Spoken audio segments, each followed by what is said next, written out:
Learn how to build a sales management application in this comprehensive Syncfusion course from Gavin Lawn. Gavin has decades of experience that he brings to his courses, and Syncfusion provided a grant that made this course possible. Hi, I'm Gavin Lawn.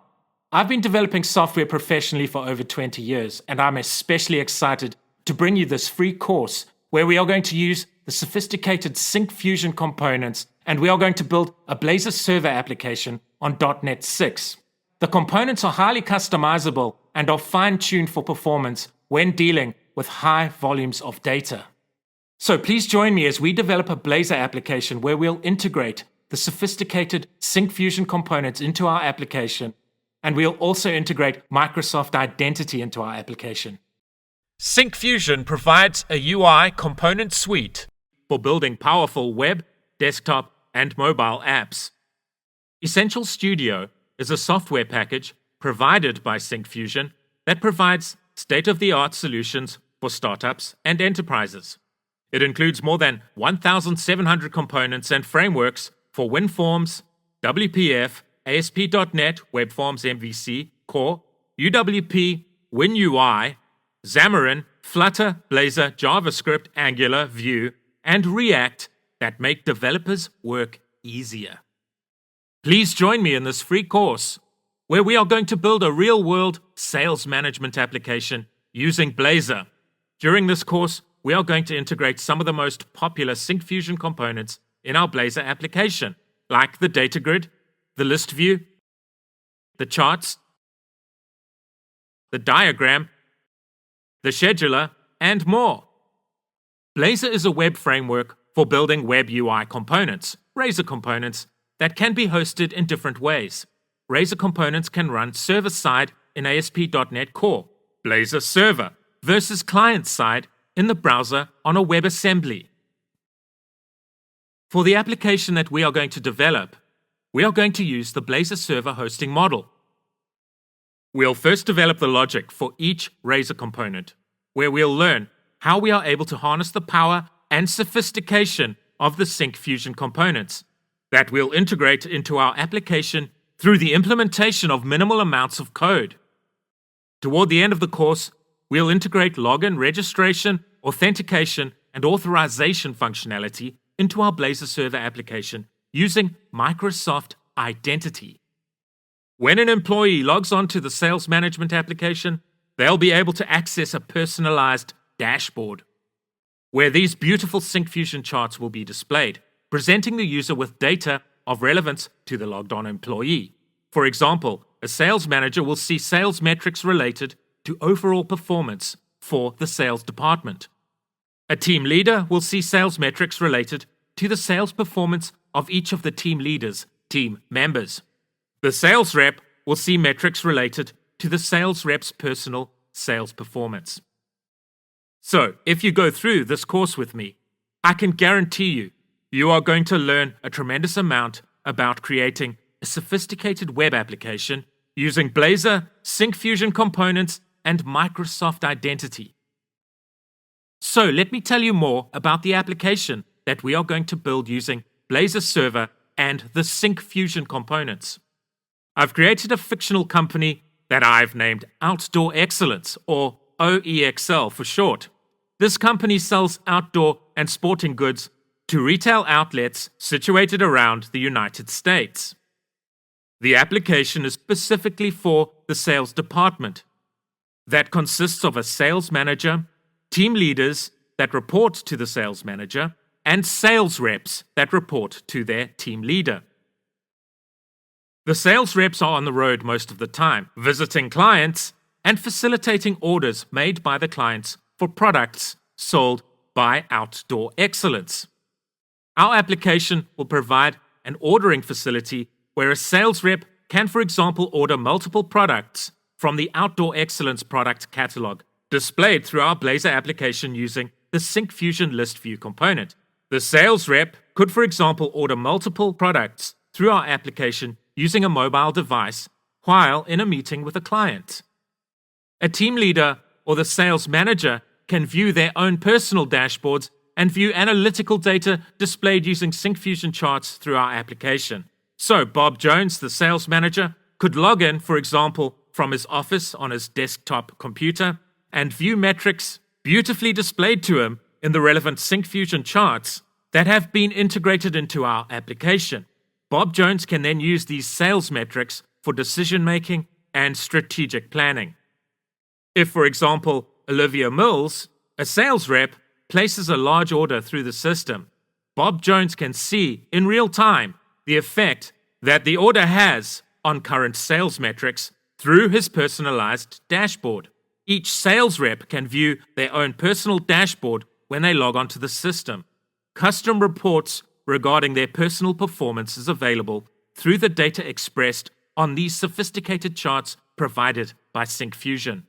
A team leader is interested in the performance of the team leader's team members and is able to log onto the application, perhaps at a desktop computer in the team leader's office, and can see in real time how each team member is performing. These charts communicate at a glance how the team is performing overall, as well as how each individual team member is performing relative to the other team members. Bob Jones, the sales manager, has administrative permissions and is able to perform CRUD, create, read, update, delete operations on employee data. This functionality is facilitated using the Syncfusion DataGrid.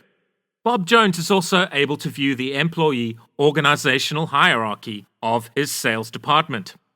This display is facilitated through the use of the Syncfusion diagram component.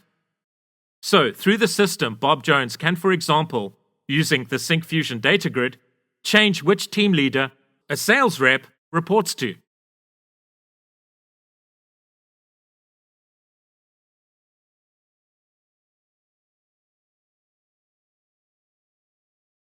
And the change is reflected immediately within the Syncfusion diagram depicting the employee organizational hierarchy.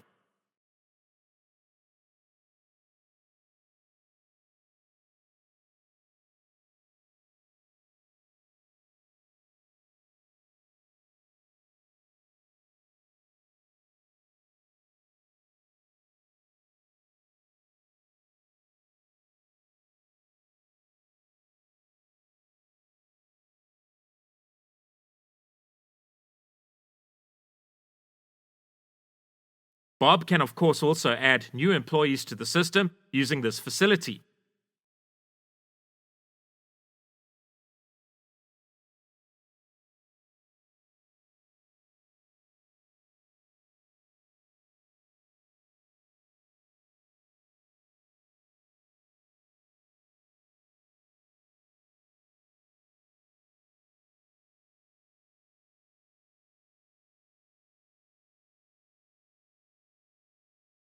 He can also change basic information associated with employees, like, for example, changing someone's last name, if, for example, the relevant employee gets married.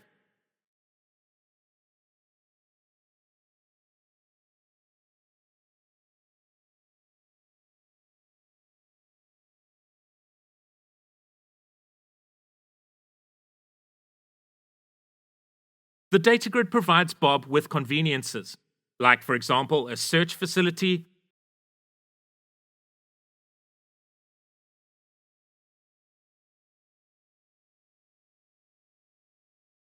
sorting functionality for each column. And he can also easily export the data displayed on the DataGrid into other common application formats. For example, he can export the relevant data to an Excel spreadsheet or a PDF document.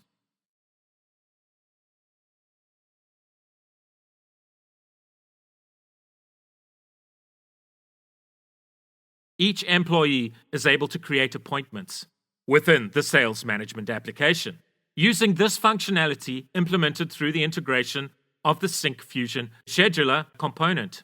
For example, a sales rep can create an appointment in the system to meet a new client at a specific date and time and for a specific duration. Extra information about the meeting can also be saved for each appointment.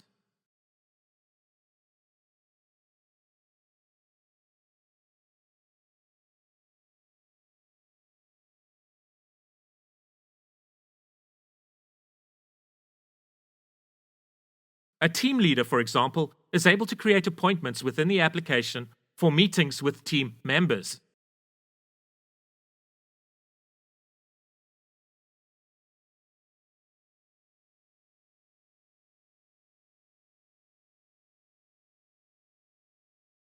As with all the Syncfusion components, the scheduler is highly customizable.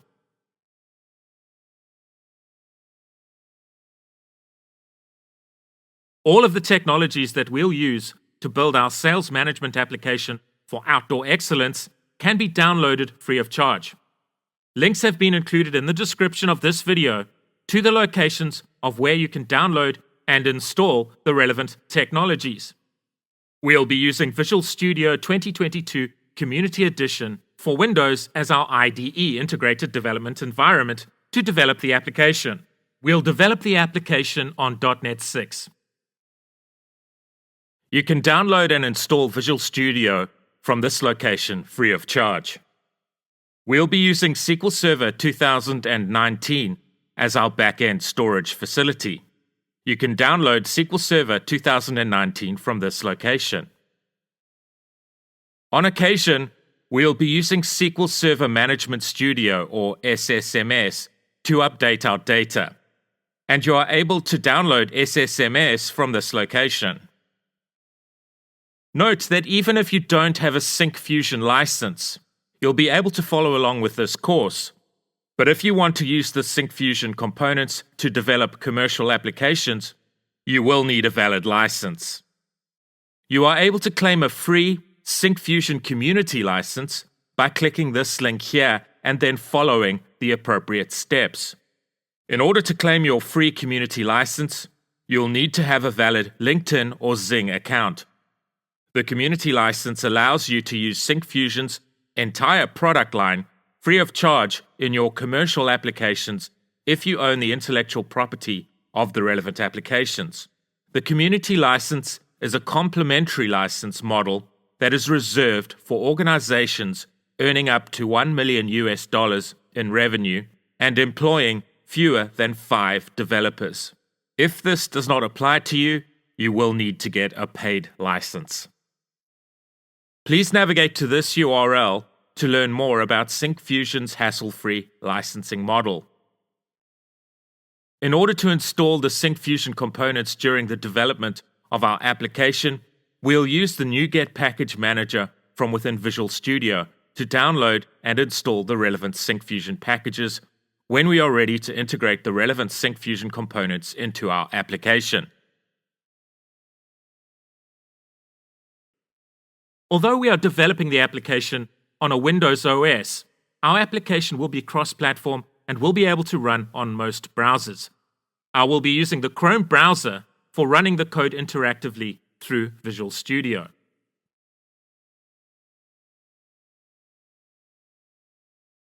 So let's fire up Visual Studio 2022 and get started with the development of our sales management Blazor application. Let's click the Create New Project option here. So we can already see the project template we are going to use.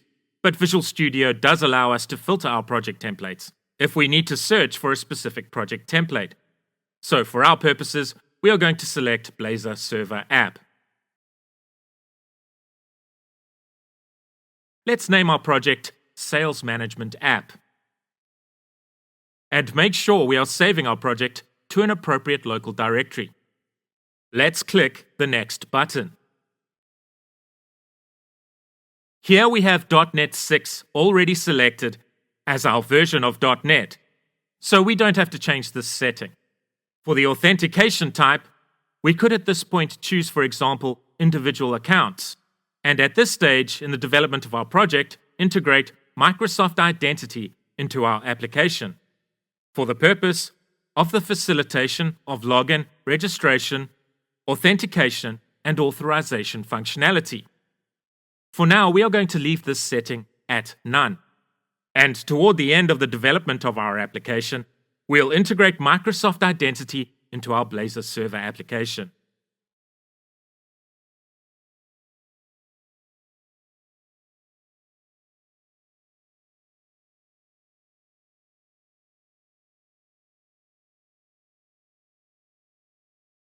we are going to start with the integration of the DataGrid Syncfusion component into our Blazor server application.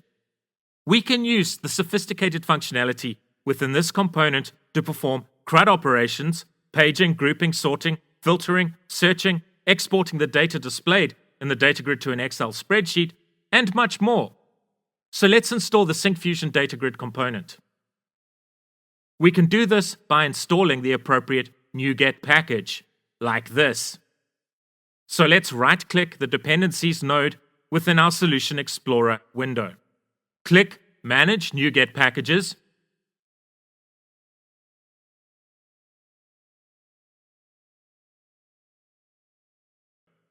We can then enter text that will help the search facility find the Syncfusion Grid NuGet package that we can install for a Blazor application. This package contains the Syncfusion DataGrid component. And there it is, the package that we want to install, syncfusion.blazor.grid. So at the time of the creation of this video for this section of the course, the latest version of the syncfusion.blazor.grid component is version 20.1.0.58. So let's click the Install button.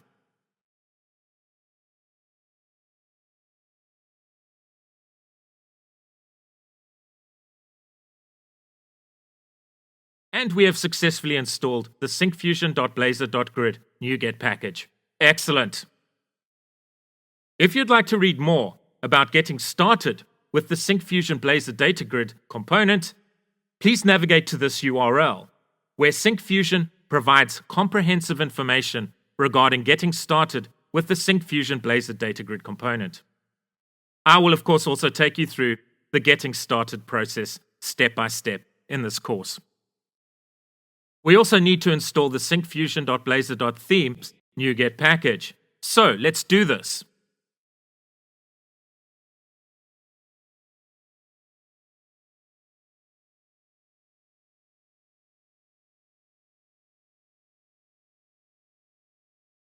And the other NuGet package that we need to install is the syncfusion.blazor.core NuGet package.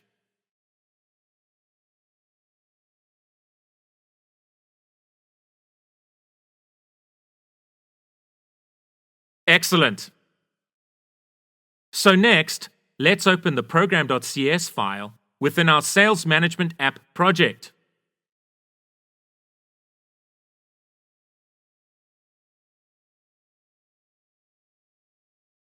And let's include the necessary registration code here for using Blazor Syncfusion components within our Blazor application. We have a red squiggly line under Add Syncfusion Blazor. To get rid of this, let's bring in the syncfusion.blazor namespace. Great. We can register our Community Syncfusion license using this line of code within the program.cs class, like this. You will need to, of course, replace the Your License text here with your personal license key. Note that you will be able to follow along with this course without a license, but in order to use the Syncfusion products commercially, you will need a valid license. So next, we need to open our _layout.cs HTML file that resides within the Pages folder. We need to add this line of code that references a Bootstrap 5 CSS file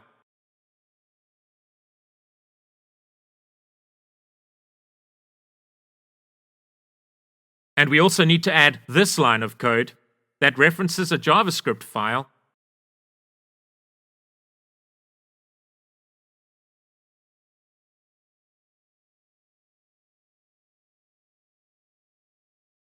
So, we are ready to use the Syncfusion Blazor DataGrid component within our Blazor application.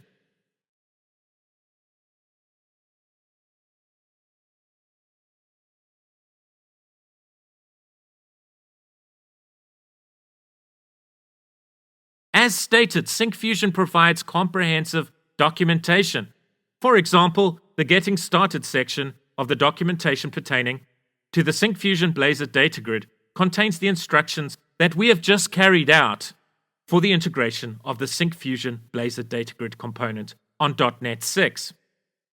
Instructions regarding other versions of .NET are also available. Within the Pages directory, let's create a new Razor component named Employee Management.Razor.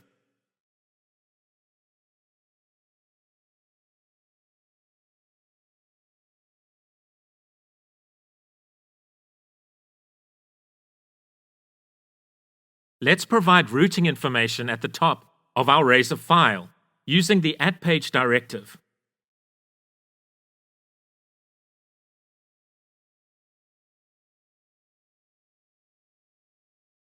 Within this shared directory, let's open the nav menu Razor component, which houses the functionality for our application's main menu. The nav menu Razor component is provided to us by default through the Blazor Server App project template. Let's add a navigation link to our application's main menu that, when clicked, invokes our Employee Management Razor component.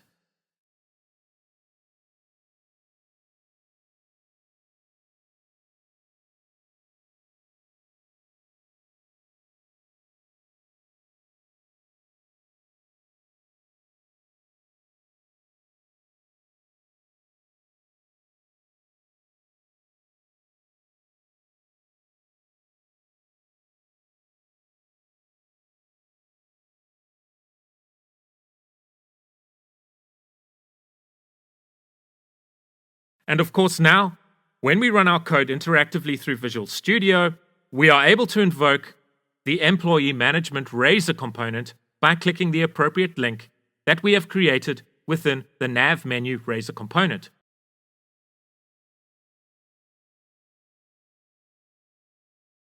Let's create a using directive at the top of our file that references the syncfusion.blazor.grids namespace. We can now directly reference the types that reside within this namespace within our Razor component without flagging a compile time error. So let's include the data that we are going to wire up to our Syncfusion DataGrid component. To quickly get started using the DataGrid, I've prepared a list of employee records that we can include within our Razor component. In a bit, we'll create a SQL database through EF Core Code First migrations, and then we'll wire up the relevant data retrieved from the relevant database table to our Syncfusion DataGrid component. Let's first create a class named Employee Model that represents the shape of the data for an employee record. To save time, I've prepared this class off screen. You can either type out the class, or to save time, you can simply navigate to this URL where you can copy the Employee Model class from the relevant GitHub webpage and paste the class into your Razor file. A link to the relevant GitHub webpage is available in the description of this video. So the Employee Model class consists of 7 properties: ID as integer, first name as string, last name as string, job title as string, gender as string, date of birth as date time, and report to empid as a nullable integer. The question mark at the end of the int data type definition denotes that this integer property can store a null value. Let's declare a private variable to store a generic list that is strongly typed with our employee model user-defined type.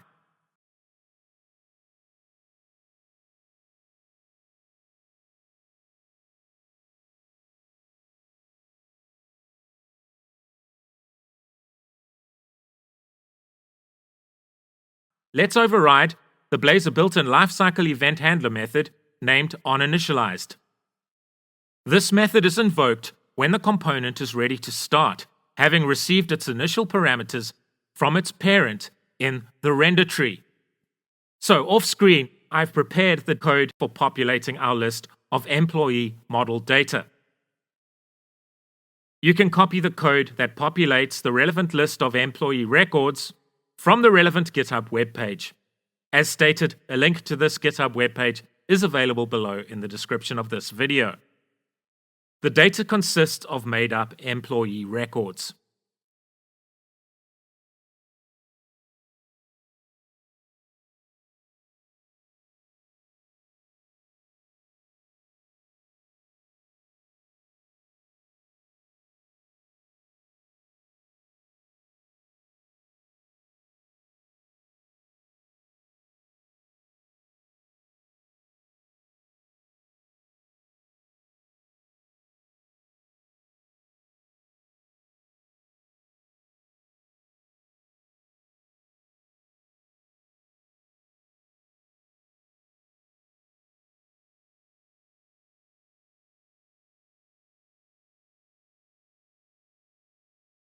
So now we are ready to create the code for displaying our data to the screen from within our Razor component.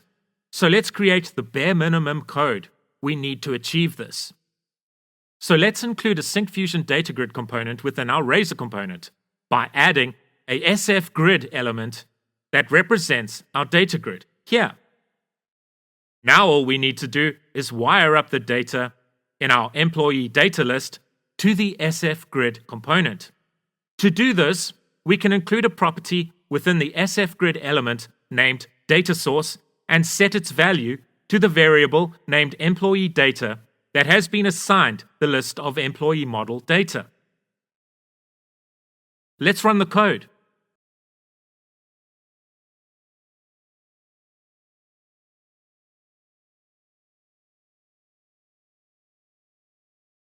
And look at that, right out of the box, our employee data is neatly displayed within our Syncfusion DataGrid component. It is that simple. We have achieved this through a tiny amount of code that is both easy to implement and easy to read.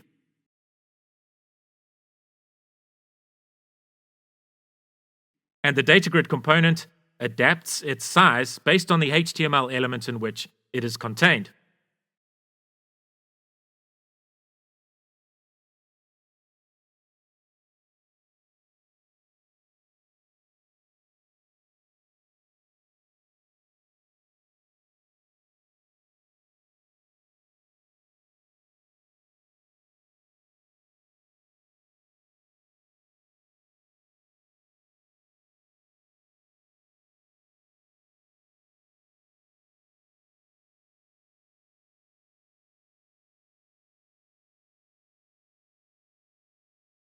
We can include or exclude the properties we want displayed on our data grid by including the grid columns element within the SF grid parent element, and then including certain grid column elements within the grid columns element.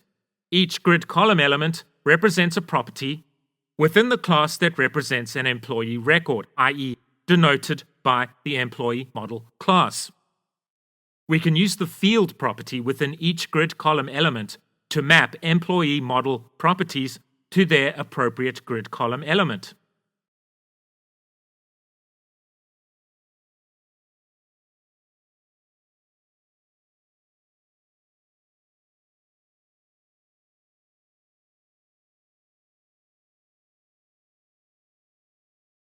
So the data grid will now only include those fields within the relevant data source that have an appropriate grid column element declared as a child element within the grid column's parent element.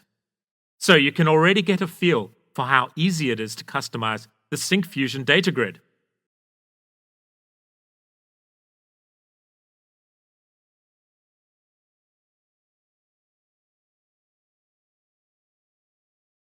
We can set the width of each column by adjusting the width property of the relevant grid column element.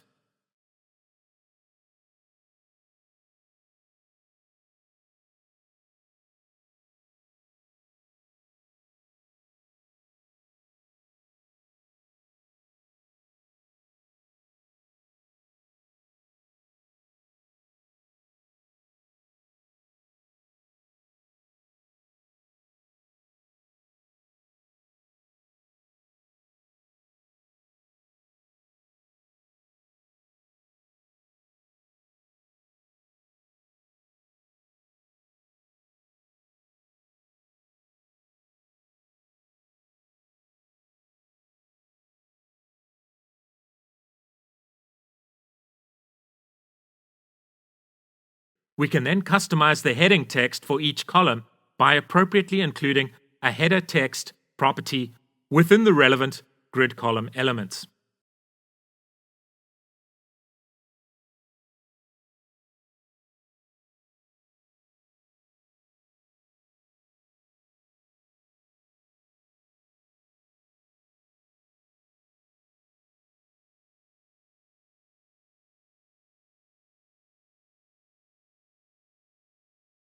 Excellent.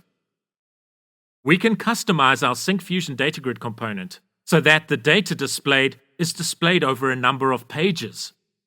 To achieve this, we simply set the sfgrid element's allow paging property to true.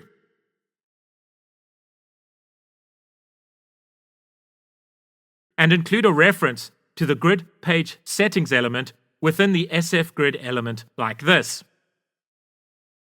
We can then assign a value representing the number of rows per page we want displayed within our data grid by assigning the relevant value to the page size property, like this. So, we are telling the Syncfusion data grid, as it were, that we want to display 5 rows of data per page on our data grid.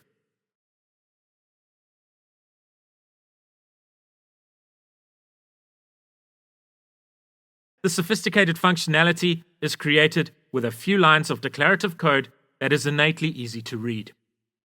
To customize the maximum amount of rows we want displayed on each page, it is as simple as appropriately assigning our custom page size value to the relevant page size property.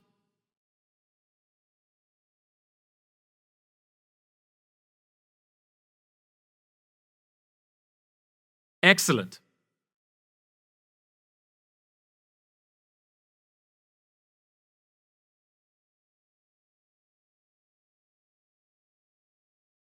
If we had, for example, thousands of rows of data, we would definitely need a way to search the relevant data. We just need to tell the Syncfusion DataGrid component, as it were, to include search functionality. In order to achieve this, we simply create a list which contains the string value of search. So let's create a private variable named toolbar, then assign the private variable a list of objects. Of course, a string is an object, so we can include a list item that is the string value search.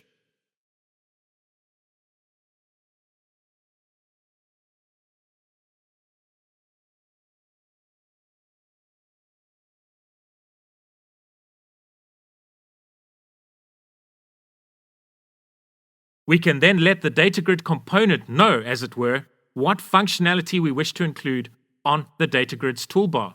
To do this, we can assign our list of objects stored in our toolbar variable to a property named toolbar within the sfgrid element.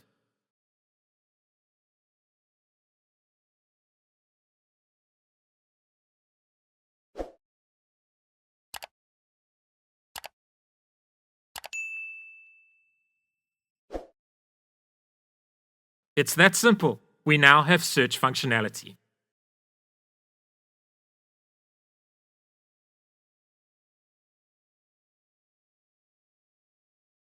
Excellent. If we want to allow the user the ability to group by any column, all we need to do is set the allow grouping property within the sfgrid element to true.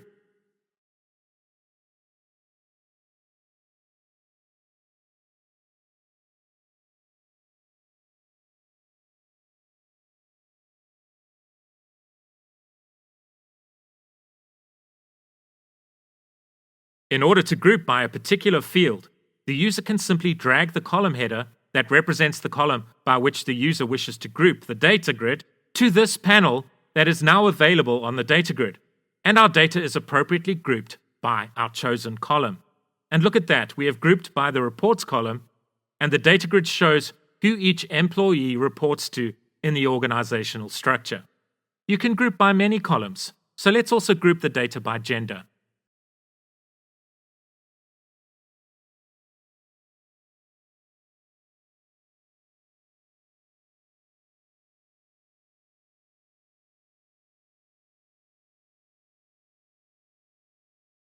Great.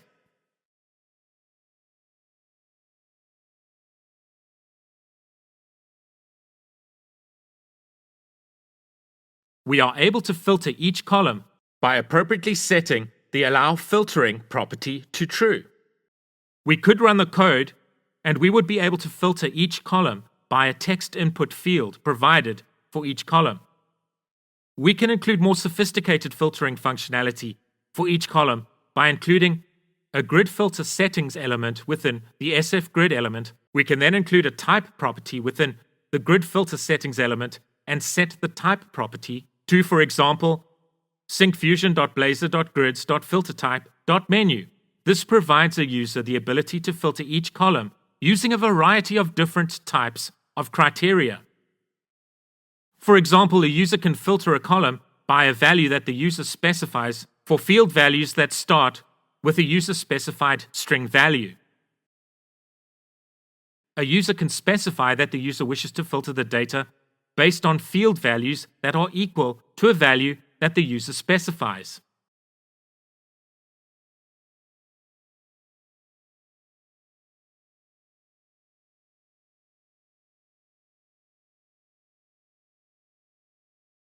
A user can filter the data based on values in the data that are greater in value than the user-specified value. For example, the user may wish to filter the data by employees born after 1990.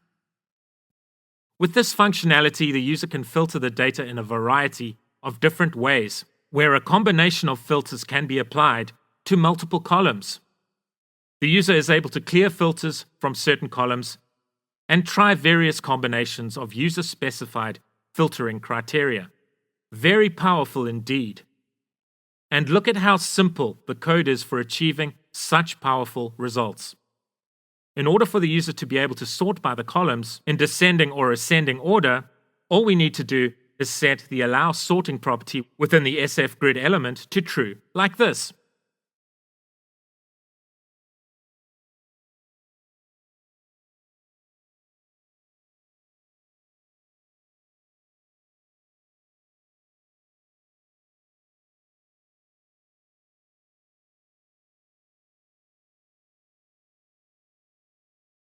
We are going to delve deeper into using the Syncfusion DataGrid to facilitate CRUD operations, but at this point I'll demonstrate the very basics of how to customize the Syncfusion DataGrid so that it provides the user with a facility whereby the user is able to perform CRUD operations on the relevant data. Of course, we haven't yet created a database in which we can store our data, so we are not able to persist data to a database.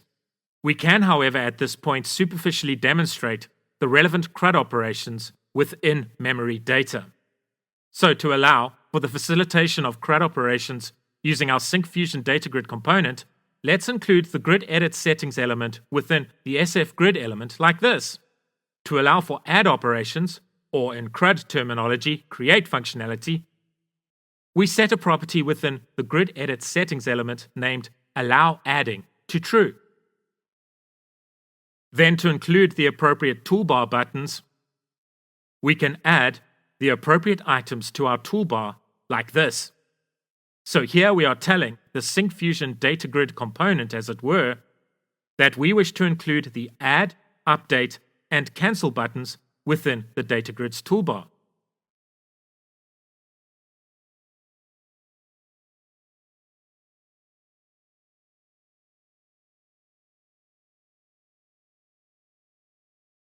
And we can now add records to our DataGrid by clicking the Add button. The user is then able to enter the relevant data for the fields for the record that the user wishes to add to the DataGrid.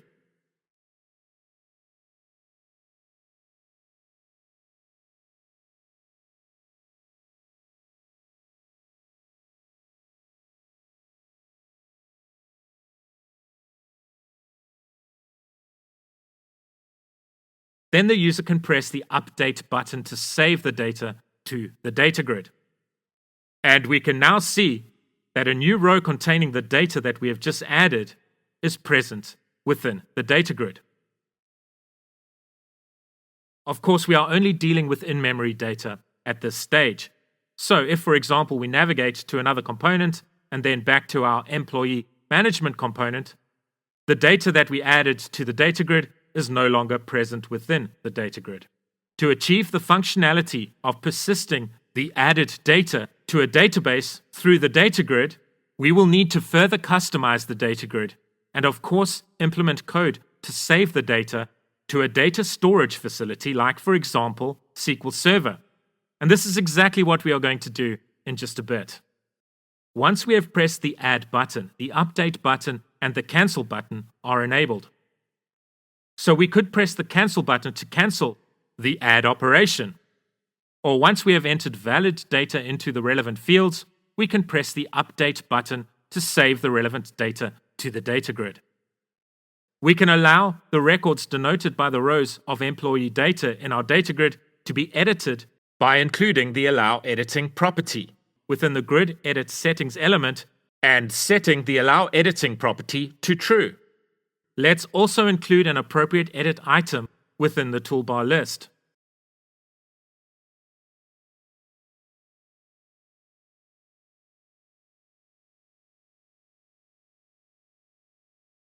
So a user can now select the row in the DataGrid that the user wishes to edit, then press the Edit button on the toolbar, carry out the relevant edit operations, and then press the Update button to save the relevant changes to the DataGrid.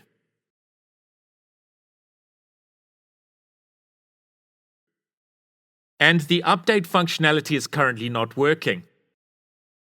In order for the edit operation to run correctly, we need to ensure that one of the columns serves as a primary key value. So let's add the isPrimaryKey property to the grid column element that is wired up to the ID field. And let's set the isPrimaryKey property to true. This allows for each record to be uniquely identifiable within the DataGrid.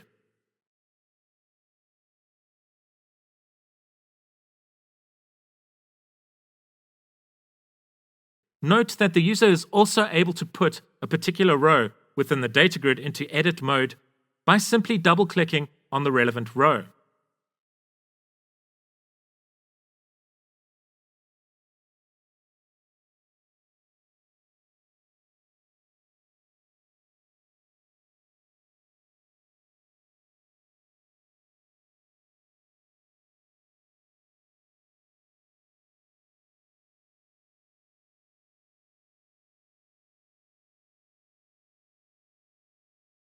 We can also, as it were, tell the Syncfusion DataGrid to include delete functionality within the Syncfusion DataGrid by including the Allow Deleting property within the Grid Edit Settings element and setting the Allow Deleting property to true.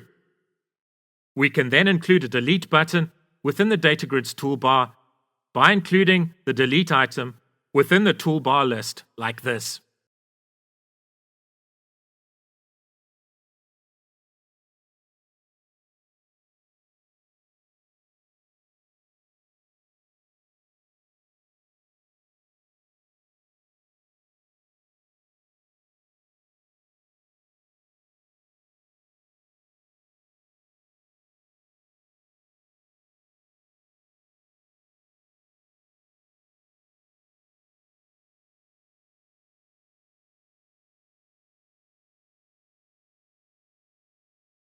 Right, so let's build the sales management application. Let's take a brief look at a depiction of the relational database design for our application's database. I've designed the structure of this database based on a process called normalization. Let's look at a brief explanation of what normalization is. Here is a brief description provided by Wikipedia regarding the process of normalization. Database normalization is the process of structuring a relational database in accordance with a series of so-called normal forms in order to reduce data redundancy and improve data integrity. A link has been included below in the description if you'd like to learn more about database normalization. So if we look at a relational database design depiction for our sales management application, you can see that our database will contain the following database tables. Our database will contain the employees table, the employee job titles table, a products table, a product categories table, an orders table, an order items table, a clients table, a retail outlets table, and lastly we have a table named Sales Order Reports. The Sales Order Reports table will be the table that is used for storing analytical data. The data stored in this table will be used for the charts that will be presented to the users of our application on their dashboards. In terms of design, this table can be seen as different from the other tables because this table has been deliberately denormalized. I discuss why this table is denormalized and what it means for a database table to be denormalized when we write the Syncfusion charts related functionality. Very basically, denormalized database tables are often used to store analytical data, and normalized database tables are used to store transactional data. Transactional database tables are generally written to more often than the tables used to store analytical data. The denormalized tables are designed to increase the retrieval speed of the data stored within them. This increased speed is made possible because of the elimination of the need to join tables together when retrieving the relevant data. So, a major part of the denormalization process is eliminating the need for joins. So let's look at the normalized tables and their relationships. The employees table has a many-to-one relationship with the employee job titles table. Many employees can have a particular job title. For example, many employees can have a job title of sales rep. The products table has a many-to-one relationship with the product categories table. Many products can fall under a particular product category. For example, a tent falls under the camping product category, and an air mattress also falls under the camping product category. The orders table has a one-to-many relationship with the order items table. An order consists of many order items. The orders table has a many-to-one relationship with the employees table. Each order is created through a sales rep. A particular sales rep can create many orders. The orders table has a many-to-one relationship with the clients table. Many orders can be made by a particular client. The clients table has a one-to-one relationship with the retail outlets table. The retail outlets table contains details about the retail outlet itself. For example, information about the retail outlet's location. Each retail outlet has a person who serves as a contact within the relevant retail outlet. The clients table contains information like, for example, contact information about the person that serves as a sales rep's contact. A particular product can be associated with many orders. So that was just a brief explanation of my thinking behind the design for the database that we are going to use for our sales management application. As we get further into building our application, more details regarding how the database design underpins the logic for our application will emerge. So, we are going to use EF Core Code First migrations to build our database. At this stage, we are focusing on integrating the Syncfusion DataGrid component for the purpose of facilitating CRUD operations. So at this stage, we only need to create the employees table and the employee job titles table. So let's create a folder to house the entities that will represent our database tables. Let's name the new folder Entities. Let's add a C# class to this new folder named Employee. This employee class can be viewed as a template that represents a row in the employees database table. Each property that is defined within the employee class and each property's data type will correspond to a column within the employees database table. Let's create an auto-implemented property named ID. An easy way to create a property within Visual Studio is to type prop, then hit the tab key twice, and a default property definition is generated for us by Visual Studio. We can then adjust the property definition, for example, the property's data type and the property's name, according to our requirement. For convenience, you are able to navigate to the elements of the property definition using the tab key. So we are able to, for example, change the property type and then use the tab key to move the cursor to the property name, and we are then able to modify the property name.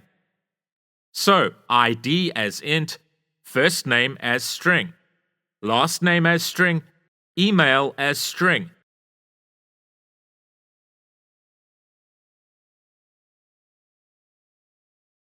Gender as string.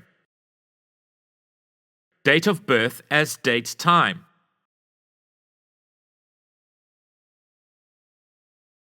And report to empID as a nullable integer. The question mark character following the int data type definition means that this property can store a null value. The employees table supports a parent-child relationship.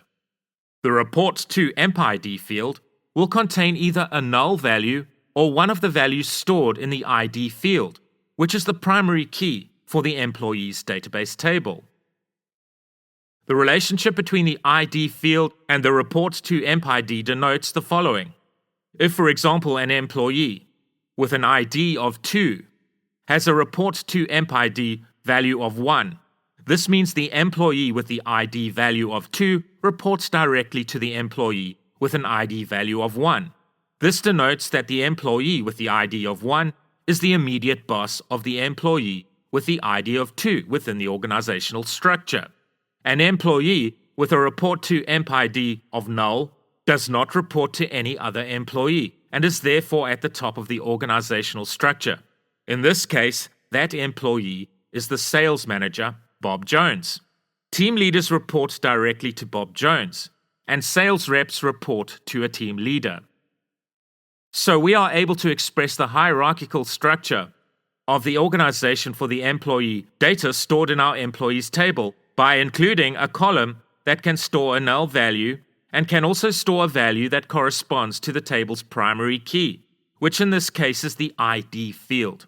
If this concept is not clear to you, don't worry, this will become clearer to you when we integrate the Syncfusion diagram into our application later on in this course in order to express our employee data in a hierarchical depiction, i.e. a structure that represents the organizational structure of our fictional sales department.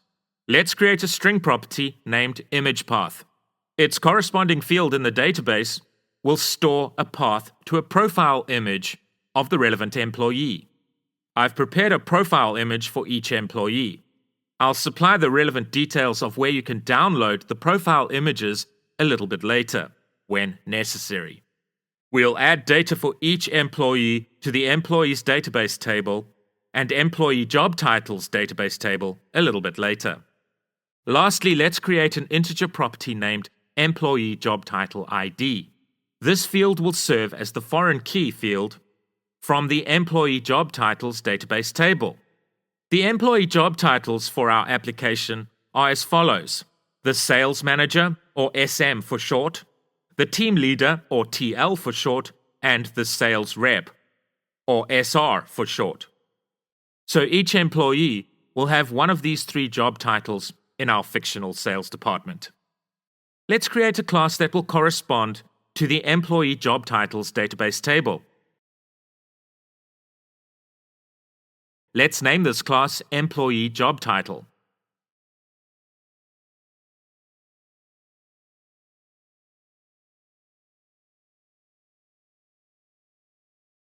Let's create the first field, which must be named employee job title ID. This is the primary key field that joins this table with the foreign key field of the same name in the employees table. Let's create a string property named name.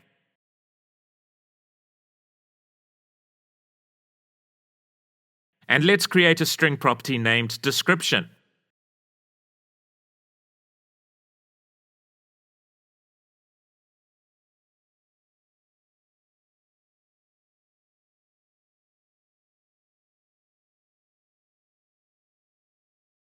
Great. Right, let's create our database using Entity Framework Core Code First migrations. In order to do this, through Visual Studio, we need to install 2 NuGet packages.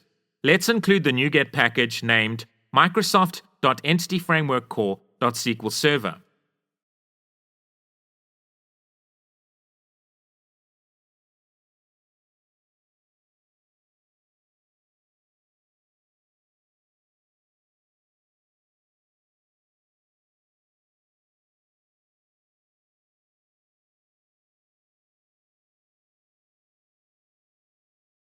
Great. And let's install the NuGet package named Microsoft.EntityFrameworkCore.Tools. By installing the Microsoft.EntityFrameworkCore.Tools NuGet package, we'll be able to, for example, create our database migrations by running the relevant commands within the NuGet Package Manager console window from within Visual Studio. We wouldn't need to install this package if we were to run the relevant migration commands through the .NET SDK. Note that when using the .NET SDK for running EF-Core migration commands, the commands are different to when running the commands for the same purpose through Visual Studio. For this course, we are going to run the relevant migration commands directly through Visual Studio, which means an installation of the Microsoft.EntityFrameworkCore.Tools NuGet package is necessary. In order to build our database using EF-Core, we must include a DB context class within our application. This DB context class is essential for when we need to retrieve or modify data in our database using code within our application. So let's create a class to represent our DB context within the data folder. Let's name our class Sales Management DB Context.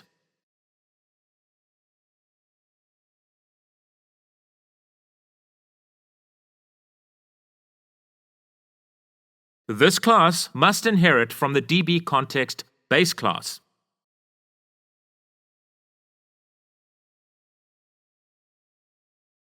The red squiggly line under DB context is Visual Studio indicating to us that we are missing a using directive. An easy way to include the relevant namespace directive is to press Ctrl-, and then Visual Studio presents us with a context menu. We can select the top menu item in this case, and the relevant using directive is added to the top of our code. So, the DB context type resides within the Microsoft.EntityFrameworkCore namespace. Great! Let's create a constructor for our DB context class. An easy way to generate a default definition for a constructor for a C# class from within Visual Studio is to type in CTOR and then press the Tab key twice. This constructor must accept an argument of the generic type DB context options that is strongly typed with our Sales Management DB context type.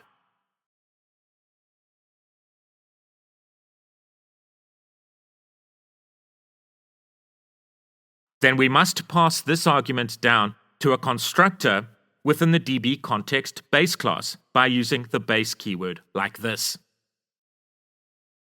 And now, all we need to do is tell EF-Core, as it were, about the classes that we wish to use as definitions for our database tables. So to do this, we include a property of the generic data type dbSet for each table that we wish to generate within our database. We must strongly type each dbSet property with the appropriate user-defined type that we have used to define the relevant database tables in our entities folder. So the first property is defined with the generic dbSet type that has the employee user-defined type passed to it as a type argument. So the second property is defined with the generic dbSet type that has the employee job title user-defined type passed to it as a type argument. Each of these property names will be used as the database table names for the corresponding tables in the database. So when we create a migration and update the database will be created and two database tables will be created within our database, one named employees and the other named employee job titles. The next step is to ensure that we have an appropriate connection string defined within the appsettings.json file. So to do this, let's create a connection string setting within our appsettings.json file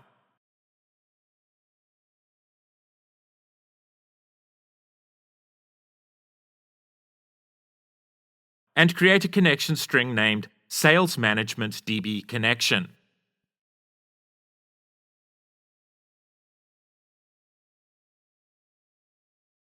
So So we need to set the server property of our connection string to the server name on which our database will be created. My server name is Gavin Lon's PC.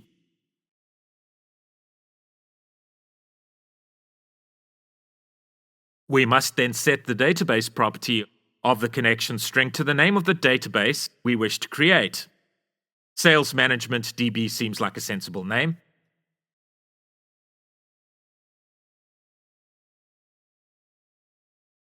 Then set the trusted_connection property to true. This basically means that the Windows account under which our application runs will be authenticated against the relevant SQL Server database. Great, the next step is to register our Sales Management DB context type for dependency injection. We can do this by including the appropriate code within the program.cs file. So let's open the program.cs file. Let's first write code to read the relevant connection string from our appsettings.json configuration file into memory.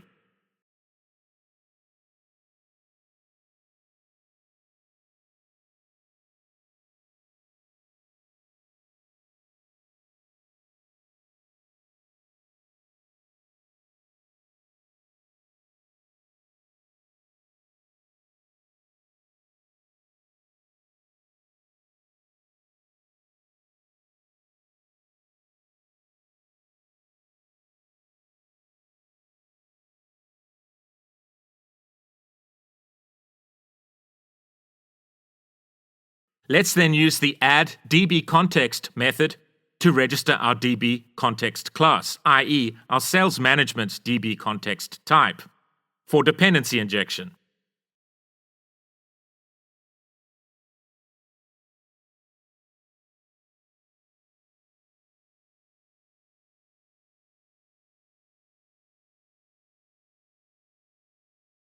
Here we are configuring our DB context type to use a SQL Server database, and the necessary details of the relevant SQL Server database have been defined within the relevant connection string that we are passing to the use SQL Server method here.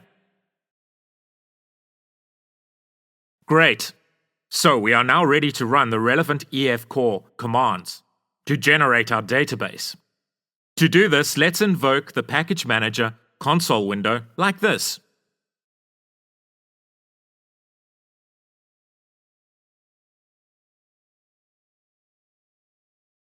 To create a migration, we can type the add-migration command and then follow this command with the name of our migration class.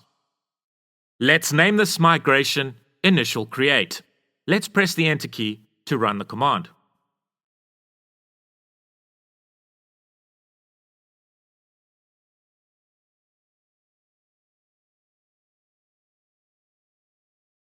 And our migration class has been generated for us.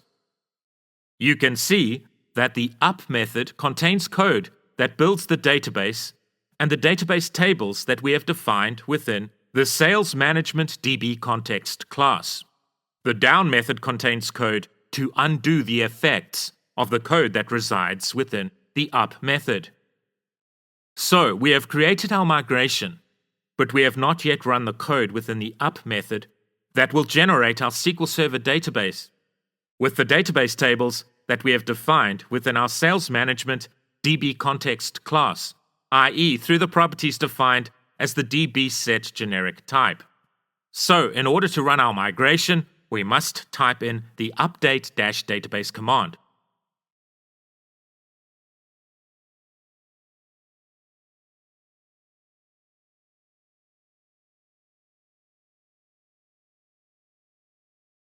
Let's open SQL Server Management Studio to see if our database has been created.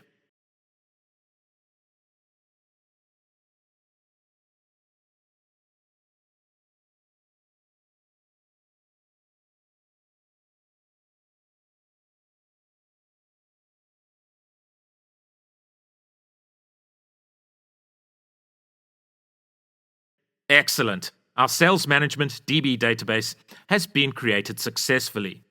And we can see that the Employees database table has been created and the Employee Job Titles database table has also been created within the Sales Management DB SQL Server database. So I've prepared data for our employees and employee job titles tables off screen. We are going to seed these database tables by using the code that I've prepared off screen. To do this, let's create a static class within the data folder named seed data.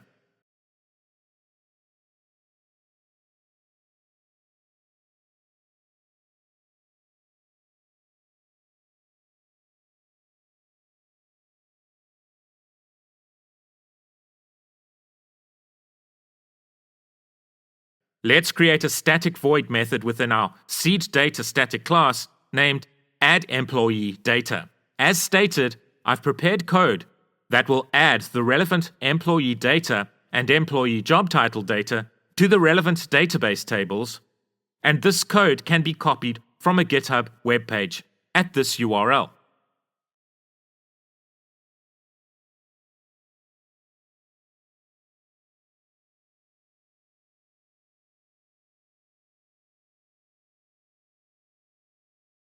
Let's copy the code from the relevant GitHub webpage.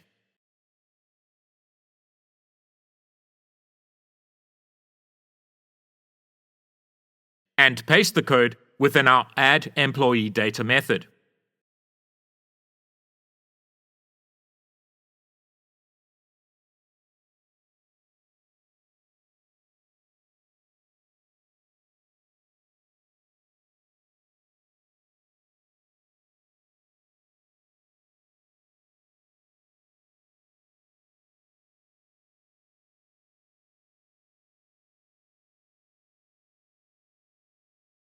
Let's bring in the Sales Management App.Entities namespace.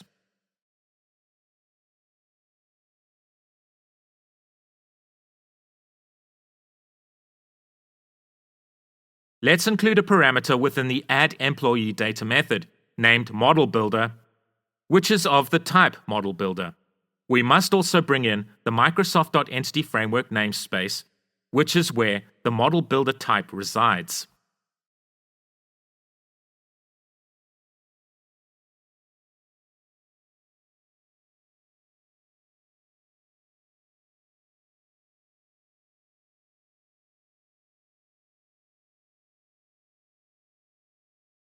So in order to seed our employees table and employee job titles table, with the data we have defined within the seedData.addEmployeeData method, we must first override a method defined in the DB context base class.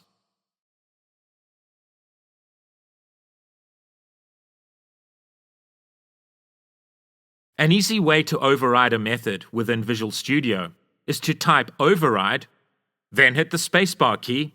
A list of overridable methods is presented to us by Visual Studio. And onModelCreating is the list item we want, so let's select onModelCreating.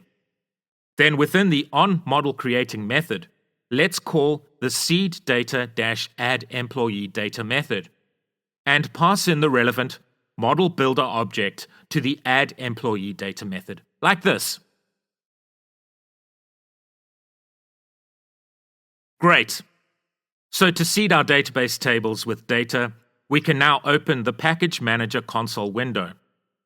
We can clear the screen by typing the clear command and pressing enter. And we can then type in the add-migration command, followed by a sensible name for our migration. So let's name our migration Seed Employee Data.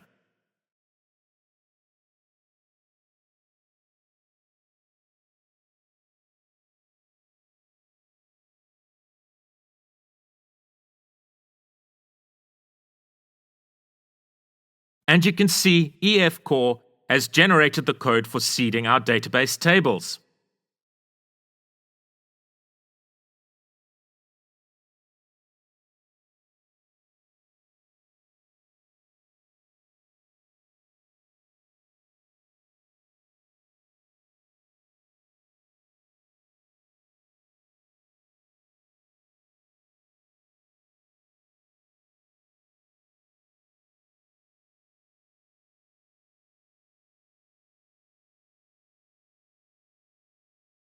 So to run the code against our database, we can type in the update-database command and press enter.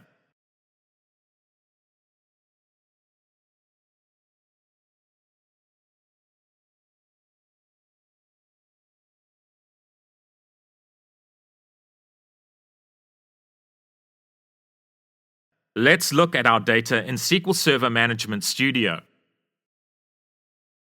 Excellent.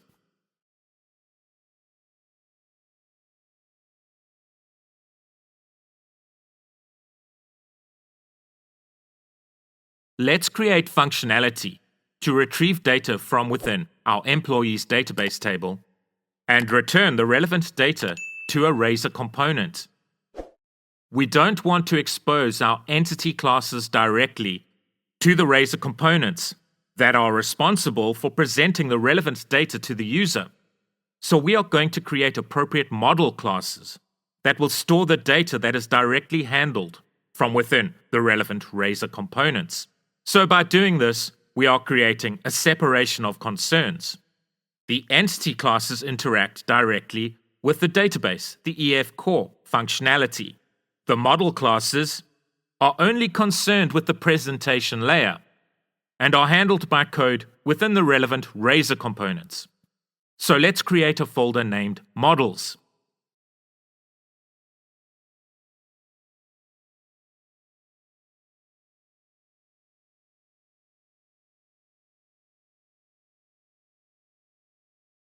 Let's create a class named Employee Model.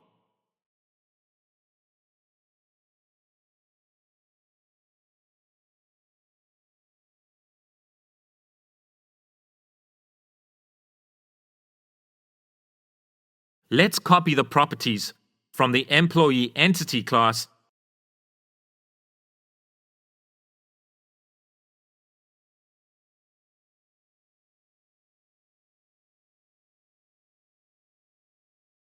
and paste the properties into our Employee Model class.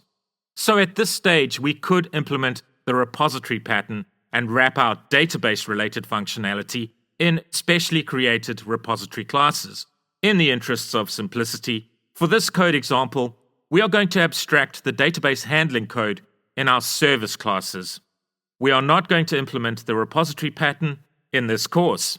You can, of course, implement the repository pattern if you'd prefer. I do encourage creating distinct separation of concerns in code, but this course is focused on the integration of Syncfusion components into a Blazor application. So in the interests of time, I want to keep the back-end related code fairly simple.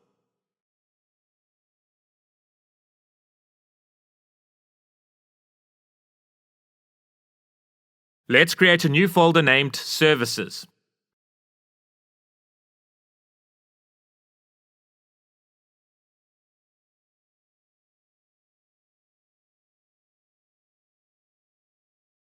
So let's create our first service class, which will be responsible for handling employee data.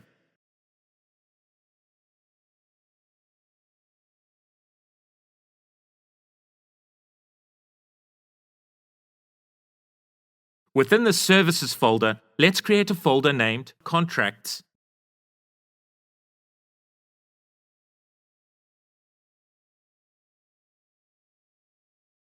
Let's create an interface within the Contracts folder named Employee Management Service.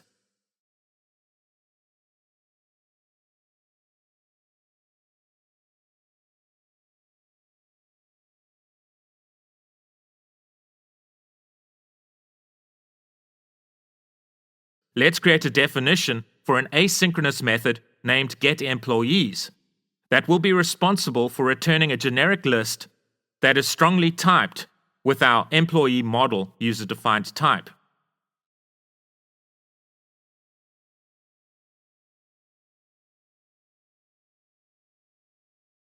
Let's write code to implement the Employee Management Service interface. So we need to bring in the Sales Management app.services.contracts namespace.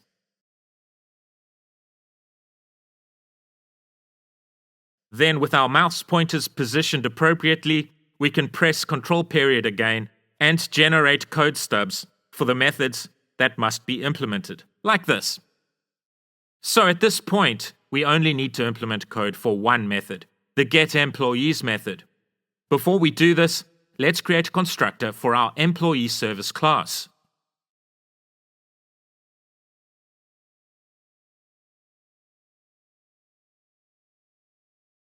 Let's add a parameter to the constructor of type SalesManagementDBContext to indicate to .NET, as it were, that we want an object of type SalesManagementDBContext injected into this constructor at runtime. So whenever an object is instantiated from our Employee Management Service class, an object of type SalesManagementDBContext will be injected into the relevant Employee Management Service object. So let's position our mouse pointers appropriately, press Ctrl-, and select Create and Assign Field SalesManagementDBContext from the menu that is presented to us within Visual Studio. And this action results in Visual Studio generating an appropriate private member variable to store the object of type SalesManagementDBContext that will be injected into this constructor at runtime during the instantiation process of the employee service class. We can now use the relevant DBContext object to retrieve employee data from our database with this line of code.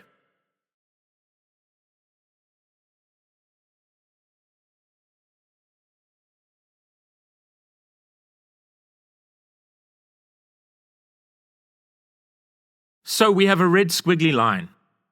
So we must bring in the Microsoft.EntityFramework core namespace so that we can include the toList async extension method within our code here.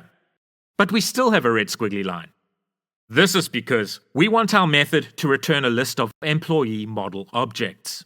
But we are currently attempting to return a collection of employee objects through our getEmployees method.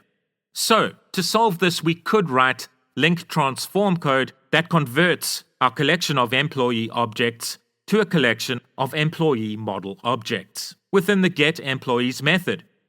And that would be fine. But in the interests of cleaner code, let's create a convert extension method for this purpose. This means that we will be able to call a method named convert on the code that returns a collection of employee entities.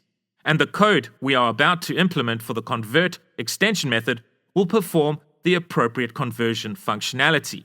So let's first create a folder named extensions.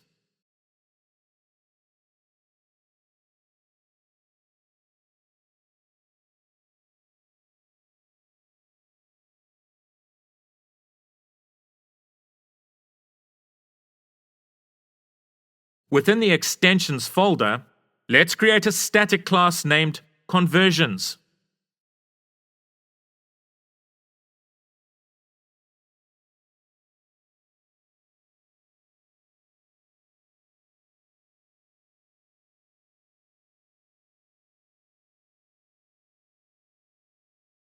Within the conversions static class, let's create a static async method named convert that returns a list of employee model objects.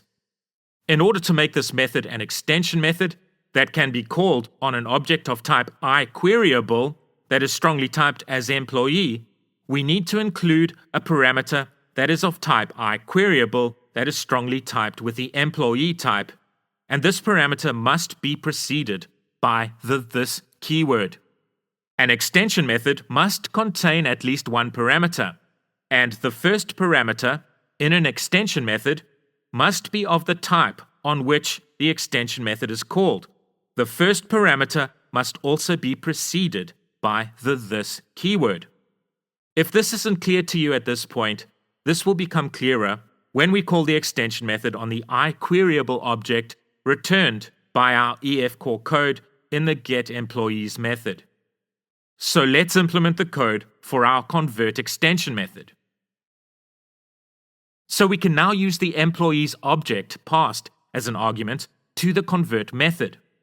And through a link query, we can perform the appropriate transform operation, i.e., where we convert the iQueryable object that is strongly typed with the employee type i.e. this is a collection of employee objects returned from the database, into a list that is strongly typed with the employee model type.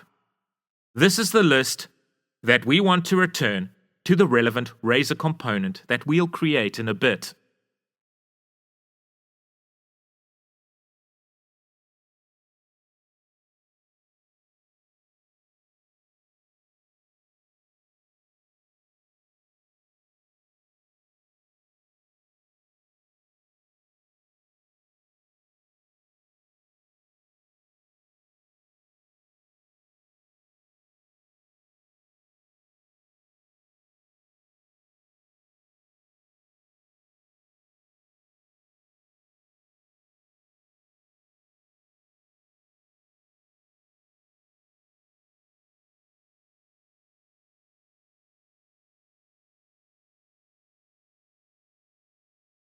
And now that our extension method is created, we can perform the necessary conversion operation within our getEmployees method cleanly, like this.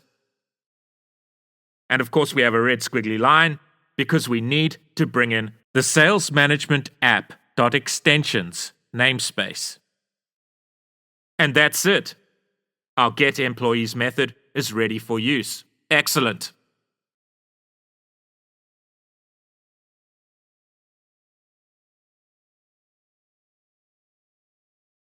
So now we want to write code to wire up our Syncfusion DataGrid component to the employee data returned from our database.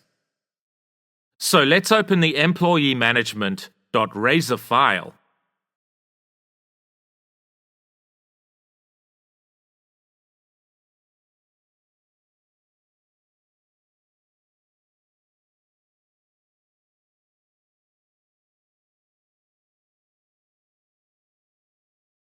Let's remove the code related to the static data that is currently wired up to our Syncfusion DataGrid component.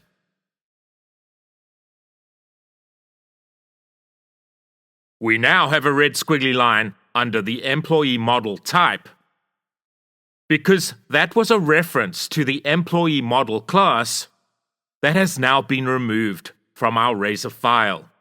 So let's bring in our newly defined employee model type by pressing Ctrl- and selecting the appropriate menu item represented to us by Visual Studio. Great! And we need to change the field property value within our Syncfusion DataGrid code here, because the name in the newly defined employee model for the job title field is not job title, but is employee job title ID.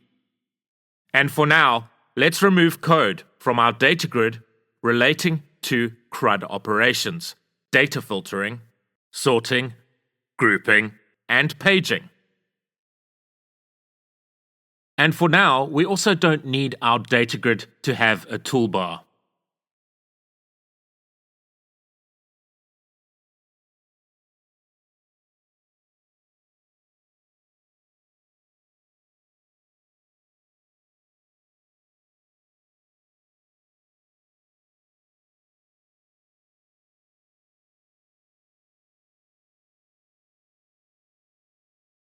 Let's write code to override Blazor's built-in onInitialized async lifecycle event handler method. Within our onInitialized async method, let's include code that gets the employee data from our database using our employee management service class. And we must first write code so that an object of type employee management service is injected into our Razor component at runtime.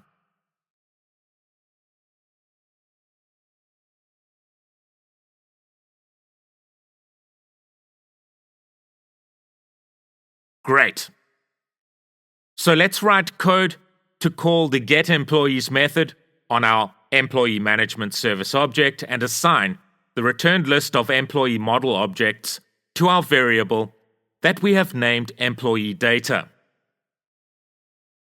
The employee data variable is the data source for our DataGrid Syncfusion component. Let's run the code.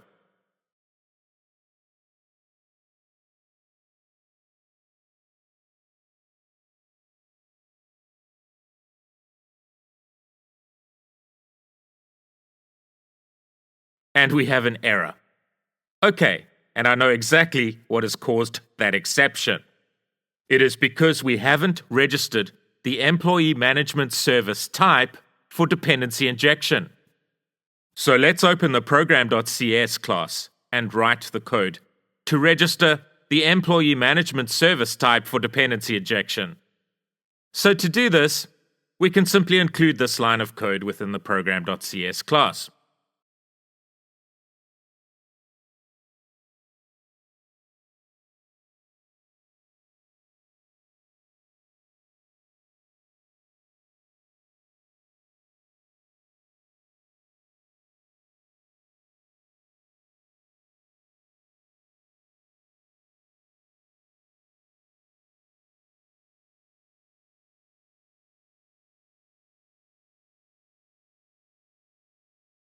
Let's run the code again.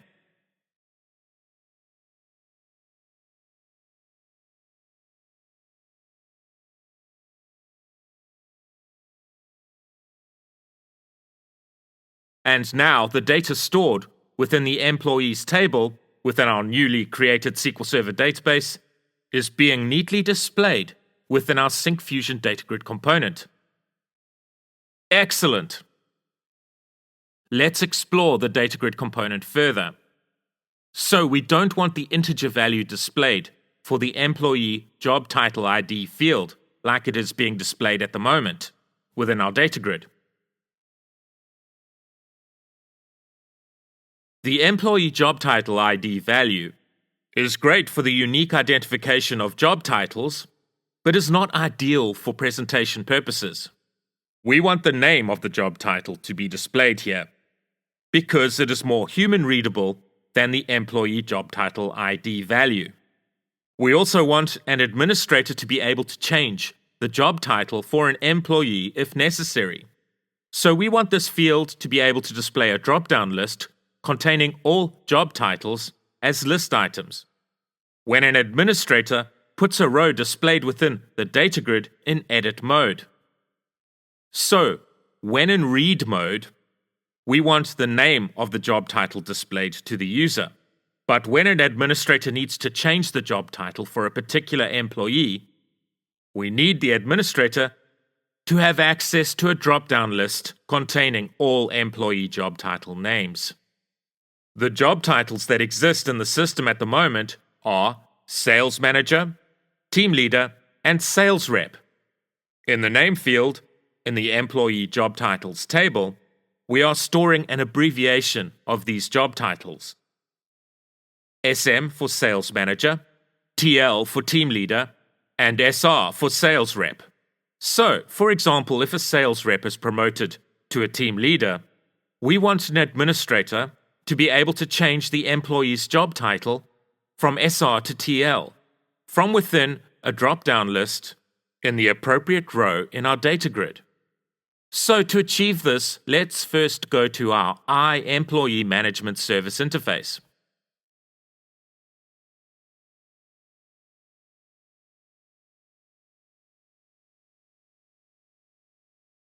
Let's create a definition for a method that returns a list of employee job title objects.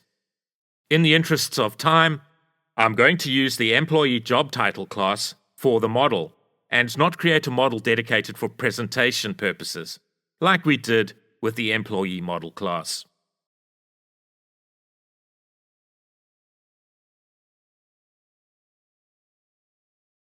So let's go to the employee management service class and implement the code for our getJobTitles method.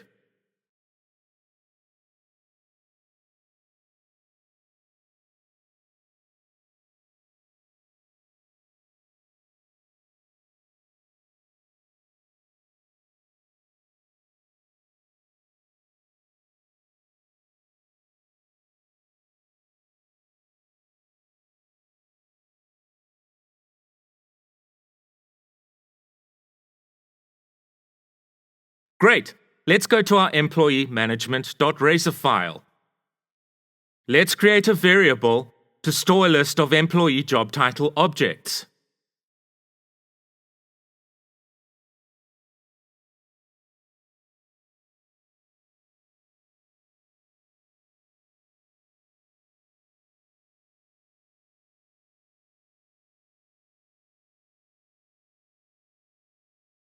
Let's write code to call our getJobTitles method on the Employee Management Service object from within our override method of the oninitialized async Blazor lifecycle method handler.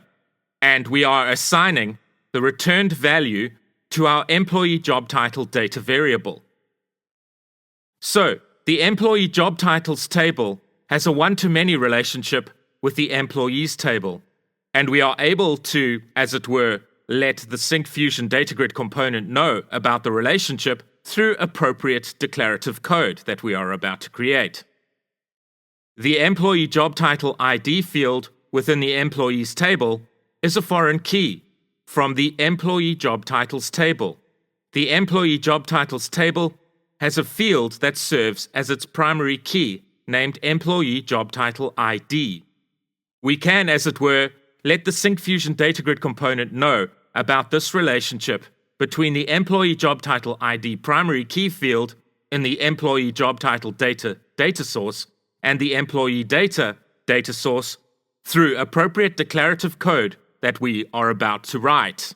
So to establish the relationship between the employee data source that we have already wired up to our DataGrid and the employee job title data source that we are going to wire up to the relevant drop-down list, we are going to appropriately include a component within the DataGrid named gridForeignColumn instead of using the gridColumn component that we are currently using to represent our columns.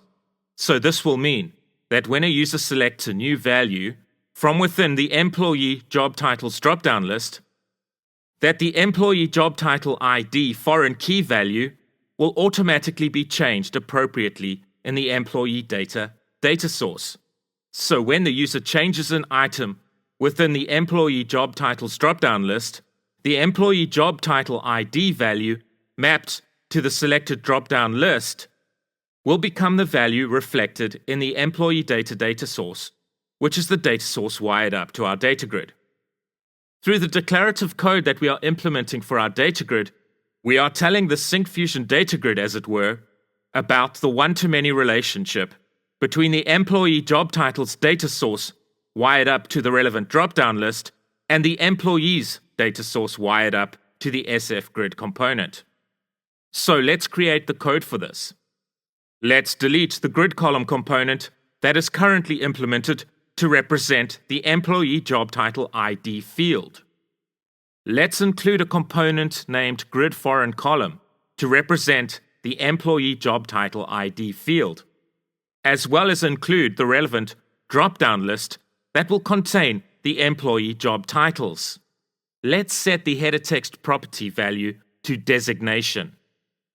Let's set the t-value property to employee job title. We are doing this because we want the relevant drop-down list to contain items of type employee job title. We want the value of each item in the drop-down list to have its primary key value, employee job title ID, mapped to the foreign key value, also named employee job title ID, which is a foreign key field included in the employee model class. We must set the foreign data source property to the data stored within the employee job title data variable. This variable stores a list of employee job title objects. We can then set the foreign key value property to the property that we want displayed to the user within the drop-down list, which is the name property. Let's make the field's width 100 pixels. So when a row is in edit mode, we want our drop-down list to appear to the user. To let the Syncfusion grid component, as it were, know about this, we must appropriately include the edit template component in our code like this. Within the edit template element, we must include the SF drop-down list component.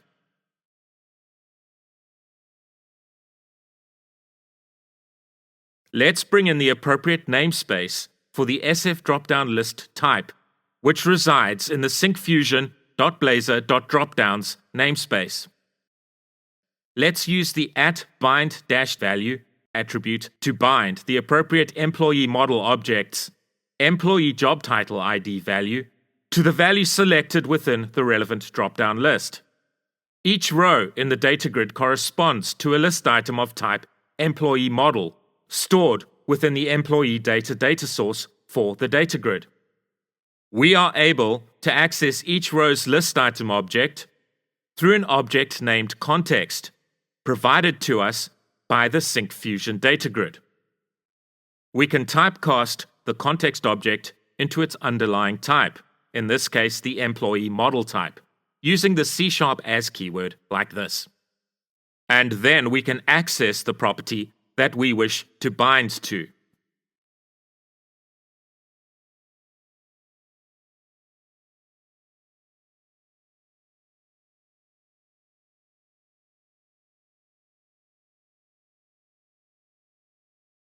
Let's set the ID property of the SF dropdown list component to employee job title ID.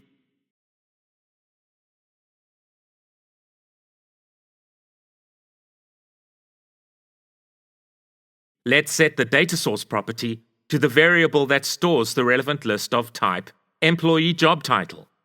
Let's set the TItem property to the employee job title type. The relevant data source for our dropdown list contains a list of items of type employee job title. The value that will be bound to the employee data source's employee job title ID property must be of type int, so let's set the tValue property to int.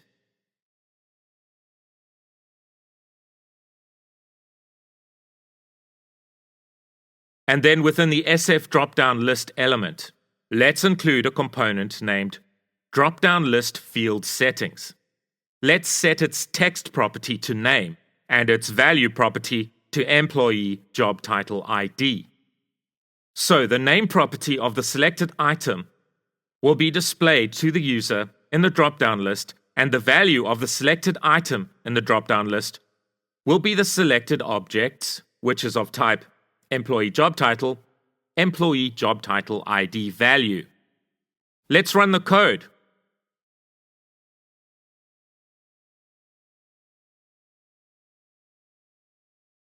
Great! So the name of the employee job title is now appropriately displayed within the relevant column. So we need to indicate that we want to allow for a user to be able to edit rows within the data grid. So to do this, we simply include the grid edit settings component within the SF grid element and include a property within the grid edit settings element named allow editing and set its value to true. Let's run the code.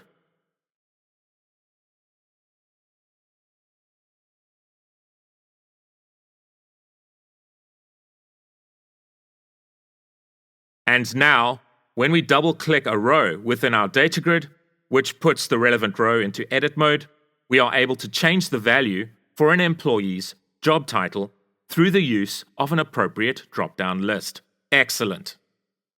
You'll see later, when we perform certain CRUD operations on the data, that the drop-down list values are automatically mapped to the employee data source through the relationship between the employee job title's employee job title ID field, the employee job title's database table's primary key, and the employee's employee job title ID foreign key field.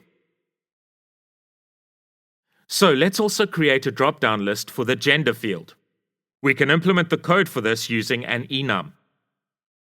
So for this field, we don't need to bind a primary key value from one data source to a foreign key value of another data source, as we have done for the employee job title ID field. Let's create an enum named gender val and include the appropriate enum list items. Let's modify the grid column component for the gender field so that a drop-down list containing the gender items can be accessed from within the data grid when a row is in edit mode. So let's first include the edit template element within the relevant grid column element. So before we set the data source property for the relevant SF drop-down list element, let's write code that converts the gender enum list items to an array of string values. We can use the enum type's getNames method for this purpose, like this.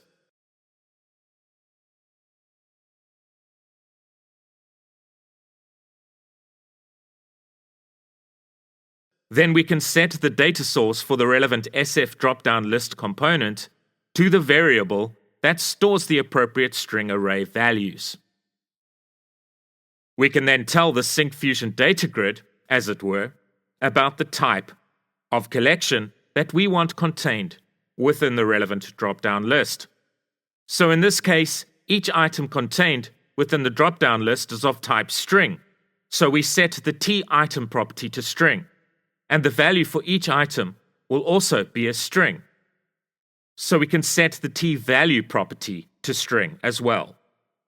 Lastly, we must set the @bind-value attribute to the correct property within the employee model type, which is of course the gender property.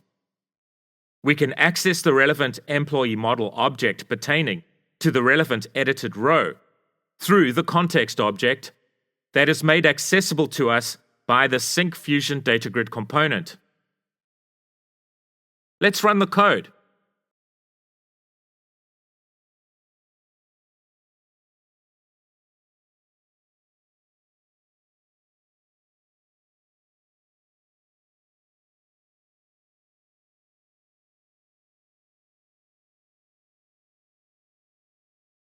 Great! We also want to include a drop-down list for the report to EmpID field. In the relevant drop-down list for this field, we want to present a list of employees that are either a team leader or the sales manager. So in effect, we are excluding sales reps from this list because no one in the organization reports to the sales reps. Firstly, let's create a special model within the models folder that represents an employee that can be reported to, as it were. Let's name the C# class report to model.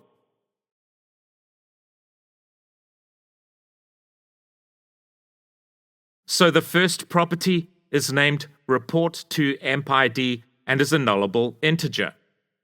The reason this field is nullable is because an employee might not necessarily report to another employee, like for example Bob Jones, who is the sales manager and is the head of the sales department, therefore doesn't report to anyone in the sales department. Then let's include a string property named report to name.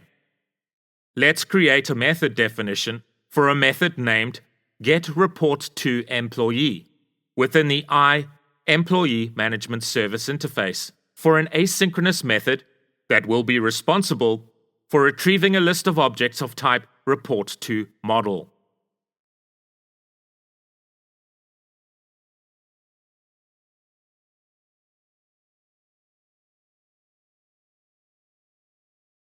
Let's implement the code for the getReportToEmployee method within our Employee Management Service class.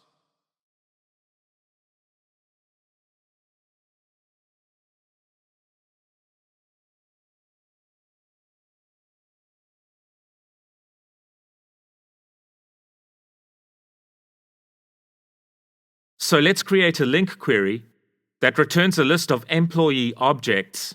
So to do this, we can join the employee entity's employee job title ID foreign key field to the employee job title entity's employee job title ID primary key field, so that we can explicitly filter the data based on the names of the relevant job titles. In this case, the names of the job titles are SM and TL. Yes, we could just use the report to ID key for this purpose, but I wanted to be explicit regarding the employees that need to be included in the returned list based on their job title. Then we can assign the relevant returned values to the appropriate properties of the report to model type. So I'm assigning the report to name property the employee's first name followed by the first character of the employee's last name, just for clarity.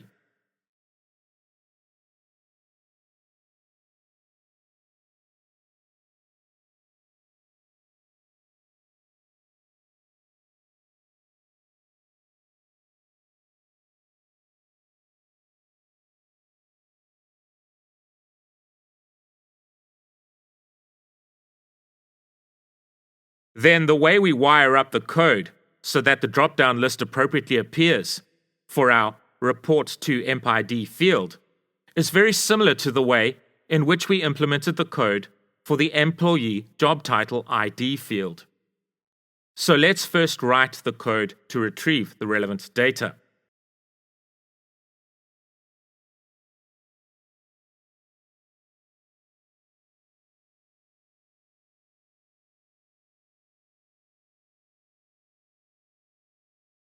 Now let's comment out the code for the current grid column element that is currently representing the report to empid field. Let's make a copy of the grid foreign column element that we created for the employee job title ID field.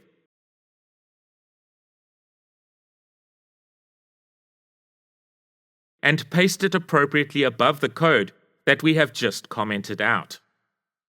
Then let's change the settings appropriately for our new grid foreign column element.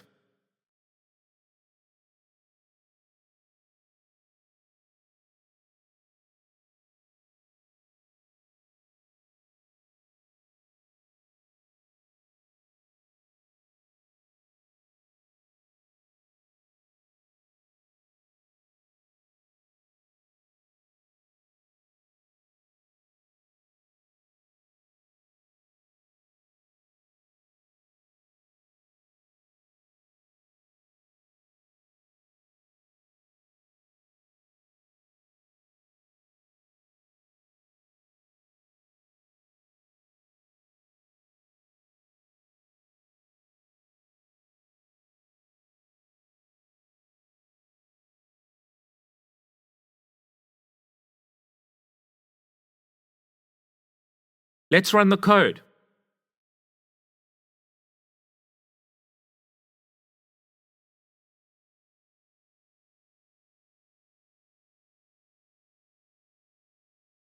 And we have an exception thrown. And why is that? It's because our scenario here is slightly different to the implementation for the employee job title ID field. With the employee job title ID field, the value can never be null. So the t-value property here must be set to int.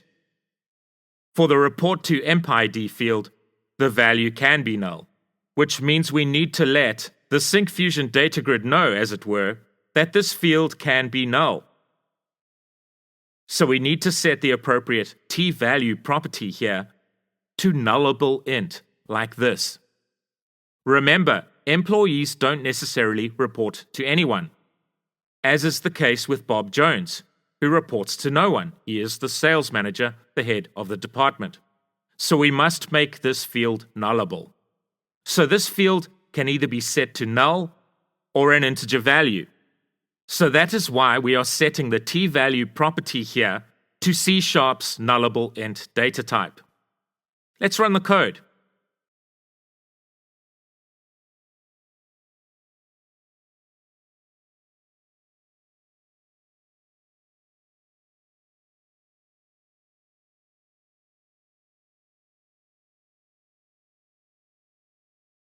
And that's great, but how does an administrator set the drop-down list to a null value? So to achieve this, we want to make a slight modification for this special case. So let's go to the getReportToEmployees method within the Employee Management Service class and add a list item that represents a null value to the list of report-to-model items returned from this method.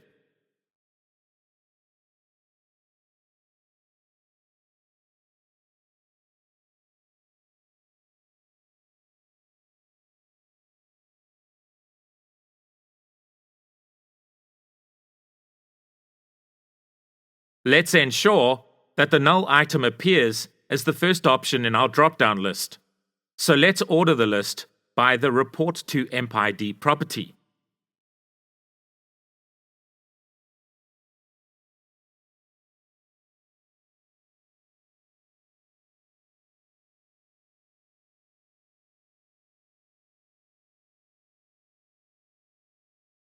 Let's run the code.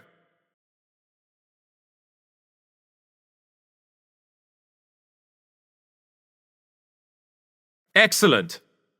So the null value is represented by the text none, which is wrapped in angle brackets. Great.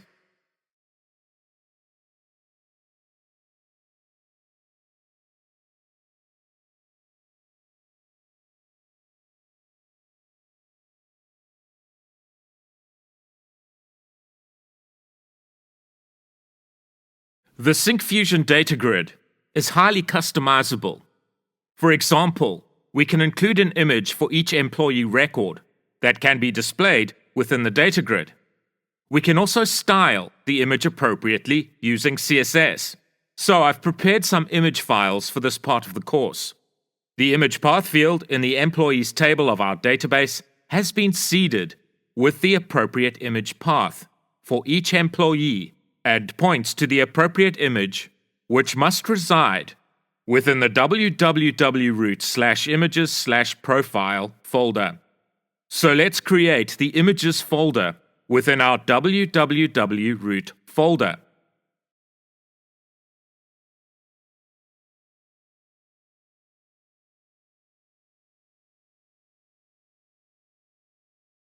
And then let's create the profile folder within the images folder.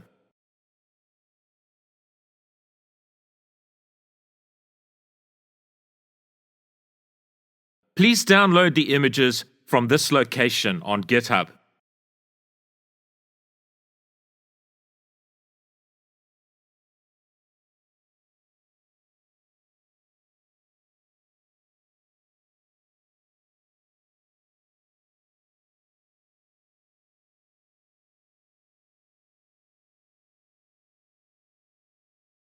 And then copy the images into the www root/images/profile folder. Great! So to include the employee's profile image within the data grid, let's add a grid column element .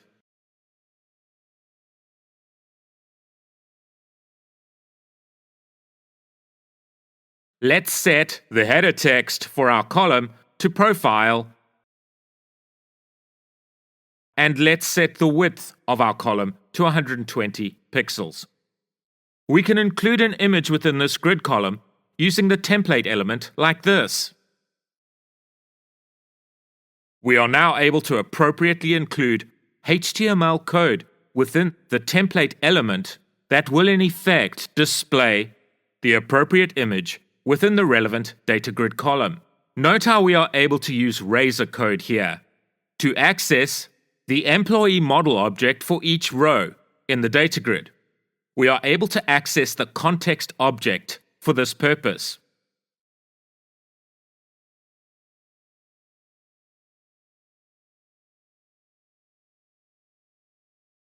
We can then include the image path field for the relevant employee model object as the value for the SRC attribute of the image HTML element that we are including within the template element.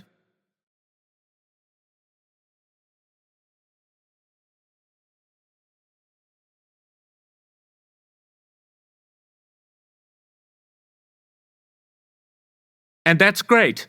The image is displayed within the data grid, but it could look a lot better. We are able to customize the images displayed within the relevant grid column of our data grid using CSS.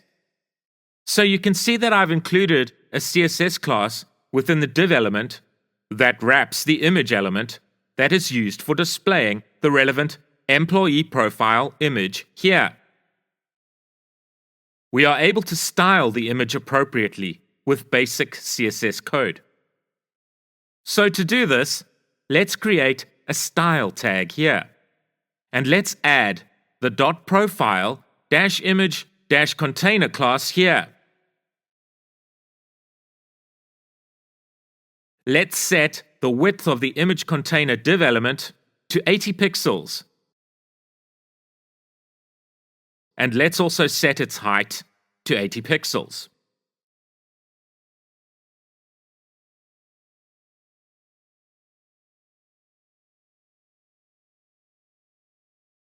Let's target the image element that is responsible for displaying the profile image and set its width and height properties so that the image fills its container 100%.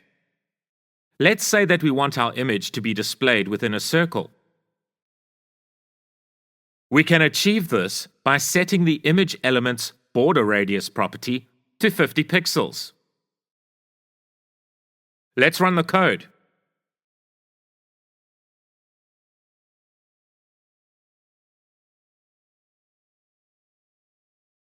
Excellent! And when we put a row in edit mode, our image does not display, which is what we want. Great! This is because we haven't wired up the relevant grid column responsible for displaying the employee profile image using the field property to a property within the employee model type.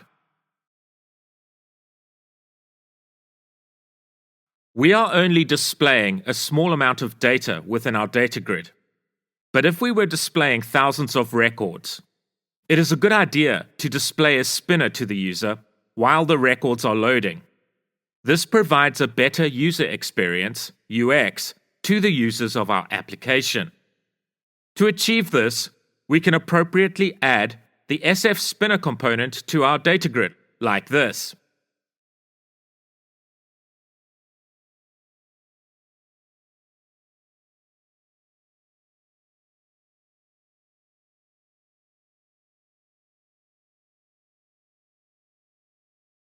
We can set the spinner component's @bind-visible attribute to a Boolean property that we will create in a bit.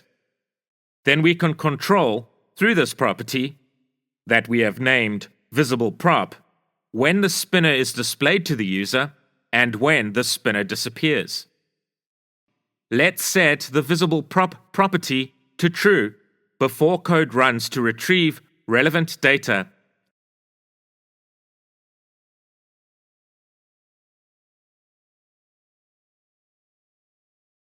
and then to false once the execution of the relevant code has completed. Our code here is only retrieving a small amount of data, so let's introduce an appropriate amount of latency to simulate the delay for the retrieval of a much larger amount of data. So let's create a delay of 2000 milliseconds, or 2 seconds.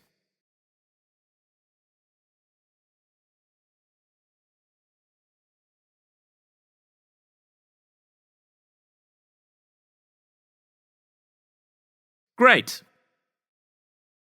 We are just using the default spinner style here, but please check out the Syncfusion documentation regarding the SF spinner component, and you can see how you are able to customize the style of the spinner in many ways to suit your requirement.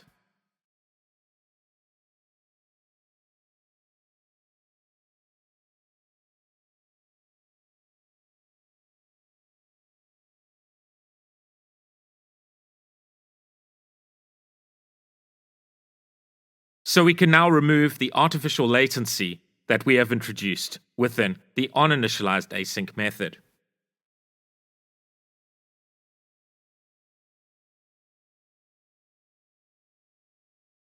So earlier on in this course, we looked at the performance of CRUD, create, read, update, delete operations, facilitated by the Syncfusion DataGrid component. We can include such functionality by simply adding a toolbar to the DataGrid like this.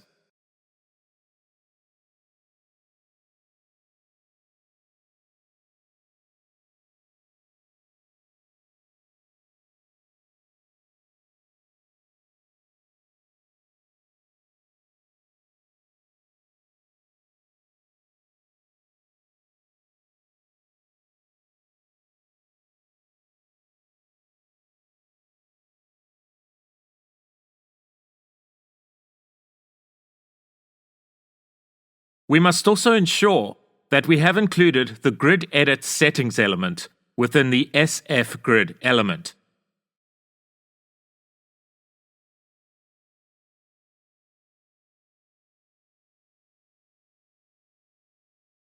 Then we can set the allow adding property to true, so that a user can add employee records to the system through the use of the DataGrid. The allow editing property has already been appropriately included and is already set to true, which will enable a user to edit employee records through the use of the DataGrid. We must also appropriately include the allow deleting property and set its value to true so that a user can delete employee records from the system through the DataGrid. So a user can now perform CRUD operations through the use of our DataGrid. But as we demonstrated earlier on in this course, when we were only dealing with in-memory data, we were able to perform the relevant CRUD operations, and the changes made through our CRUD operations were reflected in the DataGrid, which is excellent. But in order to sustain the changes that a user makes through the relevant CRUD operations, done through the use of the DataGrid, we need to customize our DataGrid a bit further. So for example, when a user adds a new employee record to the DataGrid, we want the new employee record to be inserted into the employees database table.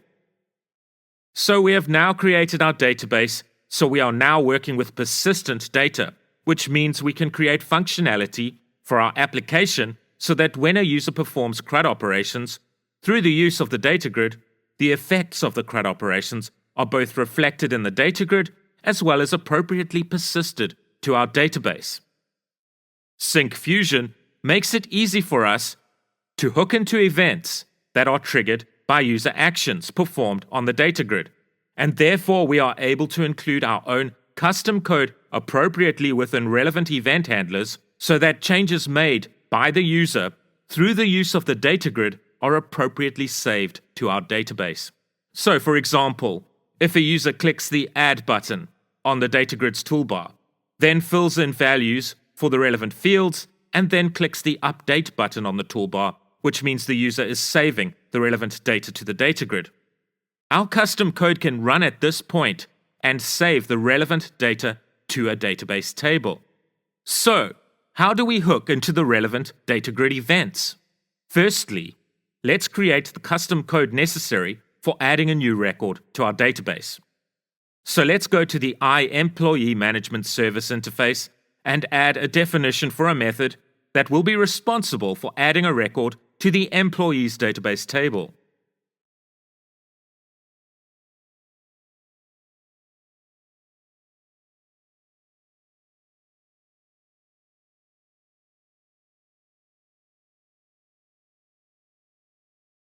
Let's implement the logic for this method within our Employee Management Service class.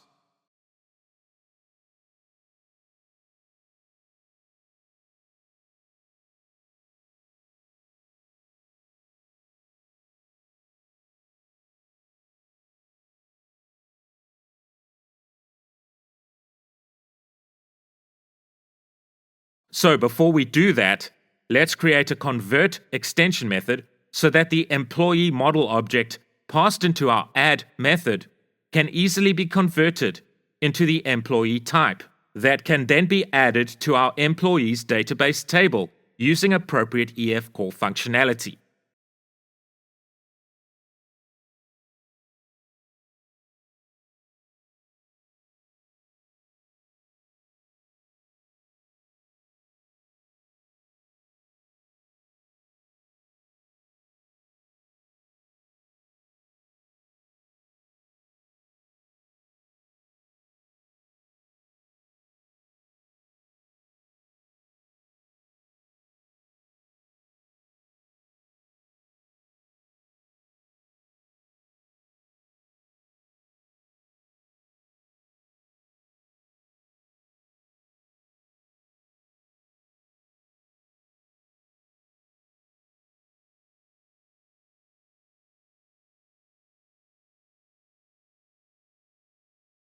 Notice here, for the image path field, I'm setting the image for a newly added employee to a default image, which is based on the employee's gender.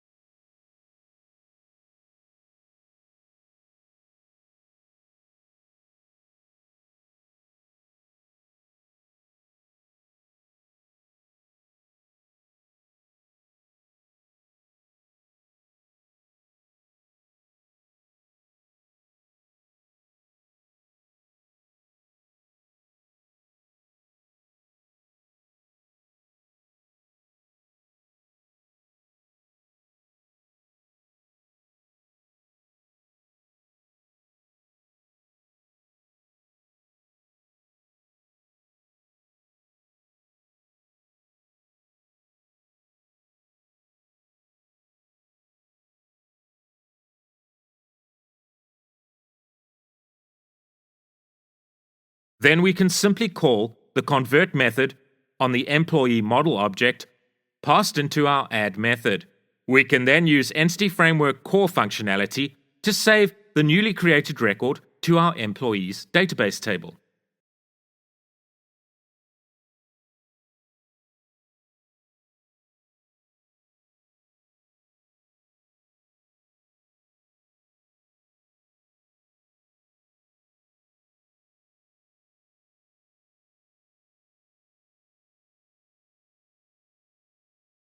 Excellent. So now, how can we run our code that we have just created to add a new employee to the employees database table based on a user's action performed to add a new employee record to the DataGrid?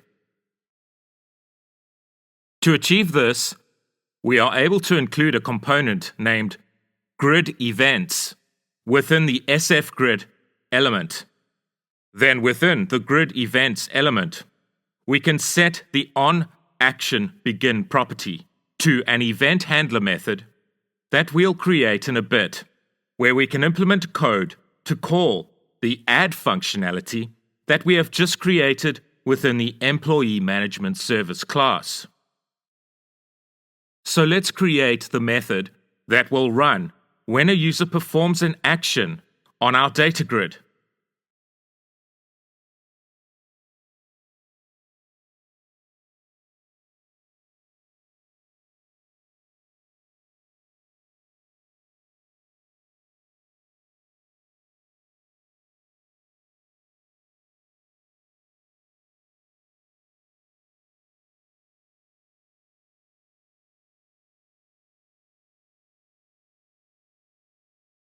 Note that we are able to use IntelliSense like this, where we can see the method signature, or method definition if you like, that we need to implement for our ActionBegin handler method, i.e. the method that we have assigned to the onActionBegin property. We are able to use the args argument passed to our event handler method when a relevant action is performed by the user on the data grid to assess the exact nature of the user's action. So we want to capture the event, as it were, when a user clicks the Update button on the toolbar in order to save new data to the data grid. So we can do this by checking the data available in the args argument like this. We can check the request type value on the args object. We also want to further evaluate the args data to check if the save action occurred after the user performed an add operation.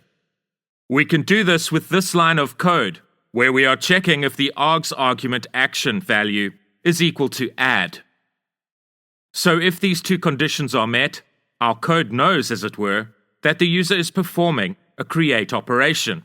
The user is adding data to the data grid. So we can include our create functionality here, where we can save a newly added employee record to the employees database table. So let's use our employee management service functionality appropriately to add a new record to the employees database table. Note that the data inputted by the user is accessible through the args argument's data value here, so we can pass this value to our add employee method like this.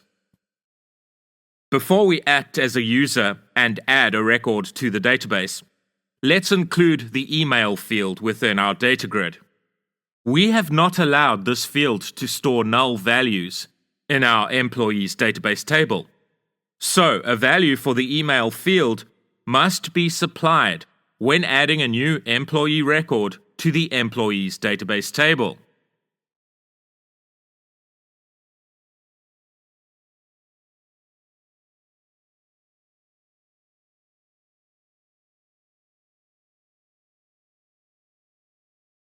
So let's adjust the data grid size to accommodate our new column.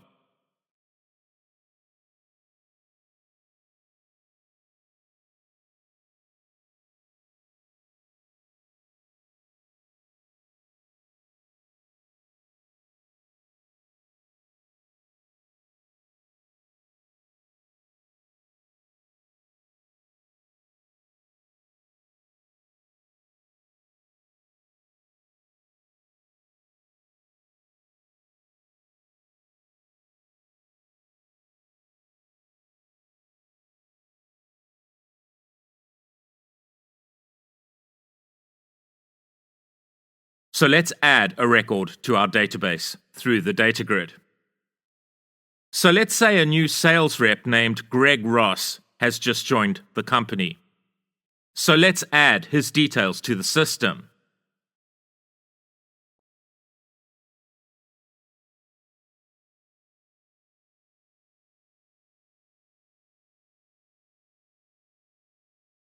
And he will report to team leader Jenny Marks.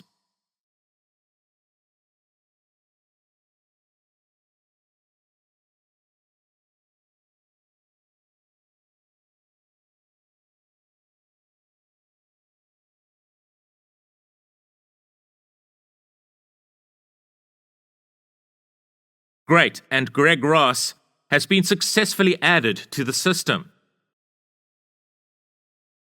Notice that the ID value is 0 at the moment, and no image is displayed for Greg Ross at present. This is because we need to refresh the data in the grid in order for the ID value related to the new employee, Greg Ross, to be appropriately displayed on the data grid. This is also true for Greg Ross's profile image. To make sure our data grid is refreshed with the latest data saved to the database, we can hook into another event that fires once the code to add an employee record has completed. So to achieve this, let's set the onActionComplete property to a method handler that we are going to create in just a bit. Let's name our event handler method ActionCompleteHandler.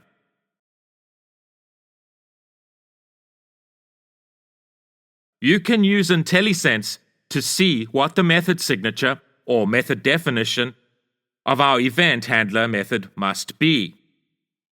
So let's create the relevant event handler method.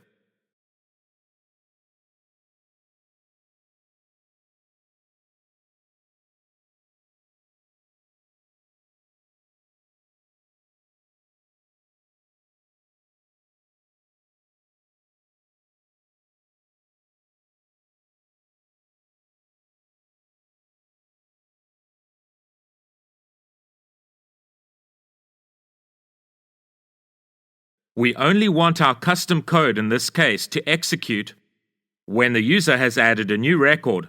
Let's use the appropriate if statements to check the nature of the user's actions. I am currently just checking the request type value for the save action here. But we should also include code to check that the action value is set to the literal text add, as we have done in the ActionBegin handler method. We only want the grid to refresh, as it were, once a user has added a new employee record through the use of the data grid. For the functionality of refreshing the data grid, we need to reference our Syncfusion DataGrid component in our code. To do this, we can use the @ref attribute and set its value to a property that will store a reference to our Syncfusion DataGrid component.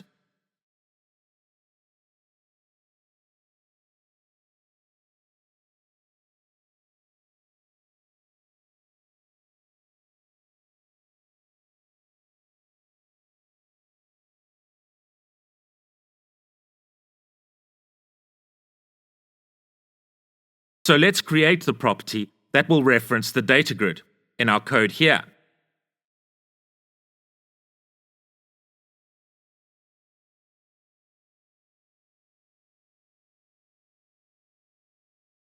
Let's apply code to refresh the data grid's data source with the latest employee data saved to the database by assigning the data source property a list of employee model objects returned by the getEmployees method that is called on the injected employee management service object.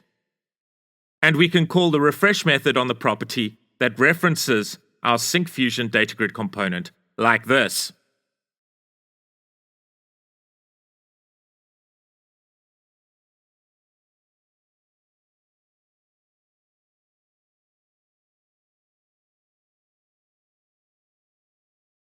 So currently, when we put the data grid into add mode, the ID field is editable. We can explicitly disable this field by including the Allow Adding property within the appropriate grid column element and set its value to false.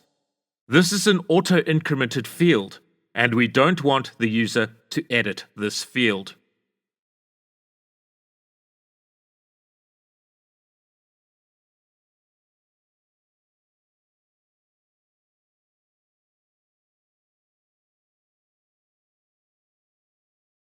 Let's enable sorting for our data grid. We can achieve this by including the Allow Sorting property within the SF grid element and setting its property to true.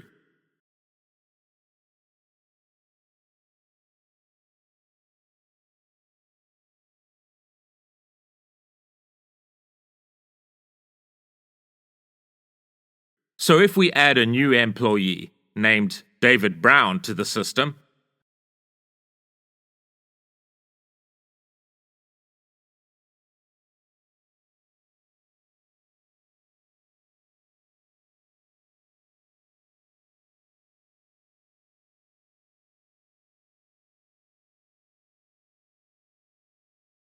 the record has been added, and because our code is now refreshing the data once the record has been added, the ID for the employee that we have just added will have the highest ID value in the data grid.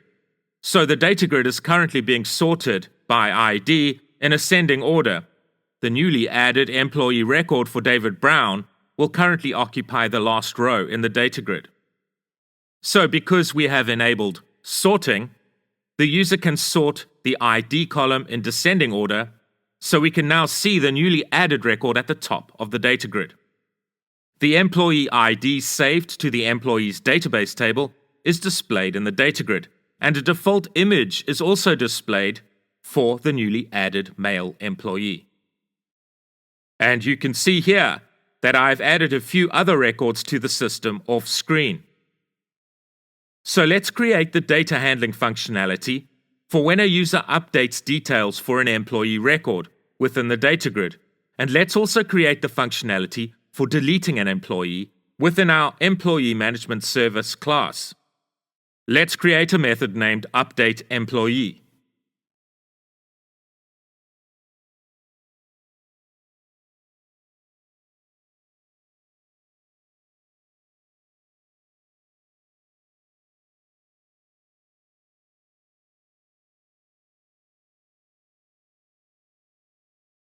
And implement the logic like this.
Let's create the logic for the deleteEmployee method like this. If at any point you get stuck and are struggling to follow along, please reference the code on GitHub. You are of course welcome to copy the code from the relevant GitHub page.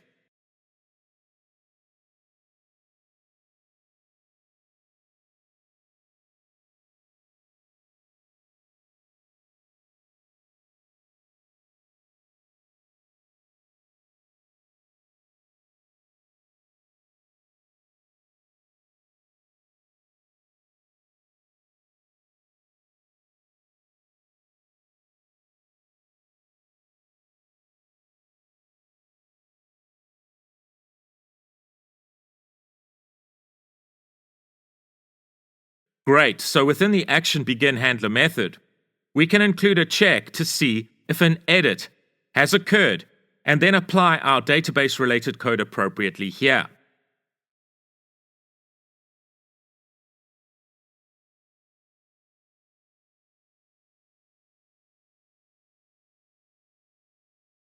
So for the scenario where a user action triggered the ActionBeginHandler method and a save has not been initiated by the user, but rather a delete has been initiated by the user, we can include an appropriate else-if condition in the top if block to check for a delete action.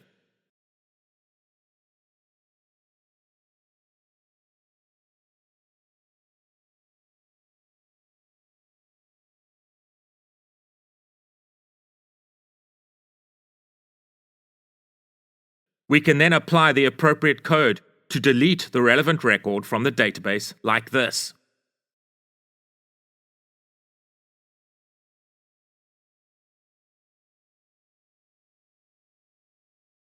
We only need the refresh functionality to run when an add action occurs, so please make sure that an if condition is appropriately included within the ActionCompleteHandler method to check that an add action has been initiated, so that the data is only refreshed within the DataGrid when a create operation has been completed.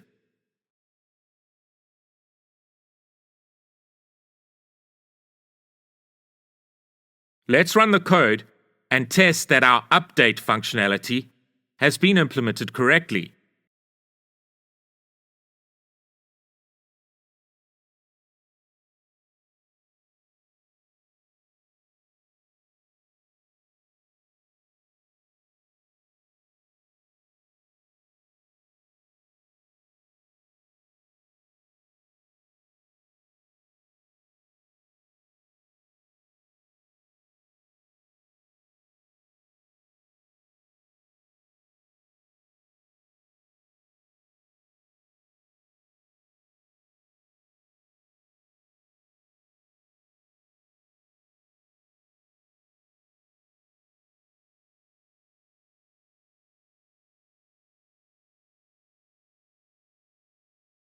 Excellent.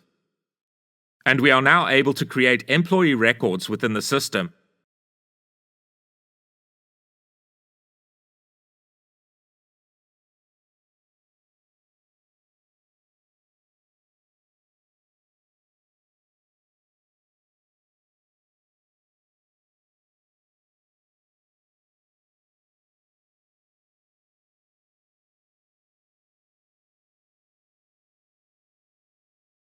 And update employee records within the system using our Syncfusion DataGrid. We can also delete records from the system like this. The effects on the employee data caused by user CRUD-related actions are now not only reflected in the DataGrid, but are also persisted to the employees database table. Great! So, one thing of course we need to discuss along with the subject of CRUD operations, is validation. So, how can we enforce validation rules for the fields of our DataGrid for when a user is either attempting to add a new record to the system or update an already existing record in the system? This is very simple to do. Those of you familiar with ASP.NET Core Razor Pages or MVC will no doubt already be familiar with the code that can be implemented here for this purpose. To enforce a specific validation rule on a model's property, a developer is able to decorate the relevant model's property with a specific attribute that indicates to .NET, as it were, which validation rule should be applied to the relevant model's property. So let's look at this with an example. So each row of data in our DataGrid is of type employee model. So if we go to the employee model class, we can, for example, apply the required attribute and therefore the required validation rule to the first name property, like this.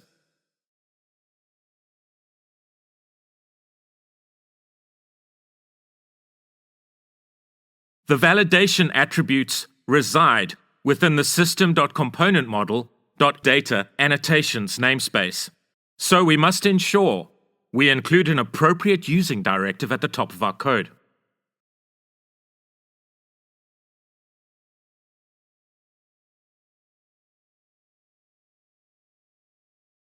And if, when we edit this field in our data grid, and we violate the required rule, a red border appears around the relevant input field, and we are presented with an appropriate error message. Let's apply the required validation rule for the last name field, the email field, and the gender field. Let's apply a special rule for the first name property where the user must enter at least 2 characters for this field and not be allowed to enter more than 100 characters into this field. We can use the string length attribute to enforce this rule.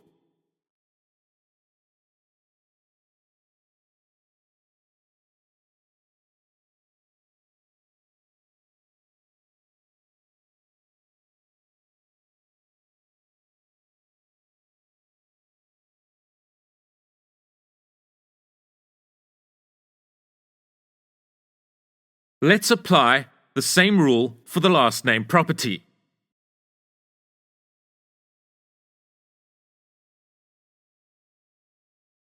Let's declare the email address attribute against the email field to ensure that the user enters an email address that conforms to a valid email address format. You can, of course, create your own custom validation attribute by creating classes that inherit from the validation attribute base class. This functionality is beyond the scope of this course, but it is easy to implement. You can then apply your own custom validation attributes to the relevant properties. So you are able to apply whatever validation rules that are required to any input field within the Syncfusion data grid.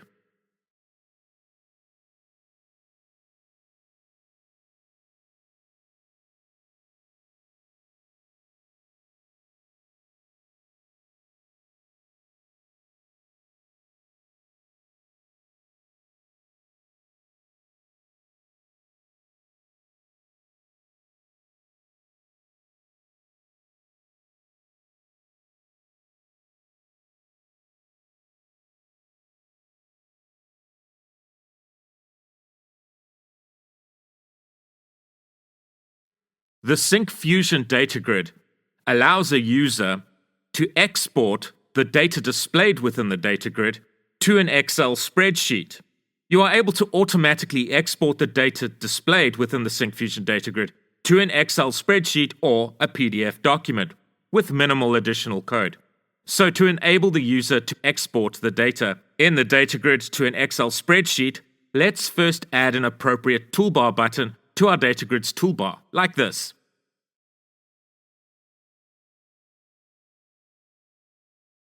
Then within the SF grid element, let's include the allow Excel export property and set its value to true.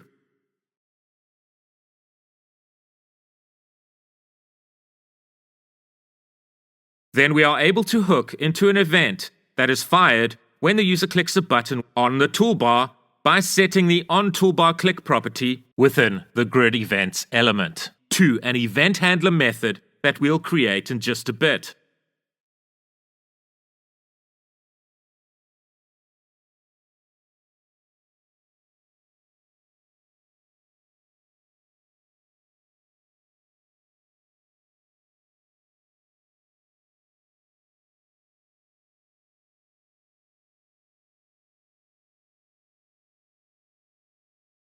The implementation for our event handler method is really simple.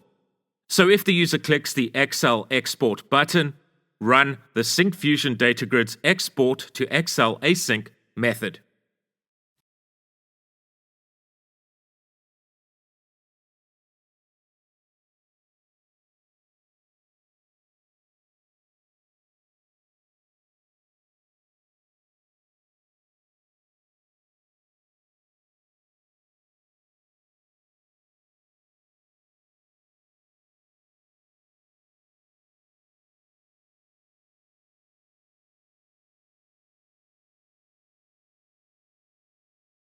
And look at that. Excellent.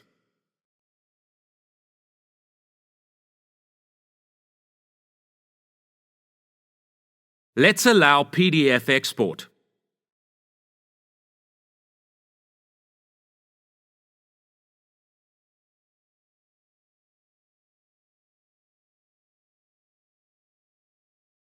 And let's implement the appropriate code in our toolbar btn click handler event handler method.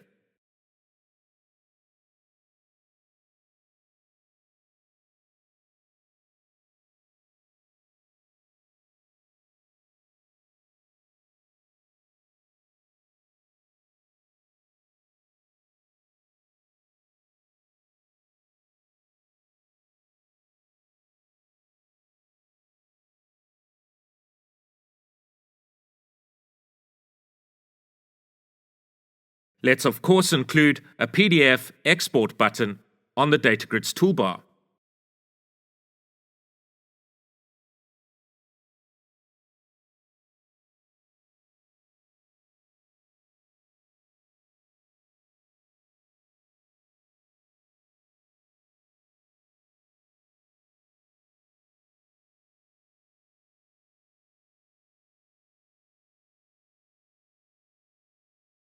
Great!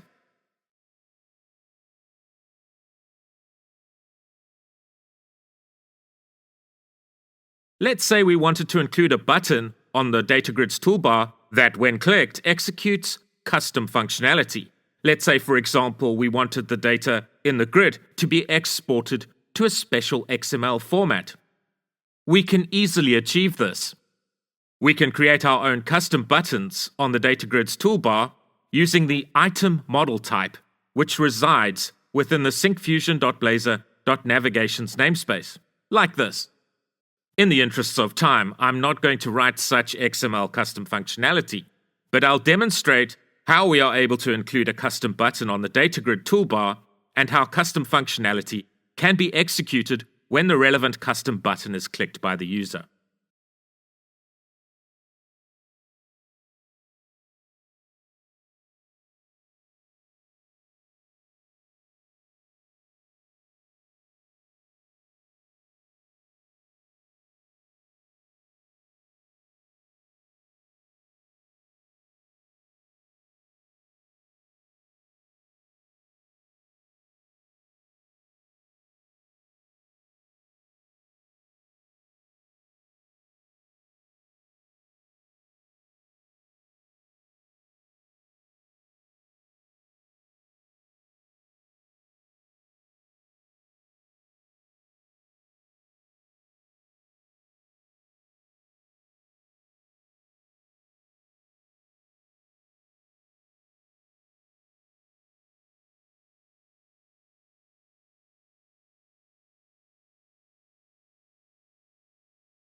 Great!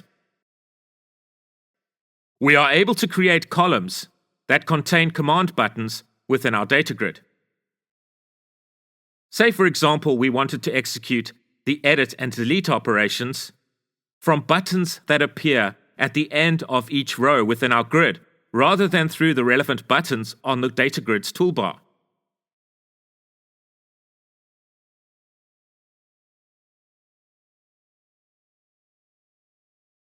We can include the grid command columns element within an appropriate grid column element to achieve this.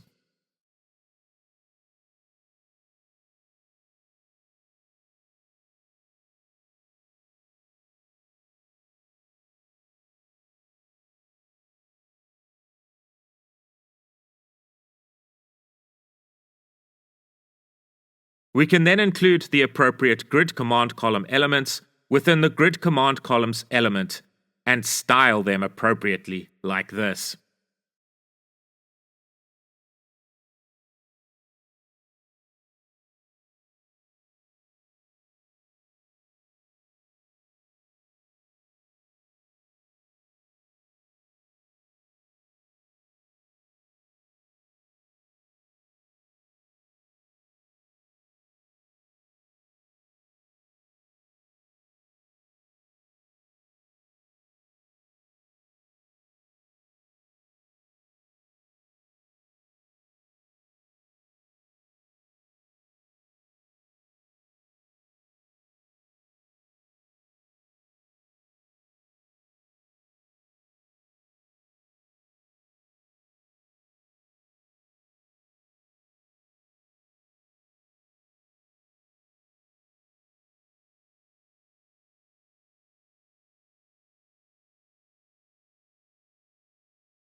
So now we are able to use these buttons to edit and save our data.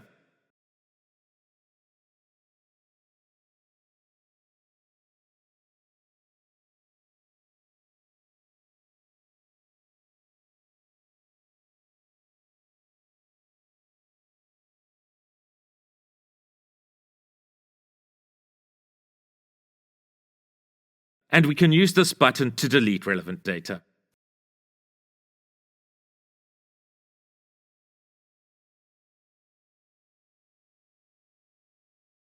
Excellent. We are also able to include our own custom command buttons within the DataGrid. Like this.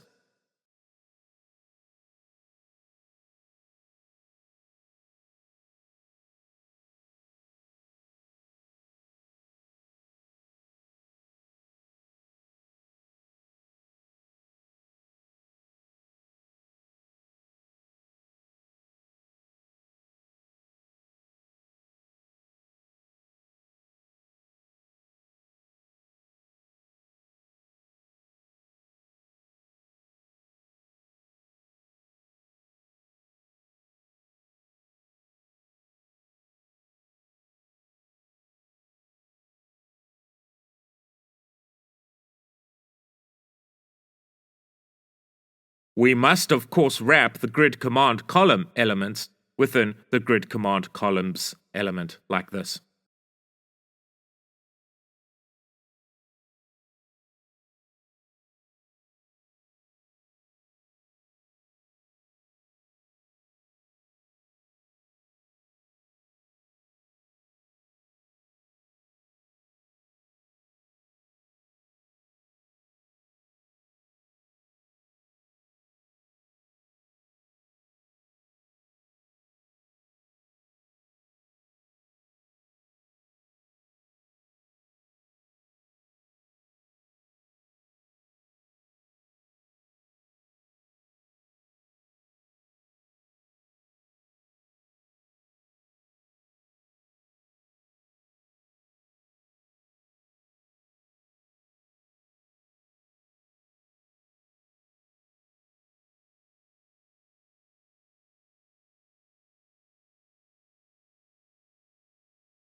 Excellent.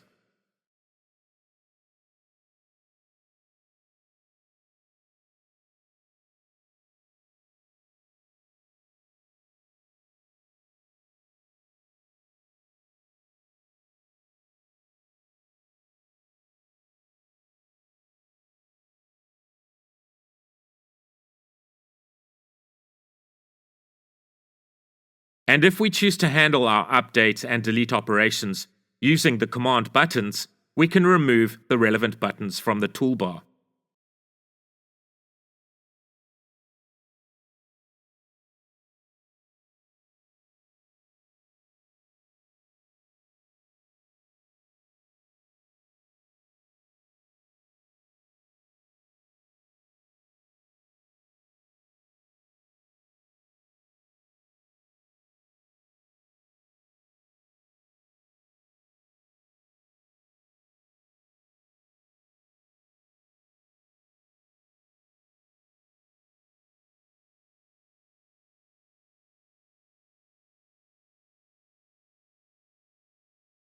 Great.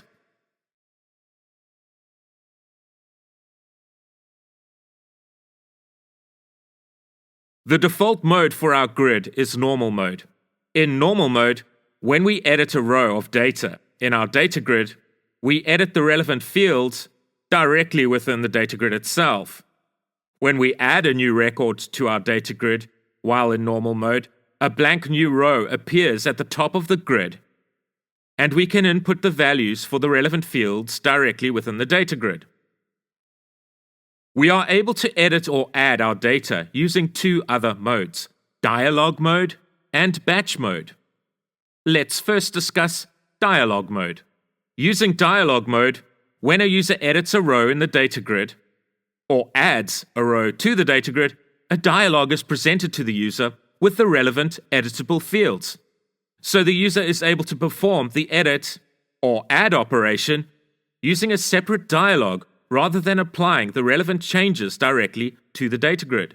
So to indicate that we want the user to add and edit data using a separate dialog, rather than performing these actions directly on the grid for this purpose, we must set the mode property of the grid edit settings element to the editMode.dialogEnum value.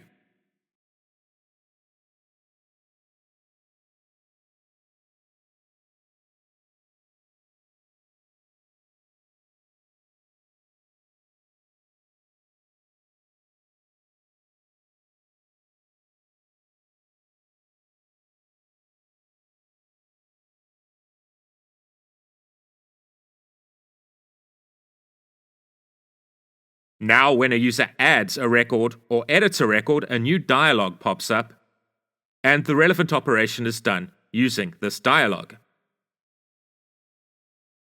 We are able to customize the dialog. For example, we can disable certain fields for add or edit operations, like this.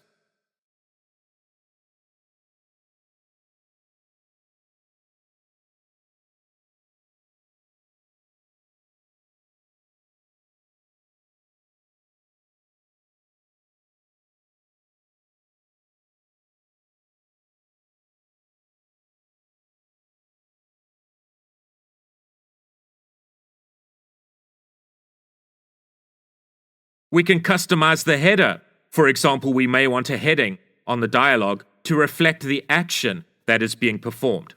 To customize the header for the dialog, we must add the header template element to the grid edit settings element like this.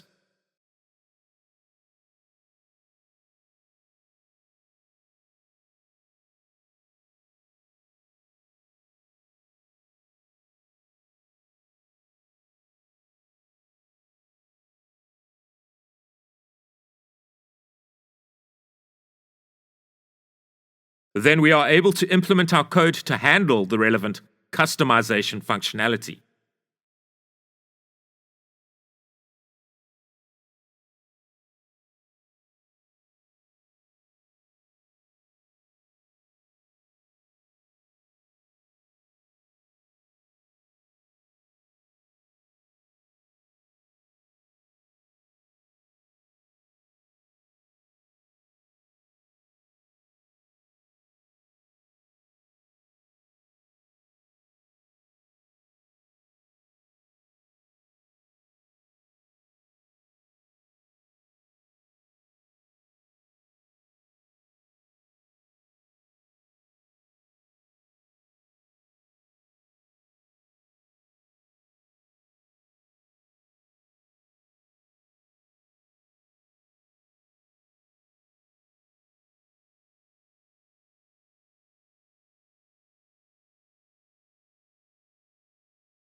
Great.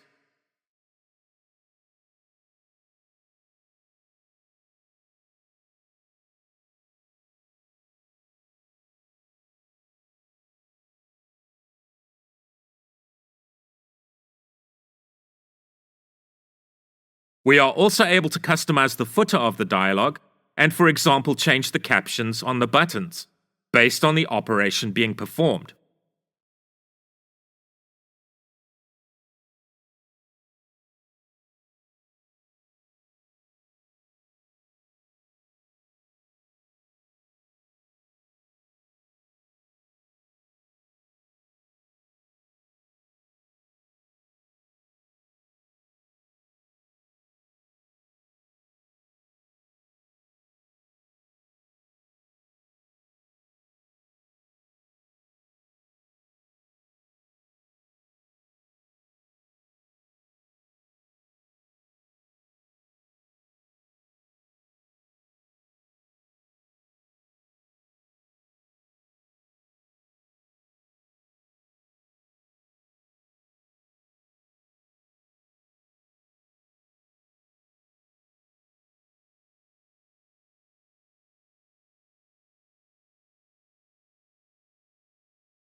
Then we can hook into the relevant button events and ensure that the appropriate functionality is executed, like this.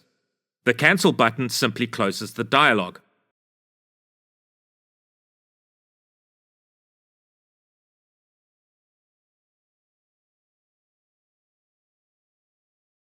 The save button executes the relevant save functionality and then closes the dialog.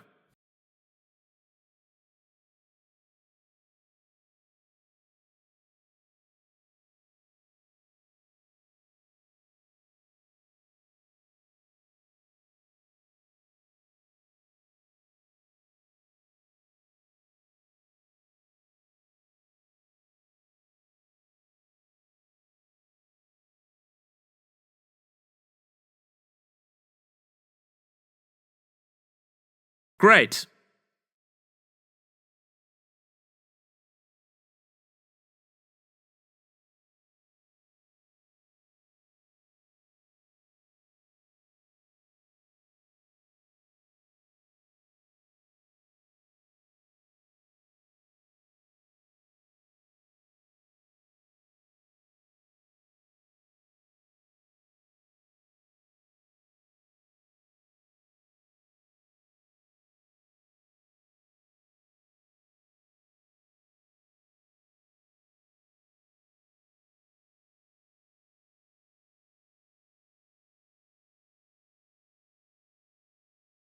You are also able to include the template element within the grid edit settings element to customize the fields and layout of the fields displayed to the user within the dialog.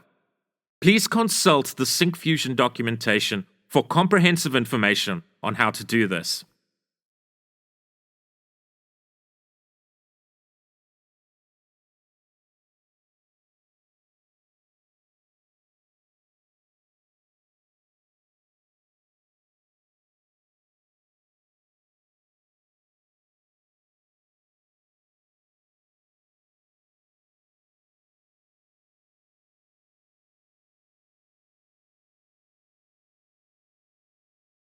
Batch mode. So let's look at what we are able to achieve using batch mode. When our DataGrid is in batch mode, we are able to perform more than one operation on multiple rows of data before saving our data.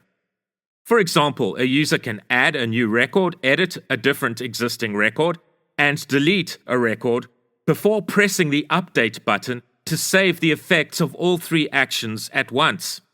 In batch mode, the user's add, edit, and delete operations can be executed in a batch all at once. So to run our DataGrid in batch mode, we simply set the mode property here to the edit mode.batch enum value. Let's include the update and cancel buttons within the toolbar of the DataGrid once again, because in batch mode, we are going to be able to edit multiple rows, so performing the save operation once a batch of operations have been performed by using the appropriate toolbar button seems more appropriate.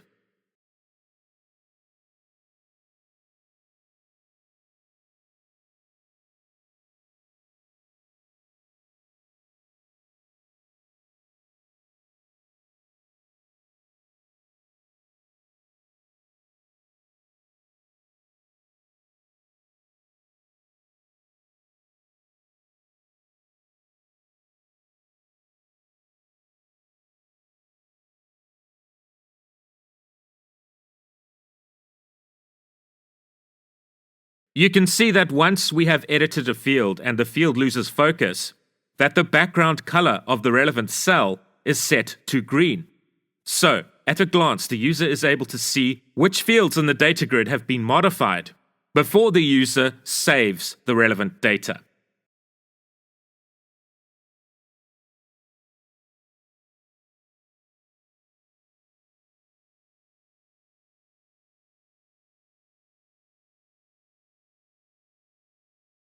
Then once the user has finished the batch edit, the user can press the Update button on the toolbar to save all of the user's changes. However, this action at the moment will only save the changes to the data grid and will not make the relevant changes to our database. So to propagate the changes through to the database, we are able to hook into an event triggered by the user's action to save a batch of changes made to the data grid. So to do this, within the grid events element, let's set a property named onBatchSave to the name of a method that we are going to write, which will handle the onBatchSave event. And you can see via IntelliSense the method definition, or method signature if you like, of the event handler method that we need to write to handle the onBatchSave event. So let's create this method and let's appropriately name it onBatchUpdateHandler.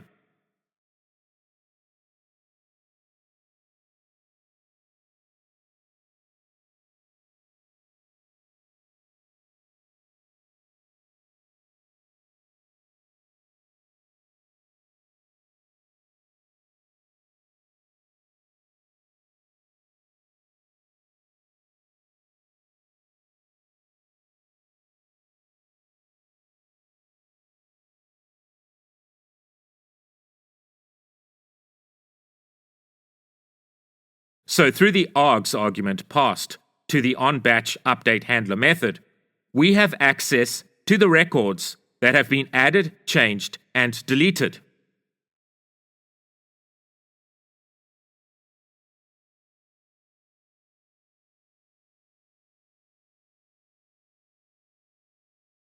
The logic for our code simply traverses these records and executes the appropriate operations.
Excellent.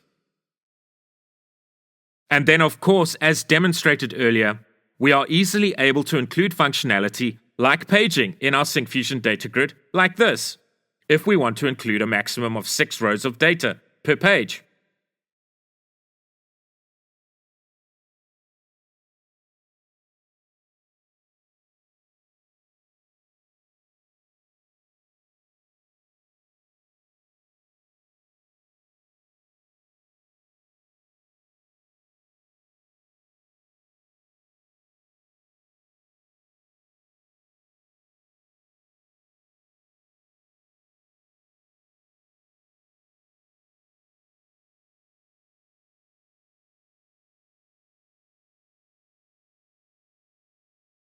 Let's adjust our page size to 5.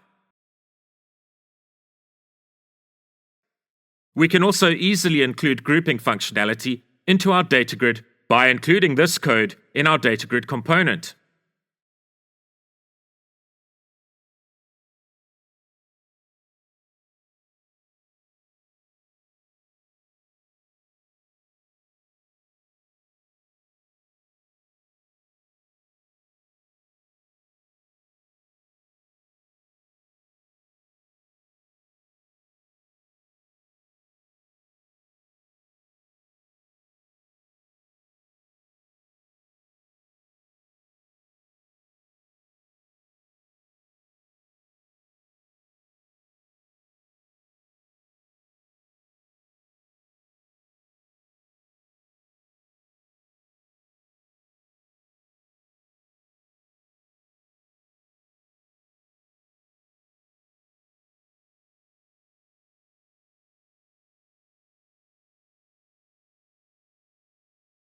We can include basic filtering functionality for each column in our DataGrid by including the Allow Filtering property within the SF Grid element and setting its value to true.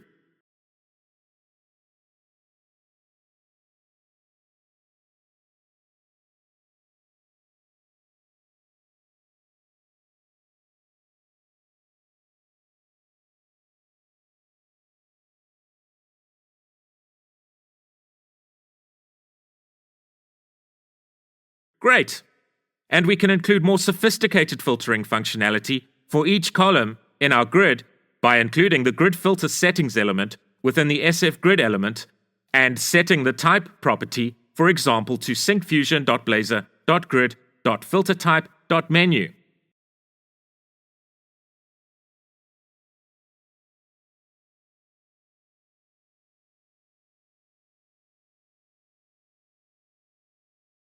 Then we are able to filter our data by either filtering on one column or a combination of columns in a variety of useful ways.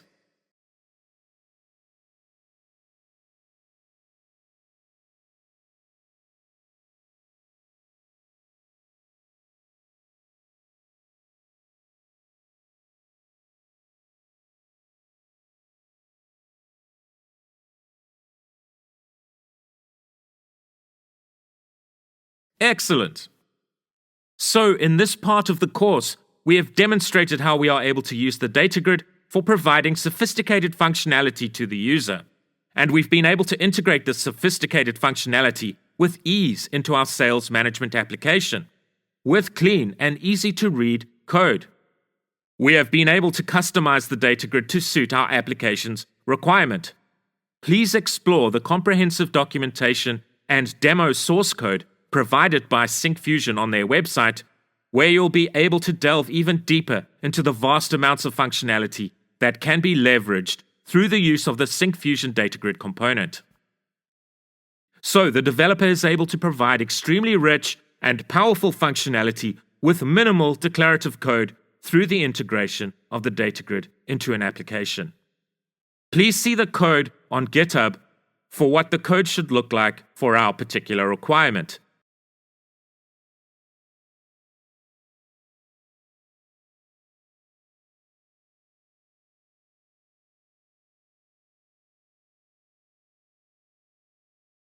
So, in this section of the course, we are going to create a facility where sales reps can, for example, log on to the system when they are on site with a client and order products for the relevant client from a product catalog.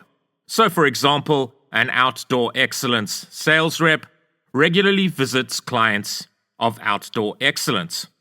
A client could be a buyer for a retail outlet that specializes in selling outdoor and sports products. The sales rep presents a product catalog to the client, and the client is able to instruct the sales rep on which products the client wishes to purchase from the product catalog. The sales rep can then, using the sales management app, simply check the checkboxes next to the products that the client wishes to order through the app and press a button to order the checked products. Details of the order are then processed by the system, and data is captured regarding, for example, the order price, products, date of the order, the employee ID of the sales rep responsible for the order, the client ID of the client that instructs the sales rep to make the particular order, the location of the retail outlet, etc. A little bit later in the course, we are going to use Syncfusion charts to display useful metrics gleaned from the order data that is captured when a client makes an order or multiple orders through the sales management application. So in this section of the course, basically, we are going to create functionality for displaying a product catalog and also facilitate a basic ordering system so that a sales rep can create an order directly from the product catalog for the relevant client. So let's first create the display product catalog functionality. So let's first create a Razor component named product catalog.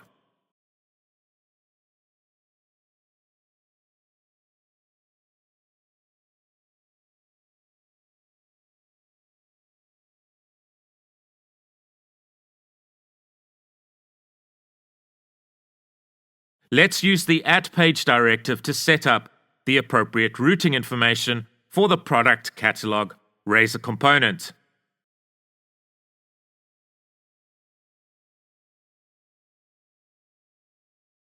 Let's include a link to our new Razor component within the nav menu Razor file.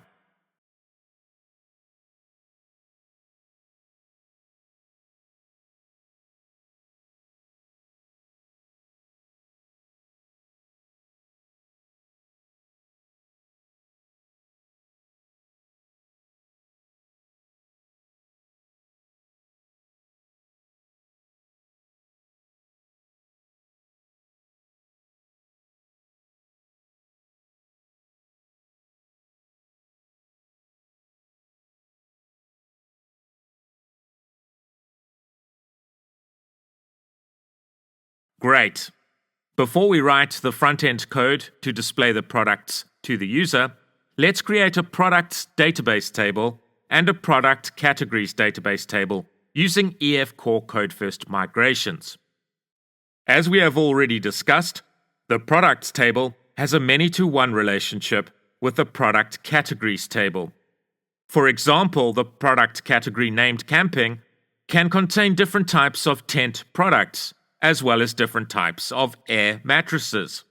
The mountain bikes product category can contain many types of mountain bikes. So the relationship is one product category to many products, or conversely, many products to one product category.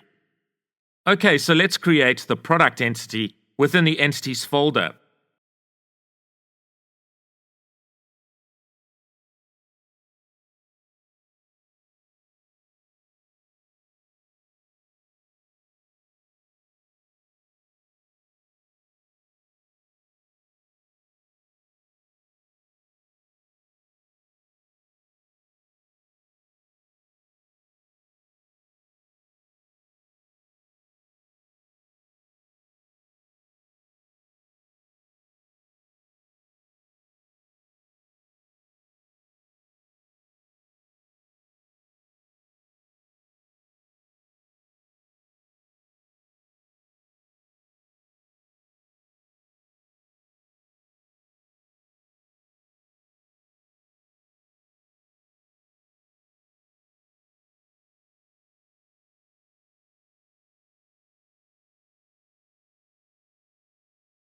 Great.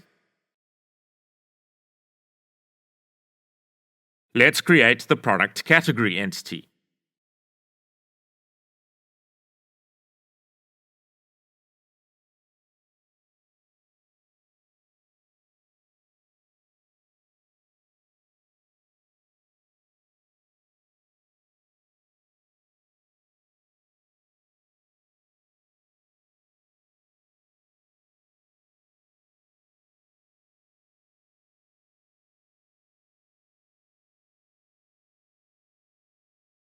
Great.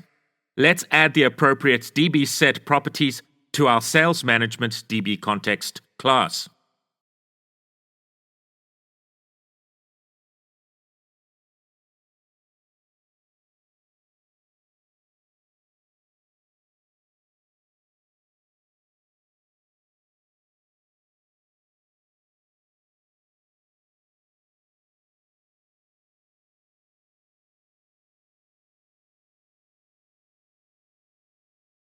Great.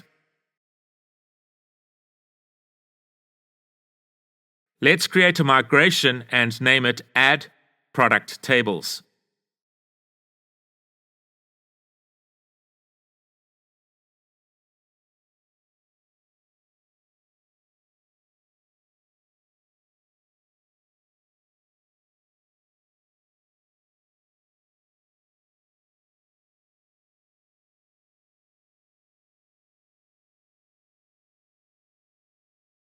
Let's run our migration by typing in the update-database command and pressing the Enter key.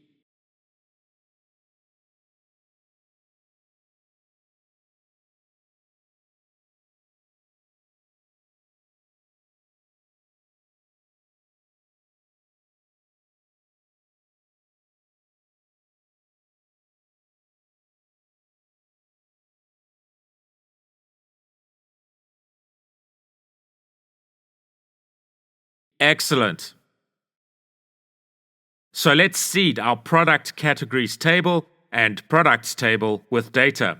I have already prepared product-related data off screen so that we can seed our database with appropriate product category data and appropriate product data. Please copy the relevant product seed data code from the GitHub webpage at this location. A link to this webpage has been included below in the description. So let's open the seed data class from within the data folder. And let's add a static method named addProductData.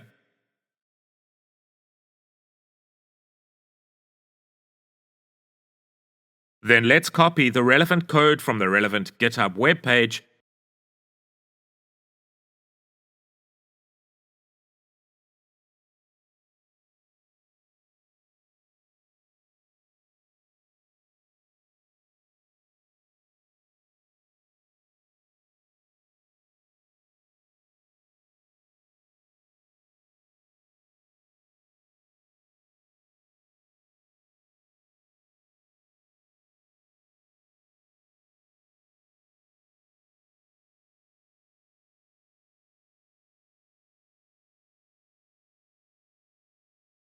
and paste it into our new addProductData static method.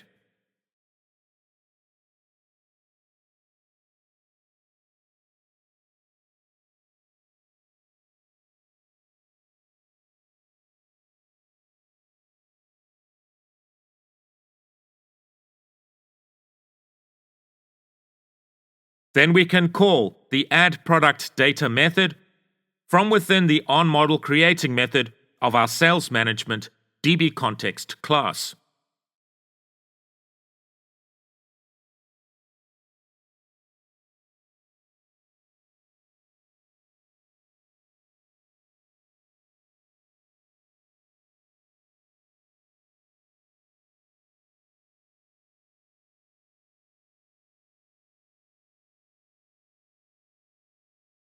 Let's add a migration named Seed Product Data.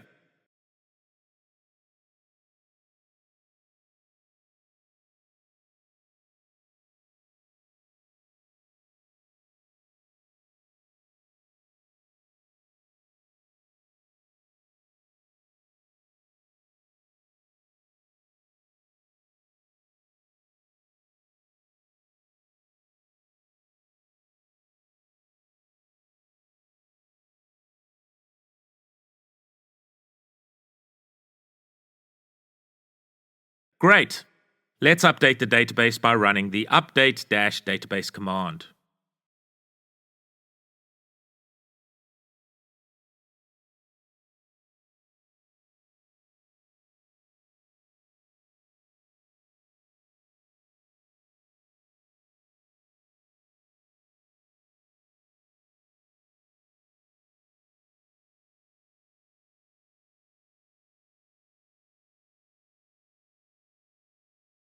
Excellent. So you can see we have an image path for each product row stored within the products database table. I've prepared images for each of the products off screen. Please download these images from this location on GitHub. A link to the location is available below in the description of this video.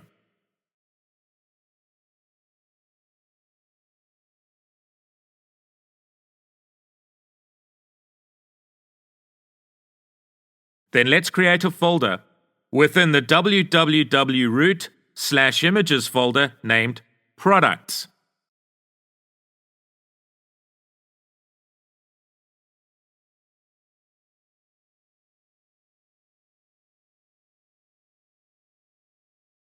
And paste the images that we have just downloaded from GitHub within this Products folder.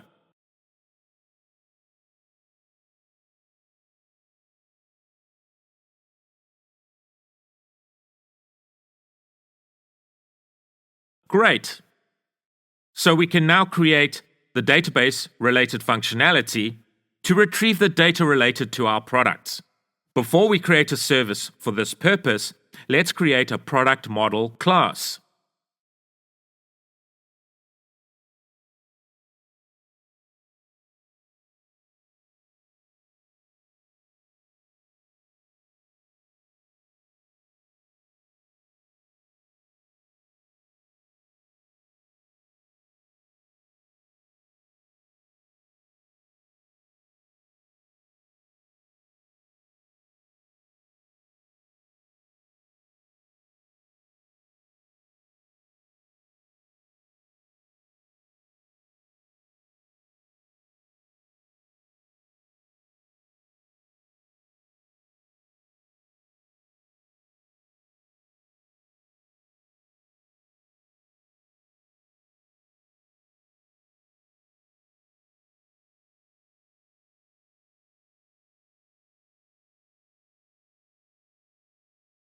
This class will serve as the type for each product object displayed on the UI in our Product Catalog Razor component. Let's create an interface within the Contracts folder named iProductService.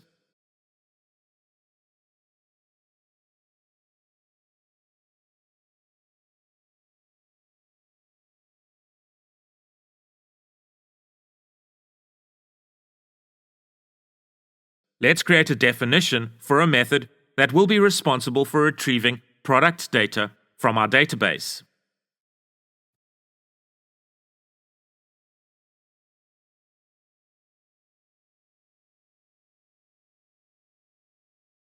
Let's create a class named ProductService, where we'll implement the logic for the method definitions defined within the iProductService interface.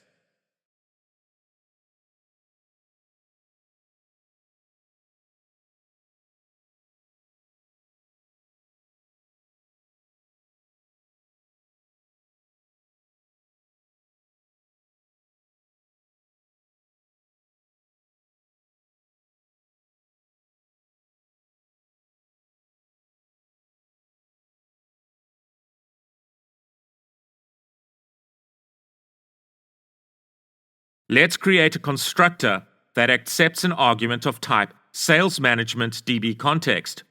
An object of type SalesManagementDBContext will be injected into this constructor at runtime. Let's generate a field to reference the relevant SalesManagementDBContext object.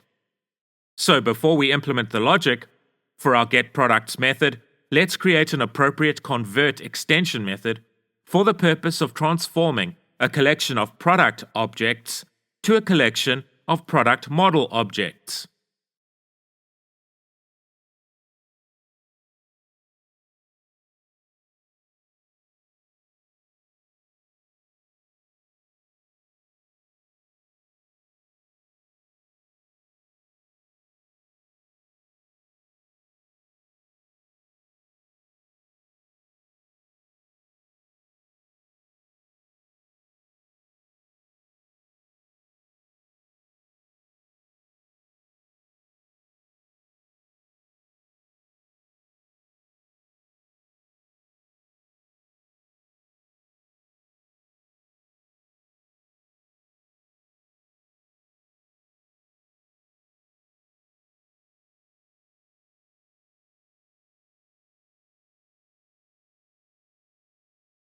Great.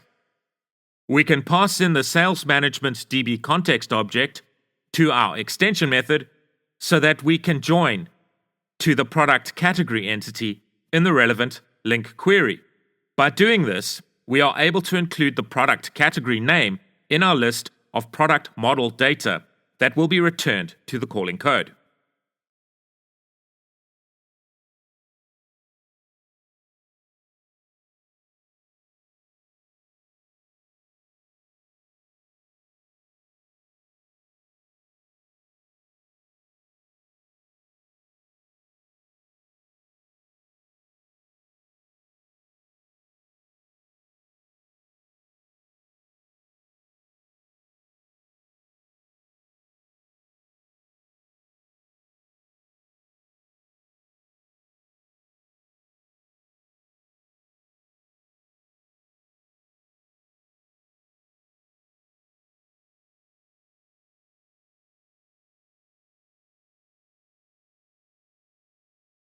Oops, we have a little typo to fix here. So let's go to the product model class and fix the issue.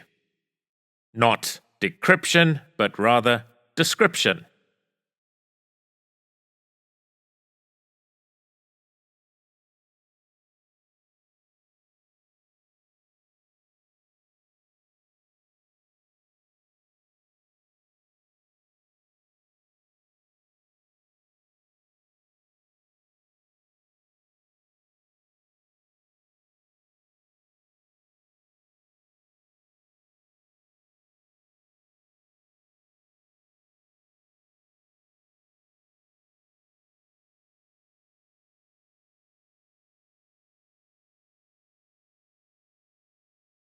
Then the code for the getProducts method is simply this.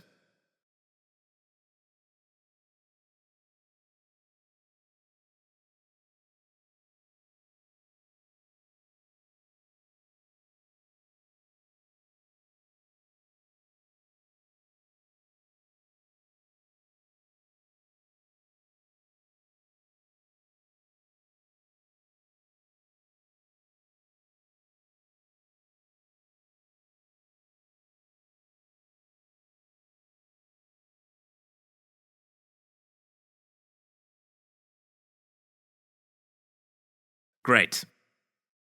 We want to use the Syncfusion ListView component to display our product data on the user interface. To do this, we first need to install the Syncfusion.Blazor.Lists NuGet package.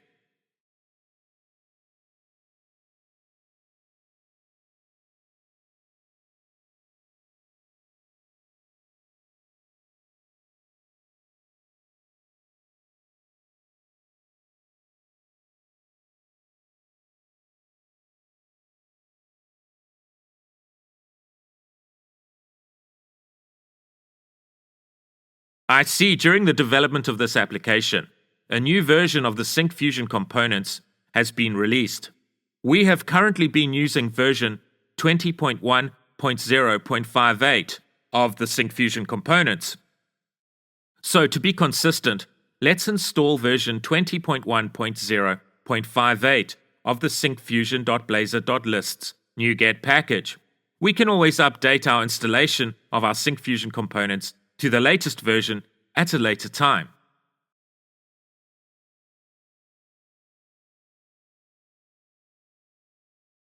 Great. Let's include a using directive that references the Syncfusion.Blazor.Lists namespace at the top of our code.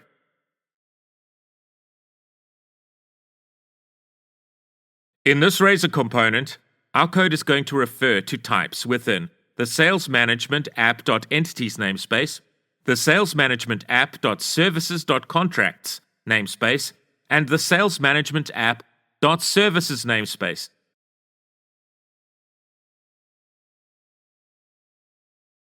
So let's cut the relevant directive code from the Employee Management Razor component and paste this code within the _imports.razor file.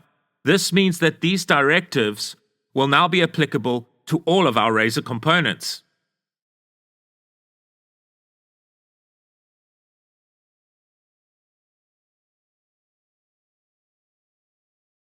Let's write code so that a product service object is injected into our product catalog Razor component at runtime.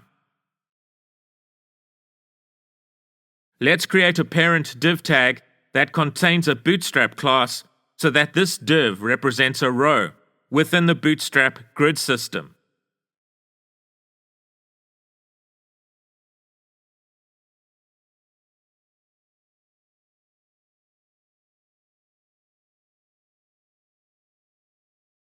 Let's create a div element that contains a Bootstrap class to indicate that the content within this div should take up all 12 columns of the Bootstrap grid. Within this div, let's create declarative code to include the SF ListView component appropriately within our Razor component. Let's write code to override Blazor's oninitialized async lifecycle event handler method.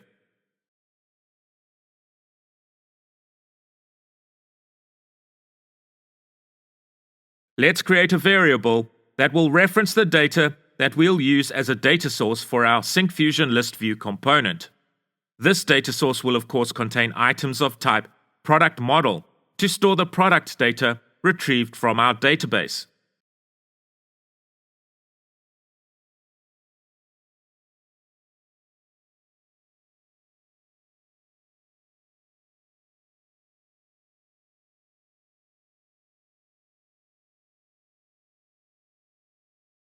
Then we can use our product service functionality to retrieve our product data from the database and assign this returned value to the private variable named product data that we will wire up as the data source for our Syncfusion ListView component. So let's appropriately set the data source property of the SF ListView element to the product data variable.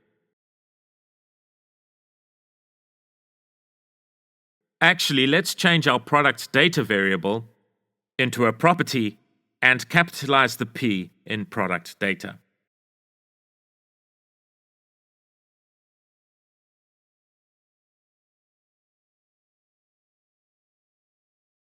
Great. Let's not forget to register our product service type for dependency injection.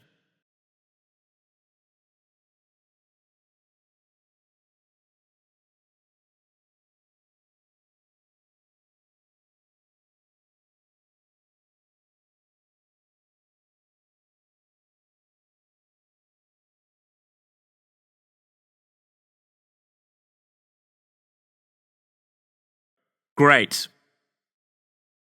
Let's include a ListView field settings element within our SF ListView element like this.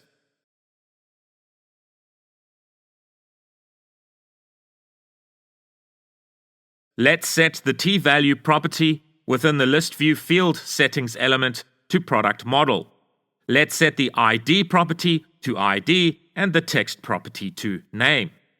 So here we are telling the Syncfusion ListView component, as it were, which property denotes the value of a ListView item and which property of the ListView item, which remember is of type product model, should be displayed on the UI.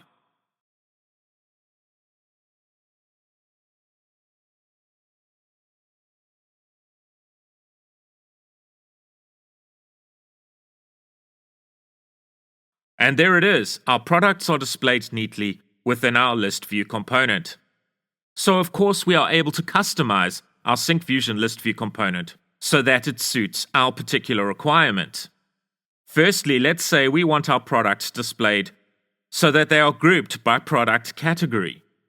We are able to do this by setting the grouped by property in the ListView field settings element to the property of the product model type by which we want our list of products grouped. So we want to group our products by product category.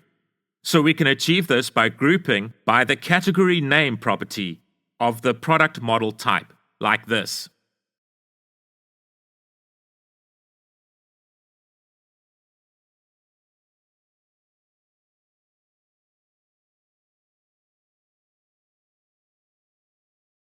Great. We are able to customize the look of the grouped field through the use of the ListView templates component. So let's include the ListView templates element within the SF ListView element. Let's set the t-value property to the type of objects stored in the data source that we have wired up to the Syncfusion ListView component. Then we can include code to specifically target the field by which we are grouping the data. To do this, we can include the group template element within the ListView templates element. Then we can use the context object to reference a particular list item, and of course each list item is of type product model. We are able to include basic HTML like this to style the category name property of the product model type.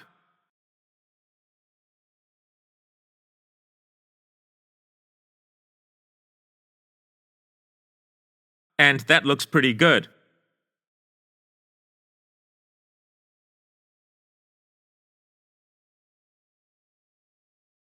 We can include the template element within the ListView templates element to style the list items.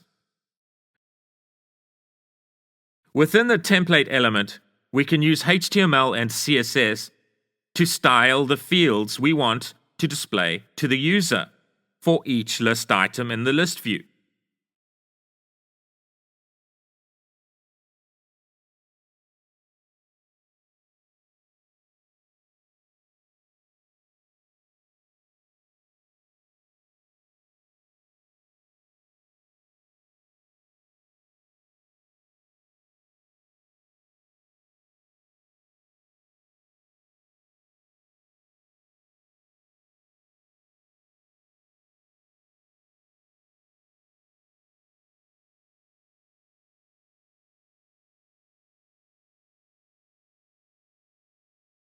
The Syncfusion ListView component makes each product model list item available to us in code through the context object, so we are able to include which fields from the product model type we want to display in our template using the context object. Notice that we are using certain Syncfusion CSS classes to style the list view items.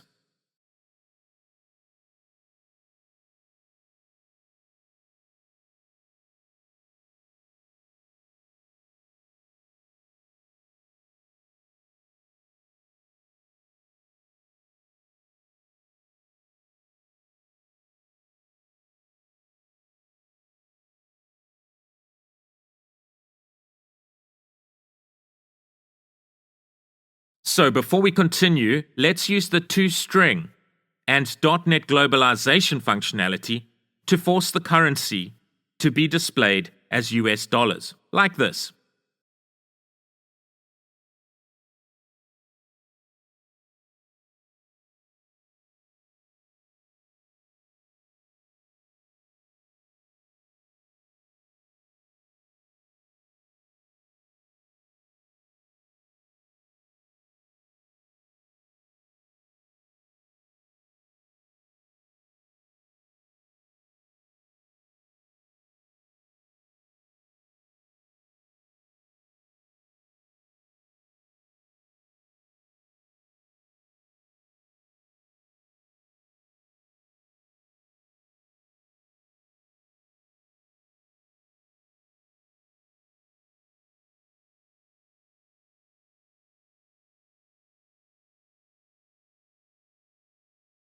Let's set the CSS class property of the SF ListView grid component to Syncfusion's e-list-template CSS class.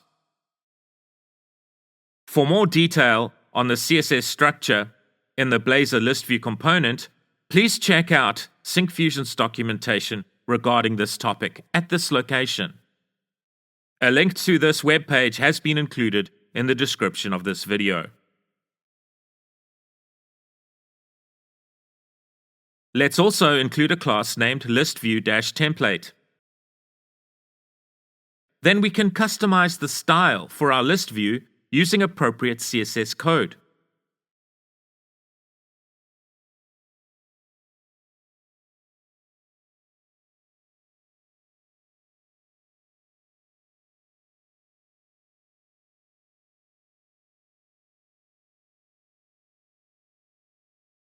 Let's run the code.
And I think that looks pretty good.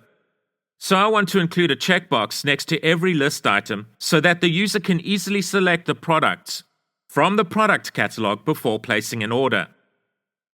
To include this functionality, all we need to do is add the Show Checkbox property within the SF ListView element and set its value to true.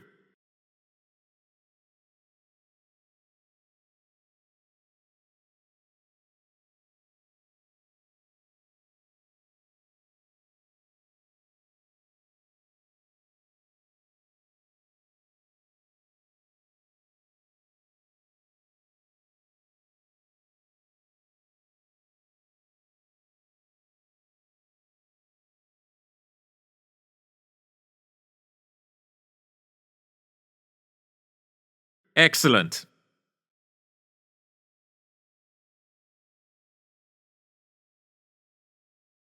With each order made on behalf of a client by a sales rep, we also need to include relevant client information. So we want to include a combo box that is populated with a list of clients.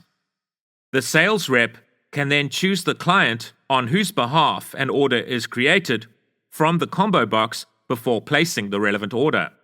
So firstly, let's create a C# class named client within the entities folder like this to represent the client entity.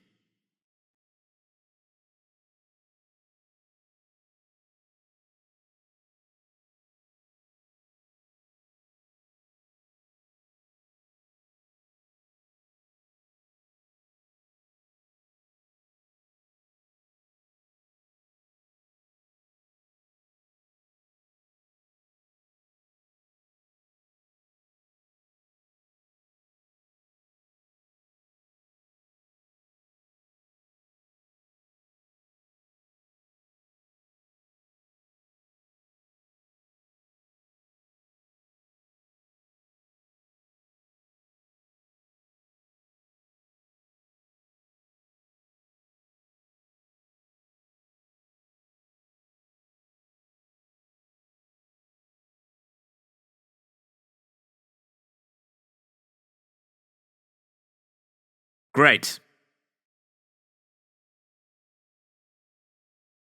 Let's also create a C# class named Retail Outlet.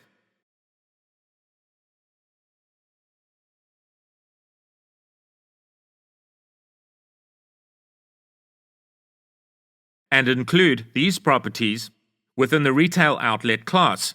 This C# class represents the Retail Outlet entity.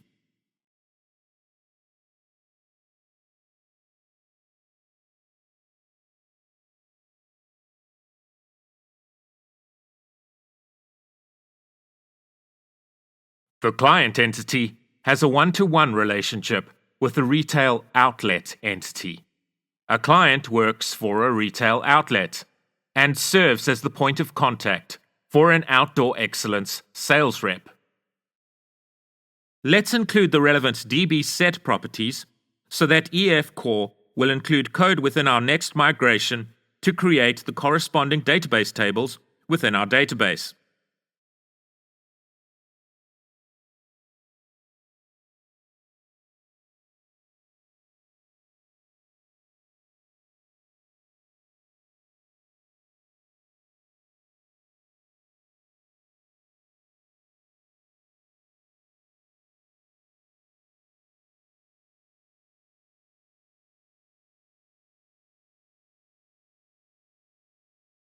Let's generate the migration code.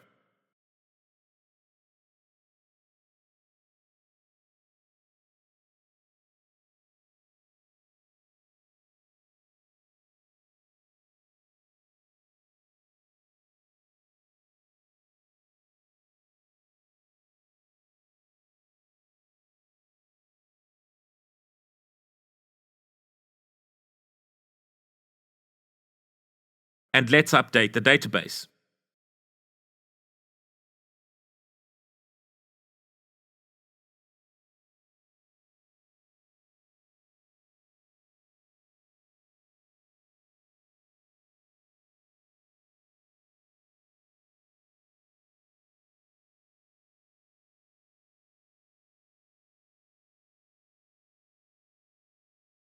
Great!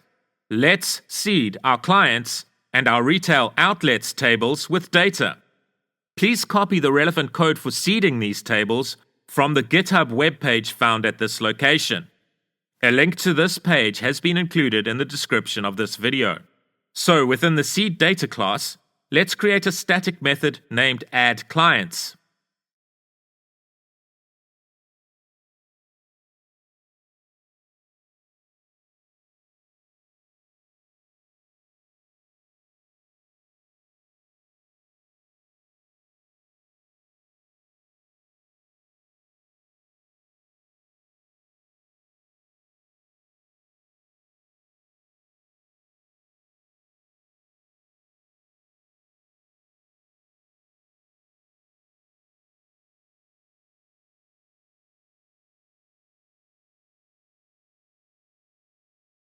Let's paste the appropriate code that we have copied from the relevant GitHub webpage into the addClients method.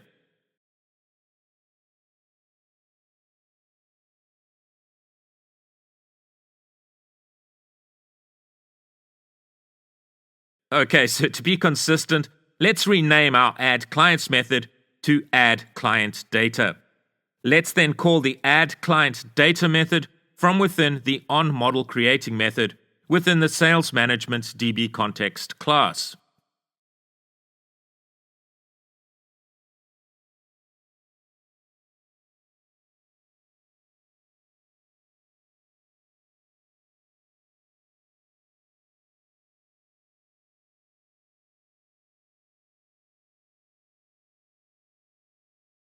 Let's create a migration named seedClientData.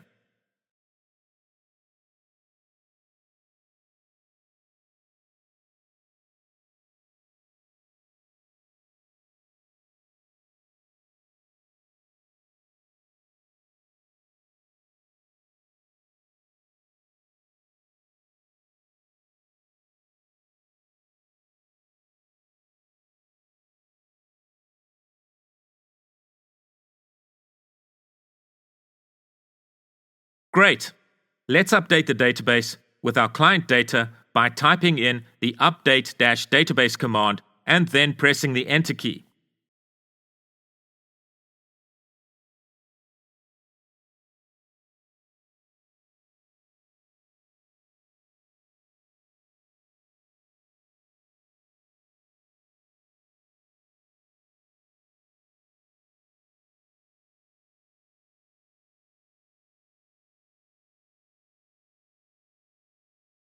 Excellent!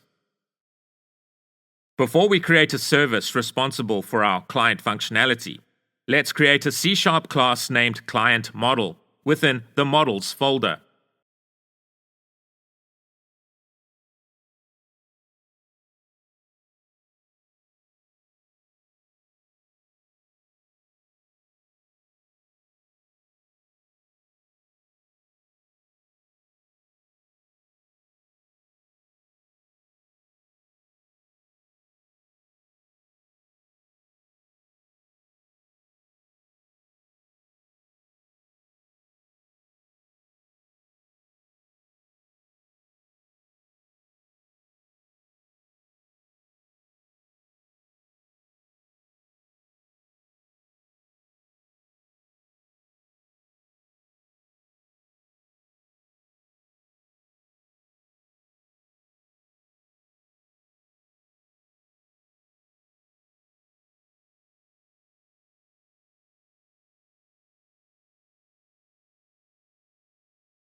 Great.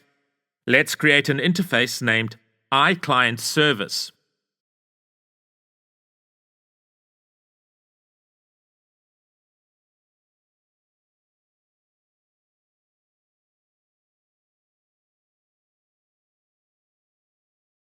Let's create a definition for a method that will be responsible for retrieving client data from the database.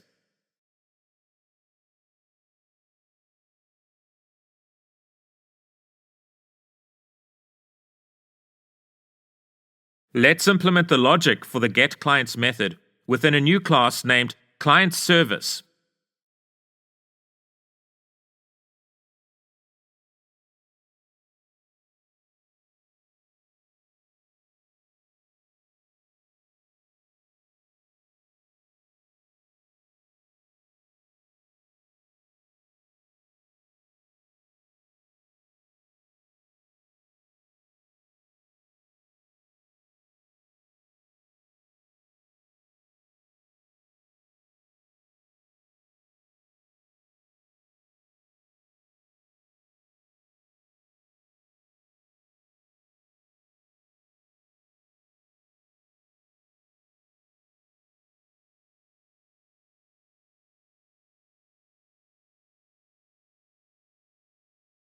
Before we do this, let's create an overload for the convert extension method that converts a collection of client objects to a collection of client model objects.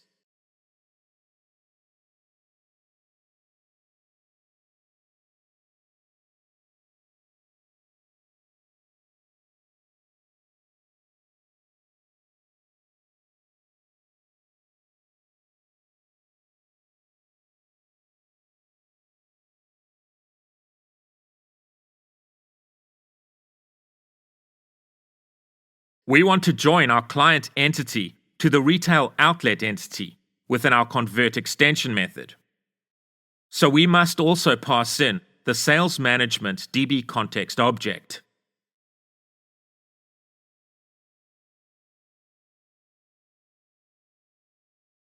Within our link query, let's join the client's collection to the retail outlets collection so that we can include location-related information within the returned list.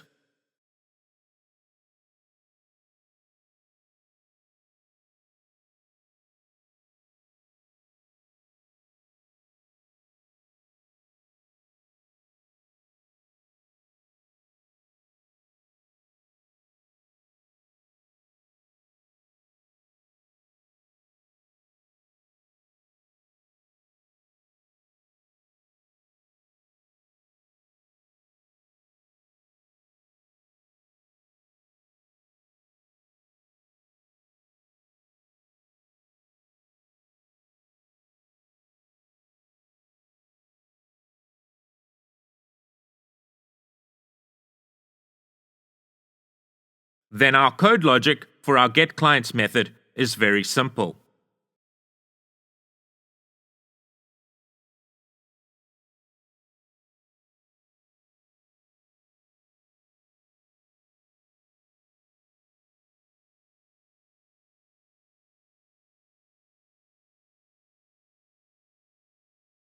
Great.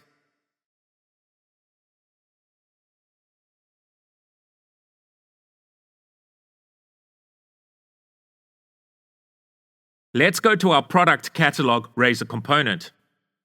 Let's write code to include a Syncfusion combo box within the product catalog Razor component.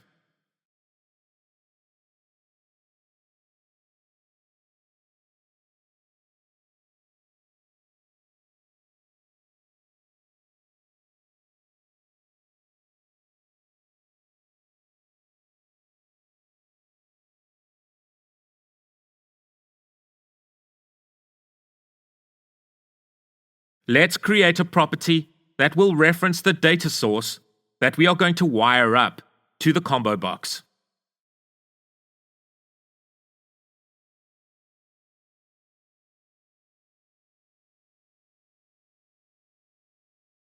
Let's write code to retrieve the client data from our database within our override method of the onInitialized async Blazor lifecycle event handler method. In order to access an object of type iClientService, we must write code to inject an object of type iClientService into our Razor component at runtime.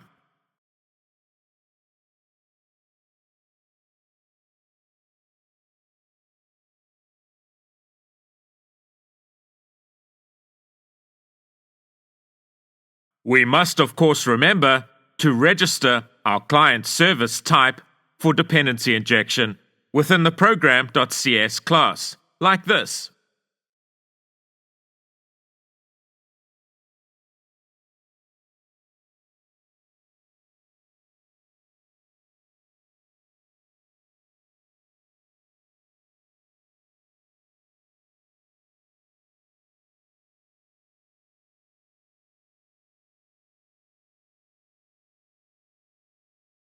Then let's set the data source property within the SF combo box element to the client data property.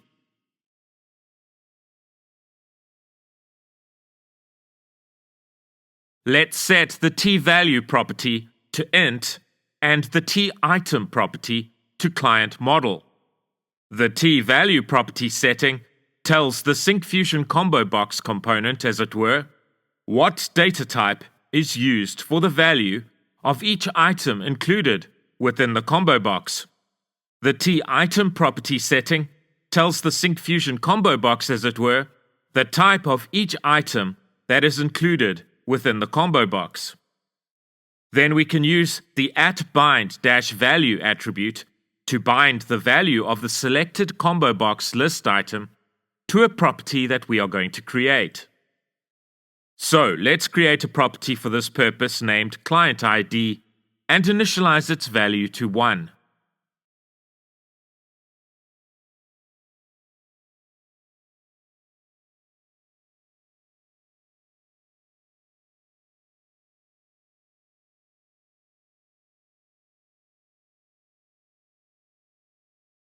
We must include an element named combo box field settings within the SF combo box element, and then we can define which property of the client model type we wish to display to the user by appropriately setting the text property. We can also declare which property denotes the value of the items contained within the combo box by setting the value property to an appropriate property in the client model type. Let's run the code.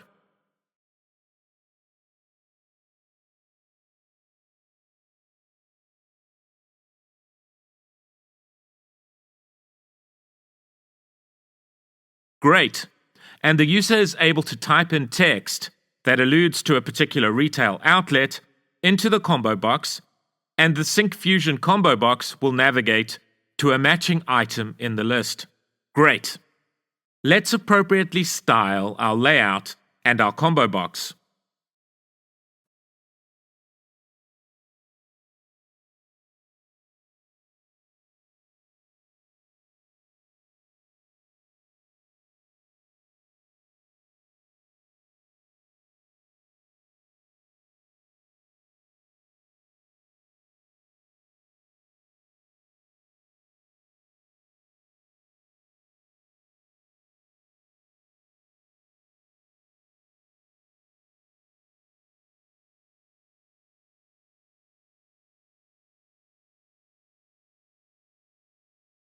Great.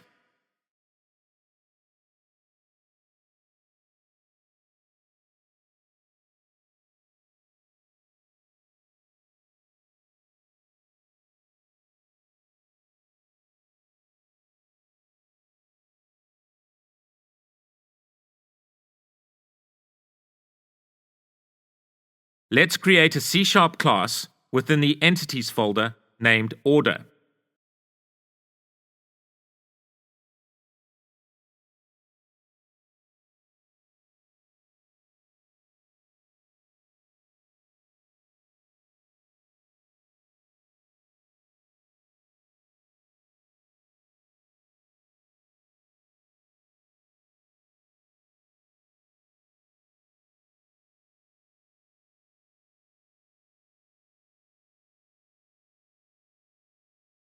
Great. Let's create a C# class within the Entities folder named Order Item.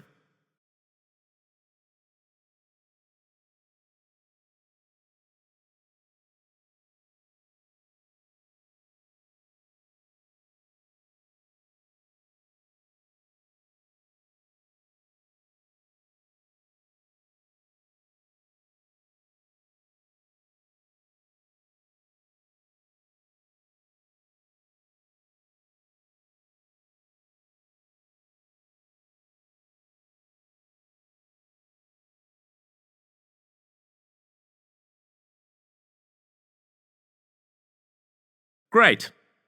The order entity has a one-to-many relationship with the order item entity. One order can contain one or many order items. Let's add the necessary DB context properties so that the order entity and the order item entity are used for creating the corresponding database tables in our database.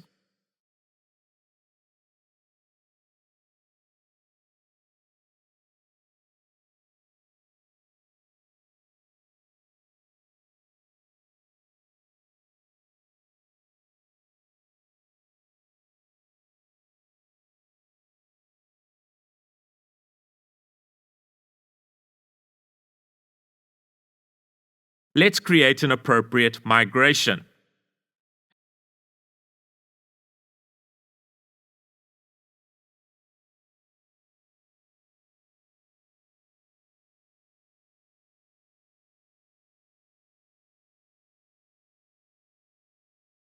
And let's update the database by running the update-database command.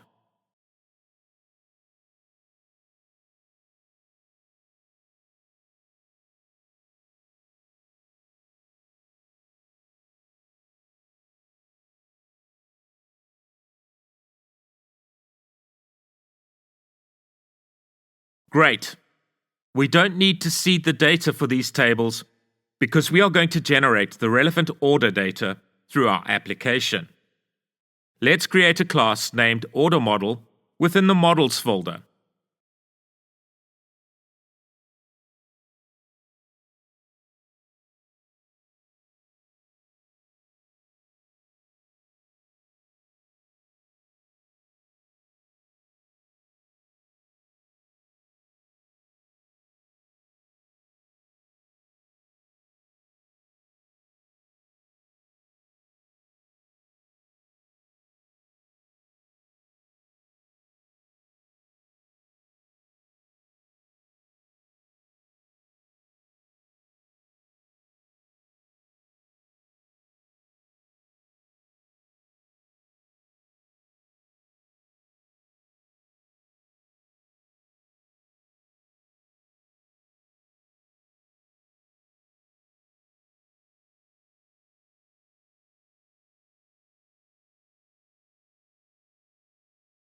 Let's create an interface named iOrderService within the Contracts folder.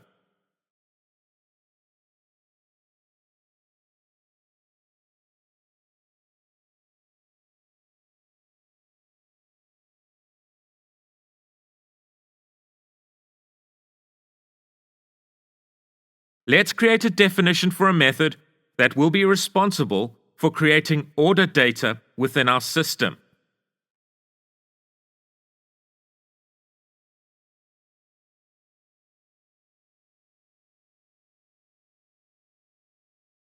Let's create a C# class named OrderService and implement the code logic for the createOrder method.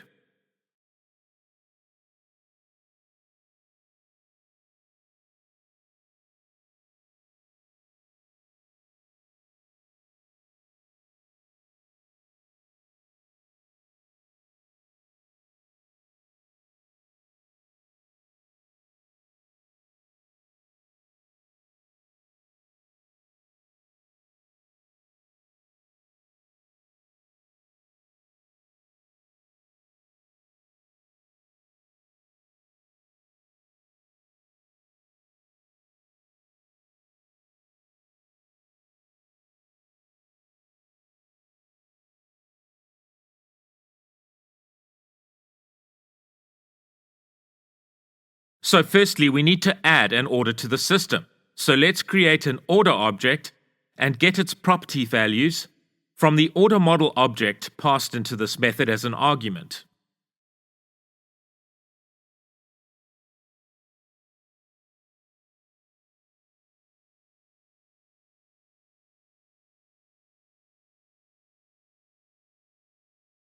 For now, we are hard coding the employee ID for our orders to 9, which is the ID of the employee named Benjamin Lucas, who is a sales rep.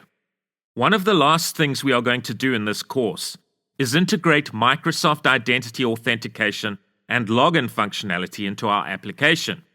As part of the login functionality, we'll be able to retrieve the ID of the logged on employee. So we'll be able to get the appropriate employee ID field at this point based on the logged on user's details. For now, while we test our functionality, let's simply hard code the employee ID field where necessary.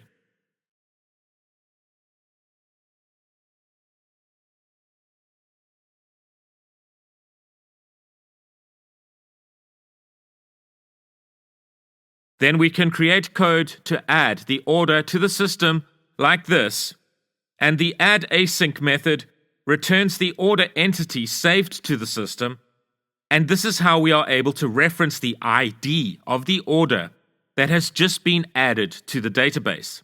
The order entity has a one-to-many relationship with the order item entity. The order item entity has an order ID property, which is a foreign key from the order entity. So we must insert the order entity into the database and reference the ID of the newly added order entity that has just been added to the database. This must be done before we add the order's relevant order items to the database.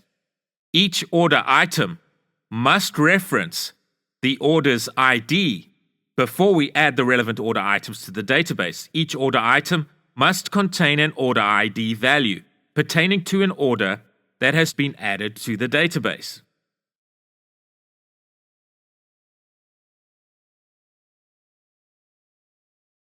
Let's create a private method that returns the order item collection where each order item contains the relevant order ID value.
Then we can use the addRange method to add the relevant order items to the database.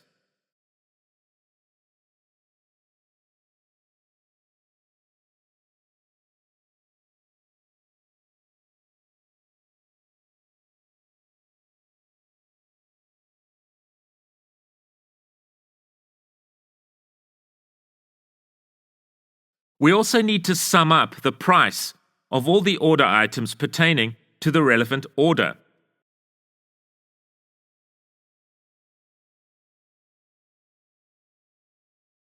And sum up the quantity of items that were included for the order, like this.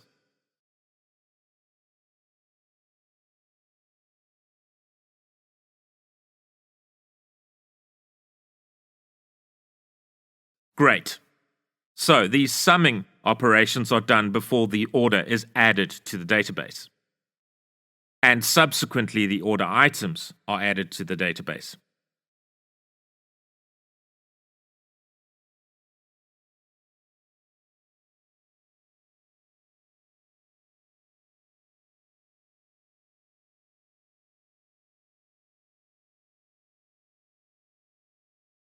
So let's go to the product catalog.razor file and write code so that an object of type iOrderService is passed into the product catalog razor component at runtime.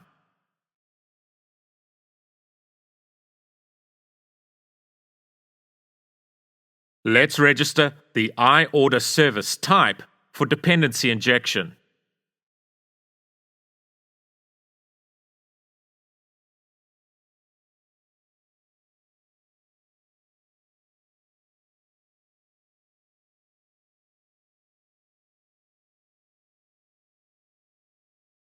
Let's include a button that a user can click to create an order in the system based on the product items that have been checked in the list view.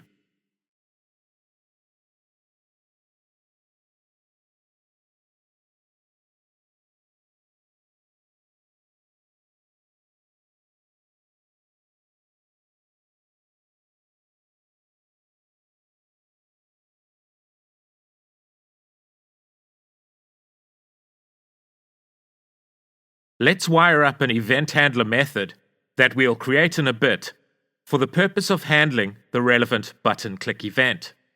In this case, the logic for the event handler method will entail collating a selected list of products, i.e. the products that have been checked in our list view, and passing the list of products, which denote the order items in the client's order, to the relevant order service functionality. So let's create the createOrder event handler method.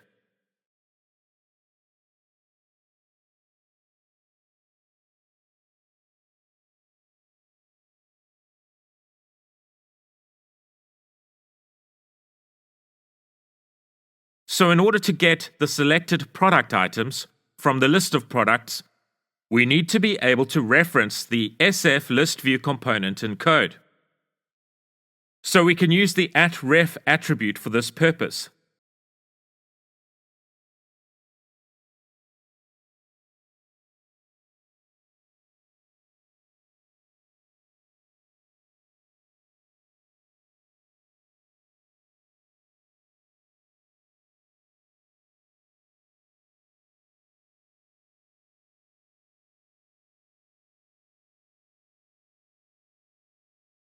When the Create Order button is clicked by the user, our code for creating the order is fired.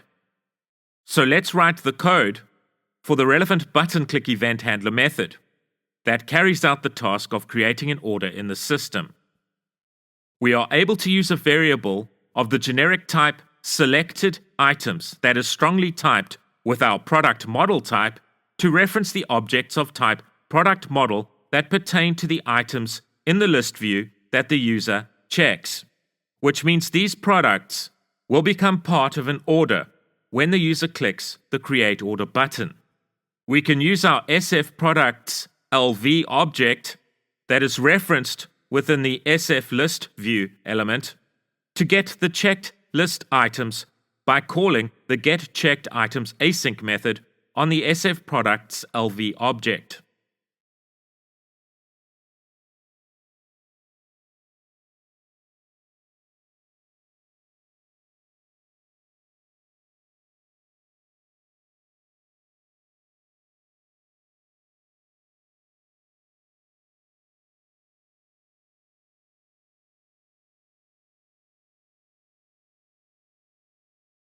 Each of the checked product items will become the basis for an order item. We can use the order model type to create an object that contains relevant order information and the relevant order item collection. Note that each checked product is the basis for an order item.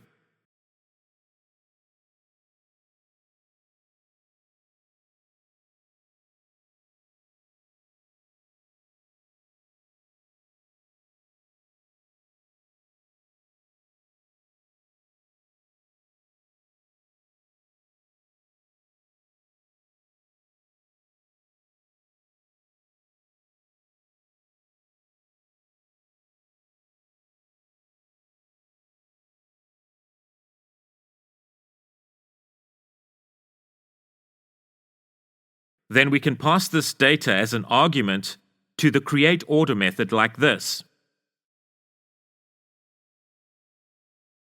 Let's test the code.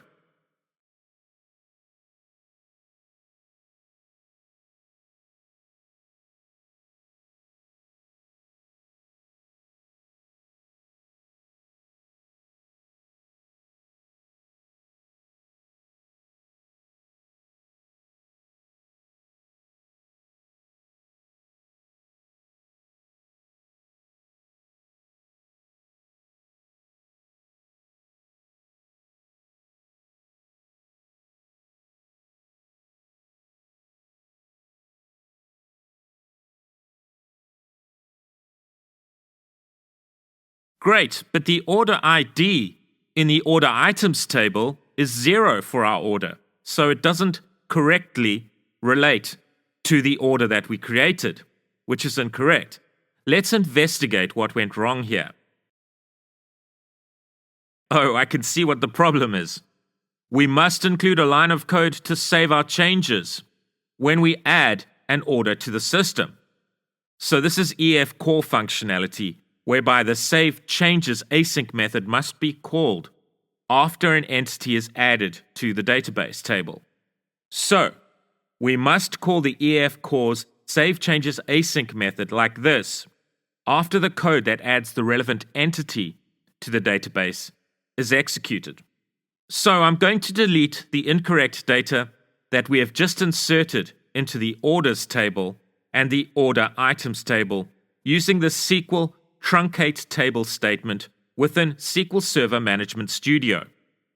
By using the truncate table statement, instead of simply deleting the data, the primary key columns will be initialized back to 0.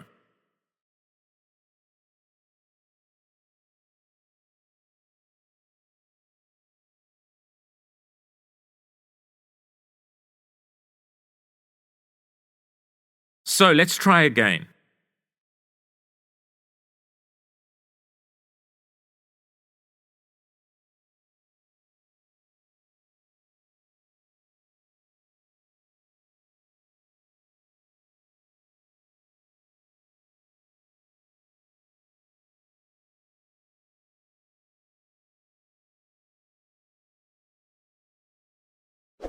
Excellent! We now have the correct order ID value being inserted into the order items table.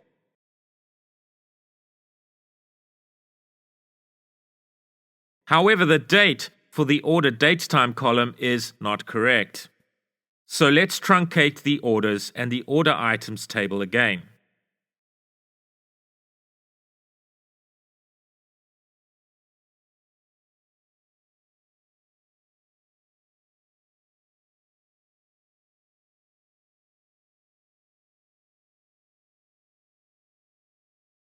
Let's go to our order service class, and we can easily correct this issue by setting the order date time property here to datetime.now, which denotes the current date and time.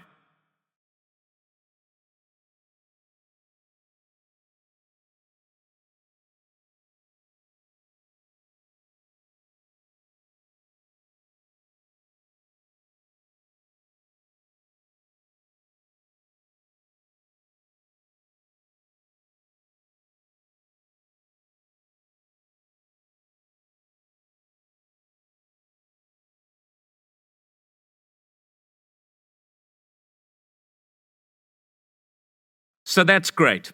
We are able to create our order, but currently the user has no way of knowing if the user's order has been successful.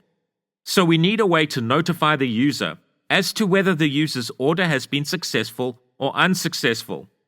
Let's use Syncfusion's toast component for this purpose. So once a user places an order, we want a message to pop up like toast, informing the user whether the user's order has been successful or unsuccessful. So to install Syncfusion's toast component, let's right-click the Dependencies node in Visual Studio's Solution Explorer window and select Manage NuGet Packages in order to invoke the NuGet Package Manager window. Let's go to the Browse tab and search for Toast.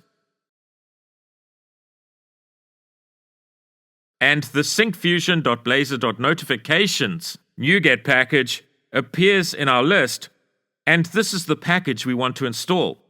So let's install version 20.1.0.58. There is a later version, but we can always update our packages to a later version at a later stage. Let's keep our package versions consistent and install version 20.1.0.58.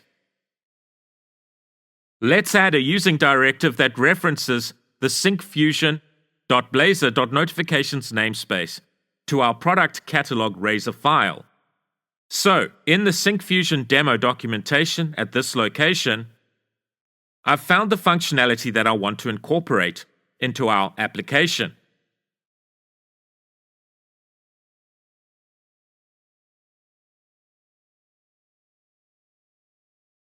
So I'm simply going to copy the code from this Syncfusion documentation and integrate it into our product catalog Razor component.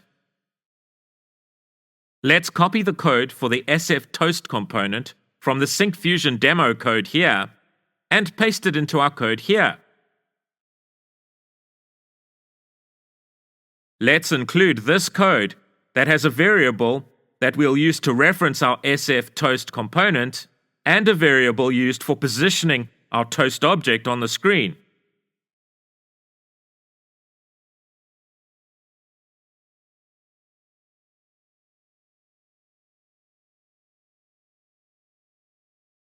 Let's include the code here where a list is created containing various toast types, for example, for success and error scenarios.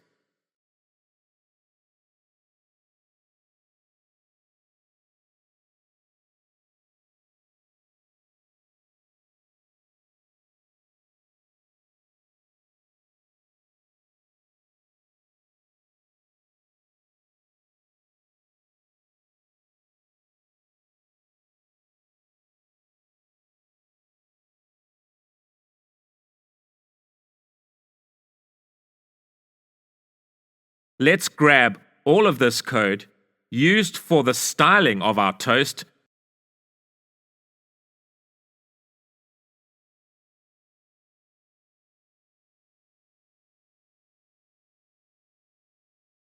and appropriately paste it into our product catalog Razor file.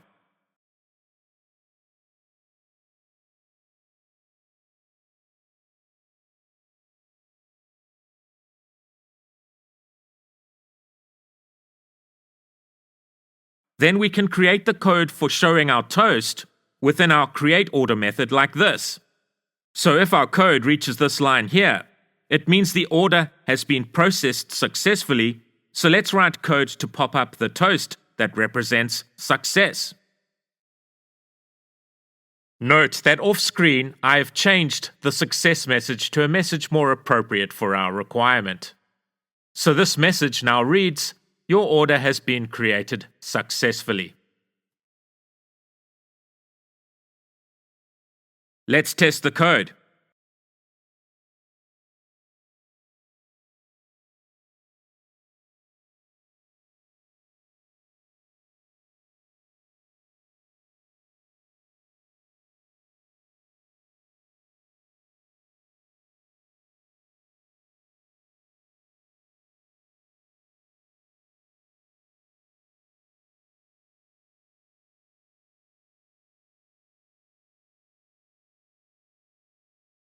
Excellent! Let's include the code that represents that our order has failed within the catch section of our try-catch block. To test this error scenario, let's include a line of code that forces an exception to occur. And we are now handling the exception with our toast, so we don't want to throw the exception here. So let's comment out this line of code here. Let's test the code.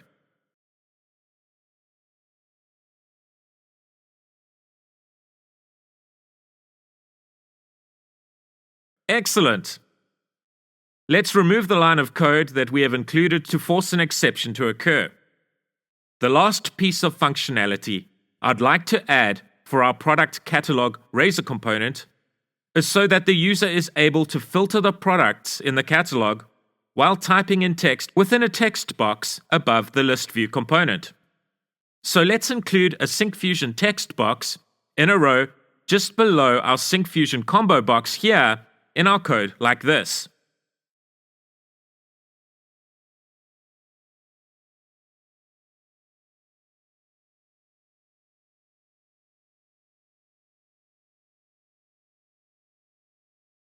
Let's bring in the namespace of where the Syncfusion text box resides, the syncfusion.blazor.inputs namespace.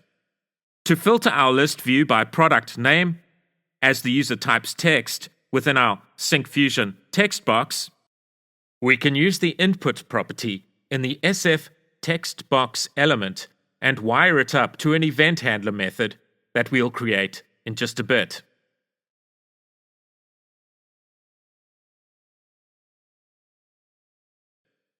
Let's first create a variable named product collection filter that will be used to filter our product list. Let's write code to assign the list of products stored within the data source of our Syncfusion ListView component to the product collection filter variable within the onInitialized async method. And the code for our onInput event handler method should look like this. Our code is filtering the product collection filter list every time a user enters a character into the Syncfusion text box. Then we are assigning the result of the filtering operation to the data source of the Syncfusion ListView component, which is the list stored in the product data property.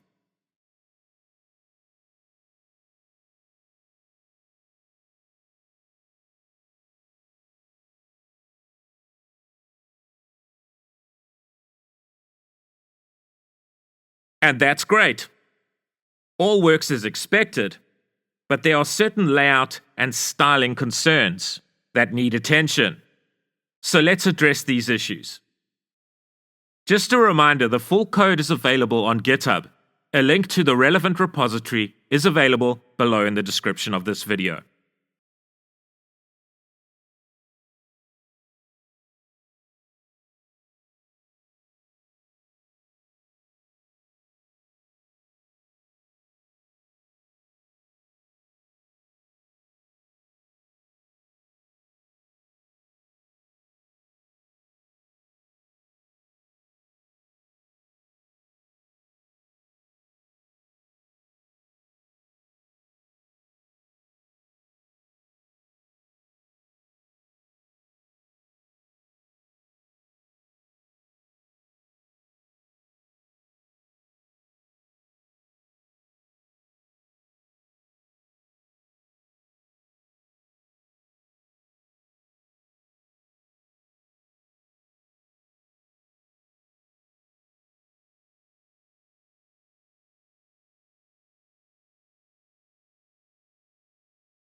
And that looks great. And let's press F12 while using our Chrome browsers to see how this looks on different screen sizes.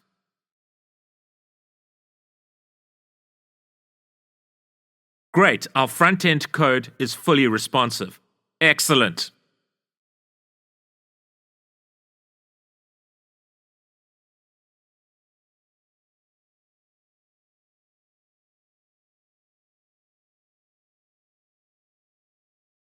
So at this stage in the course, we have created functionality where sales reps can place orders on behalf of their clients. This order data that is being captured can be very useful for sales reps, team leaders, and the sales manager for analytical purposes. For example, from the captured data, a sales rep can see how well the sales rep is performing and see which products are generating the most sales. A team leader can see how well each of the team leader's team members are doing relative to one another and see how well the team leader's team is doing overall. The sales manager can see how well the sales department is doing overall. The sales data can be aggregated by location and over a period of time. As developers, the challenge is to present the relevant analytical data in a human-readable way to the user, so the user can derive useful knowledge when analyzing the relevant data. Syncfusion has created excellent chart components that address the issue of presenting analytical data in an aesthetically pleasing and human-readable way. It's like the old adage says, a picture speaks 1,000 words. These charts are highly sophisticated and easy to implement. They are easy to integrate into our code. So, in the first part of this section of the course, we are going to create a Razor component that displays 3 basic charts using appropriate Syncfusion chart components. This is so that we first gain a basic understanding of how a developer can harness the power of the Syncfusion charts in a Razor component. We'll then progress further and create a dashboard for each type of employee in the sales department. Each dashboard will be implemented as a Razor component. We'll create a dashboard for the sales reps that presents 3 Syncfusion charts with data that is relevant to sales reps. We'll create a dashboard for team leaders that presents 3 charts with data that is relevant to the team leaders. And lastly, we'll create a dashboard for the sales manager that presents 3 charts with data that is relevant to the sales manager. We'll implement code for 3 different types of popular charts: bar charts, donut charts, and line charts. Before we build the dashboards, let's create a temporary Razor component so that we can gain a basic understanding of how to use the relevant Syncfusion charts. In this Razor component, we'll implement the code for 3 types of charts: a bar chart, a donut chart, and a line chart. So let's create a Razor component named Charts.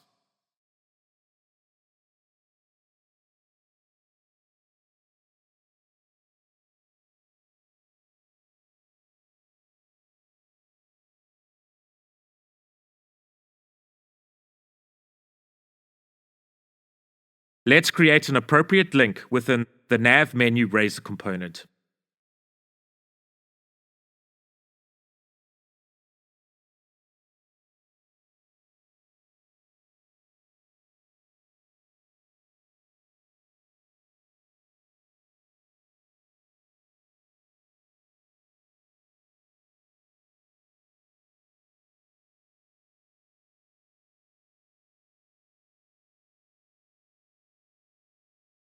Before we implement code for our charts, it would be a good idea to consolidate our order report data into one database table.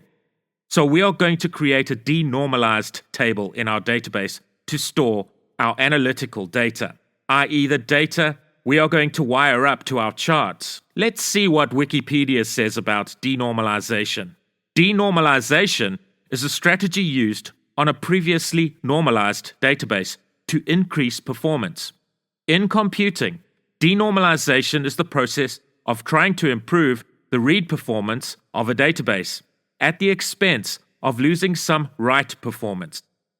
So for the transactional database tables, where the tables are written too frequently, our database design for these tables is based on the strategy of normalization, which we briefly discussed earlier. So basically, by creating a denormalized table for storing the analytical data, we are eliminating the need for creating a lot of joins when implementing our link queries for the purpose of retrieving the relevant analytical data from the database to be displayed within our charts. By querying a denormalized table, we eliminate the need for these joins, and our link queries will be a lot simpler. Our code will be easier to read, and the process of retrieving the relevant data will be a lot more efficient. The technique of denormalization is often used in OLAP, online analytical processing applications. The details of OLAP are beyond the scope of this course. Very briefly, in OLAP applications, data can be organized into data cubes. which makes the retrieval of aggregated data derived from multidimensional criteria efficient. The data does not need to be retrieved from the transactional database tables that have been designed using normalization. So basically, this eliminates the need for including joins within the queries for retrieving the relevant analytical data from the database. So our application is not an OLAP application, but some of the principles that are used in the creation of an OLAP application are relevant to how we are going to implement our analytical functionality in our application. We are essentially going to organize the data that will be displayed on our charts into appropriate shapes using appropriate link queries. That will be used for querying our denormalized table, i.e. the sales order report database table. The relevant results of the link queries will then be wired up to the relevant Syncfusion chart components. If this is unclear to you at the moment, don't worry, this will become clearer as we create the relevant code. So, say for example, we want to create a report for total sales quantity broken down by state or location. The aggregated data quantity of sales is derived, summed up, by the location dimension. So within our data, we have the concept of dimensions and measures. The dimension here is the location, and the measure is the quantity of sales, which is aggregated, summed up by location. So if we add another dimension, this will of course affect the aggregated data. For example, a period of time could be our other dimension. For example, we could further aggregate the data by the months of the current year. Displaying such data in a chronological order by months shows progress or lack of progress in terms of sales performance over a period of time per location. So the aggregated data is the quantity of sales, the measure, and the dimensions of the data are the period by month and the location by state. So let's create the code for generating our denormalized database table. Let's create a class within the entities folder named Sales Order Report.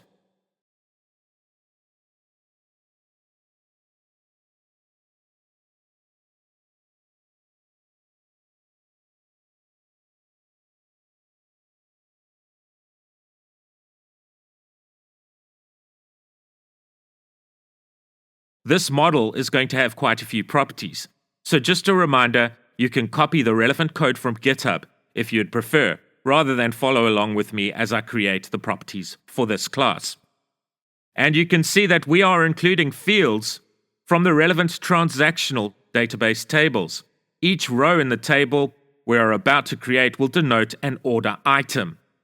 In each row in this table, in addition to the order item information, we are also including, for example, the relevant client information, i.e. the client responsible for the order, the employee information, i.e. the sales rep responsible for creating the order in the system, the order date time, the location where the order was initiated, etc. Any information that we may wish to include in our analytical data is being included in this table. The table is denormalized. A lot of the data is going to be redundant. In other words, the data is repeated in each of the rows, whereas in a normalized structure, the normalization process serves to eliminate data redundancy and increase data integrity.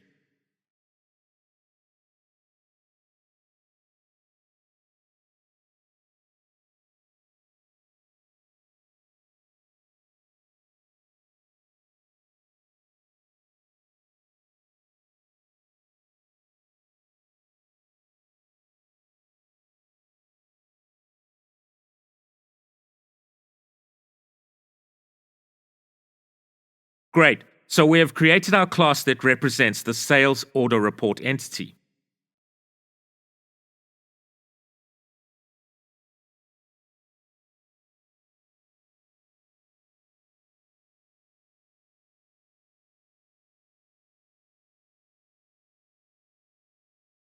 Let's create the appropriate DB set property within the sales management DB context class.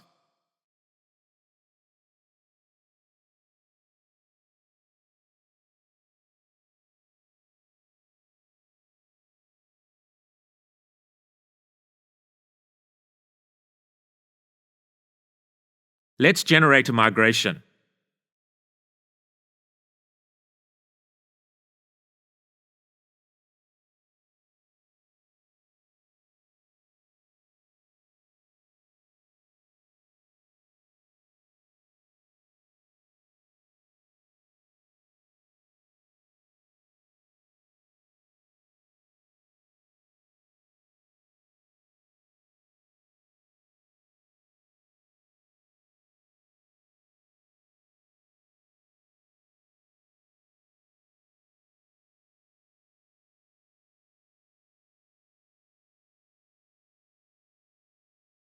And let's update the database.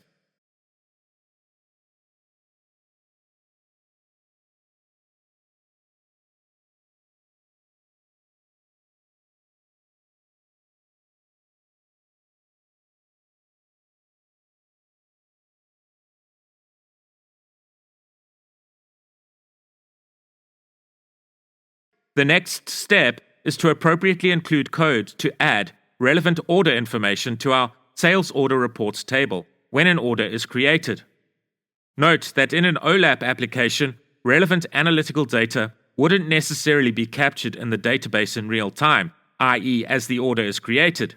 In an OLAP application, the data may be collated from, for example, the relevant transaction databases and transferred over to a separate database in a separate process that runs, for example, once a day in the early hours of the morning. The data for analytical purposes could, for example, be stored in a data warehouse.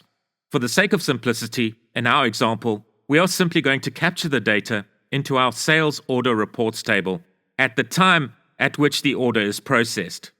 Let's create a private method for inserting the relevant data into the sales order reports table.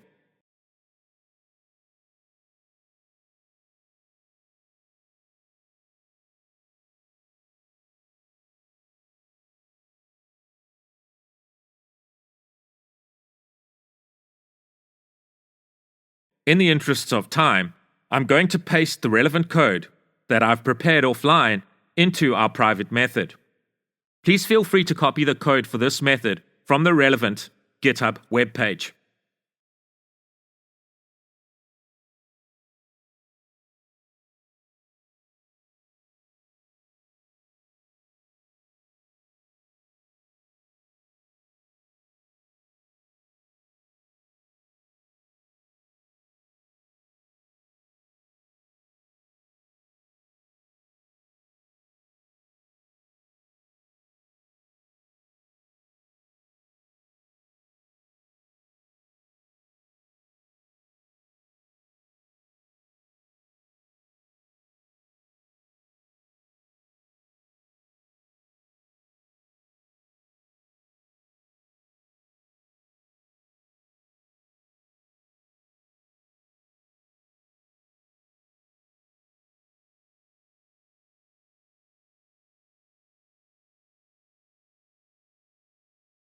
Then we can call our update sales order reports private method after the order data has been inserted into the relevant transactional database tables, i.e., the orders table and the order items table. So we could run this in an EF core transaction. So all three processes, i.e., inserting data into the orders table, the order items table, and the sales order reports table, are executed in one process, i.e., if one process fails, then all processes fail. I won't implement this code as a transaction at this point, but this is something that can easily be done here using EF core functionality.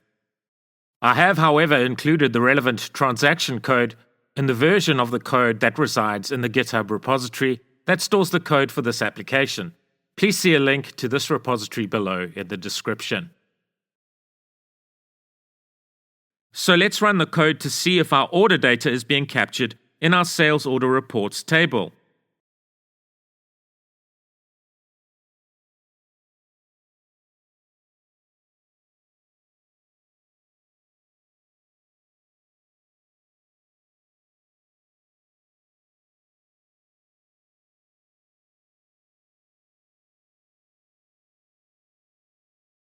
Excellent.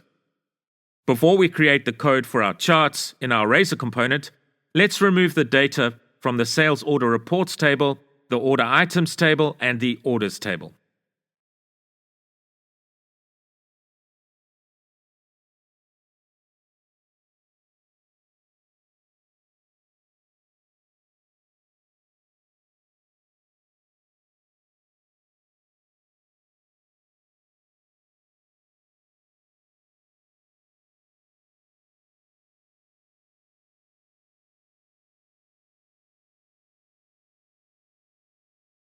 So let's create report-related models that will serve as the types for the objects that store the data for specific reports. Let's first create a folder within the Models folder named Report Models.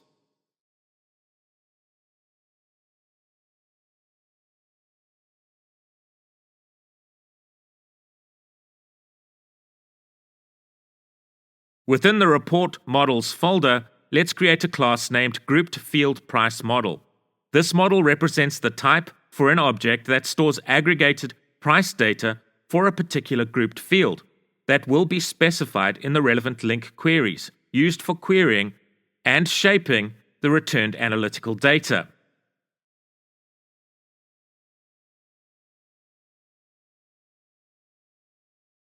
Let's create an interface named iSalesOrderReport service.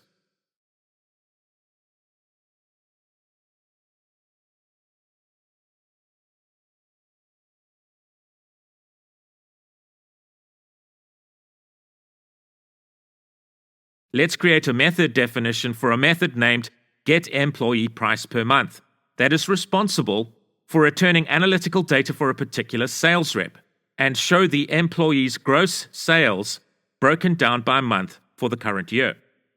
The first chart we are going to create will be a bar chart that displays the gross sales value per month for the logged on employee, the sales rep.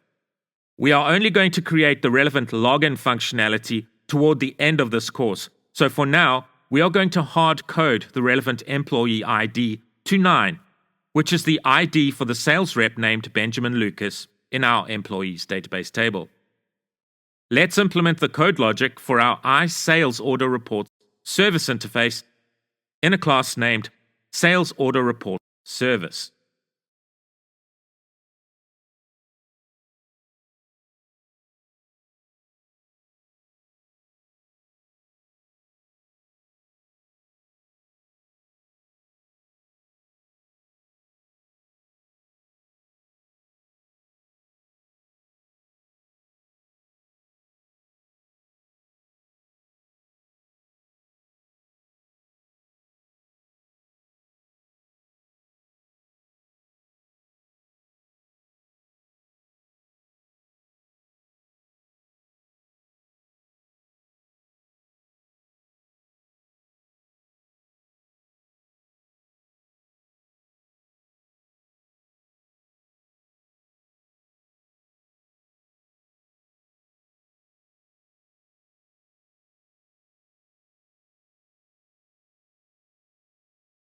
So in the getEmployeePricePerMonth method, let's create a link query that returns the gross sales per month for Benjamin Lucas.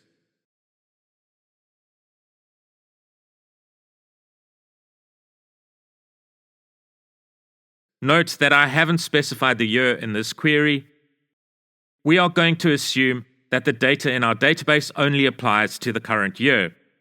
Note that I have included the relevant filter code in the where clause in the version of the code that resides in the relevant GitHub repository, i.e. to filter the relevant data by the current year.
Great, and that is our query. We are ready to create the code for our first chart, which will be a bar chart. So let's go to our Charts Razor component. Let's first install the relevant NuGet package. So in order to use the Syncfusion charts, we must install the syncfusion.blazor.charts NuGet package.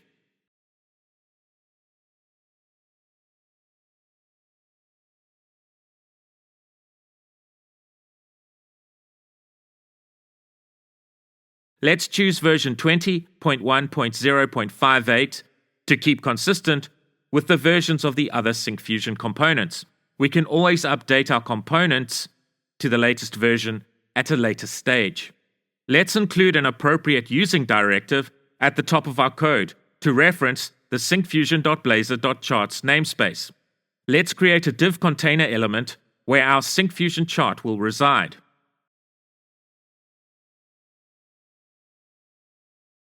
Let's override the oninitialized async Blazor lifecycle event handler method.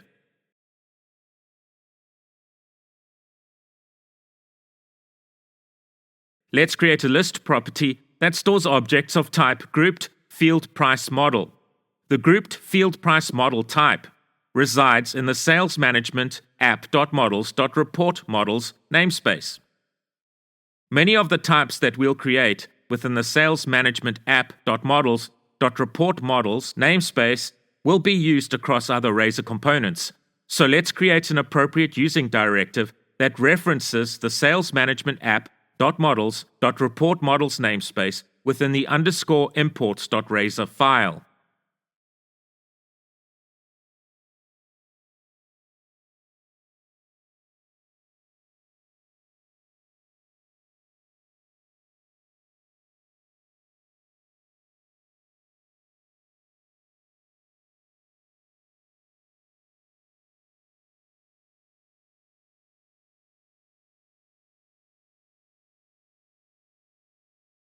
Let's write code so that an object of type iSalesOrderReportService is injected into our Razor component at runtime.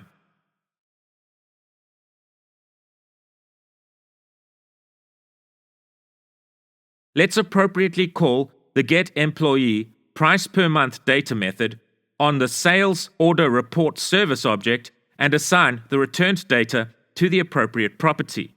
Let's register the iSalesOrderReportService type for dependency injection within the program.cs class.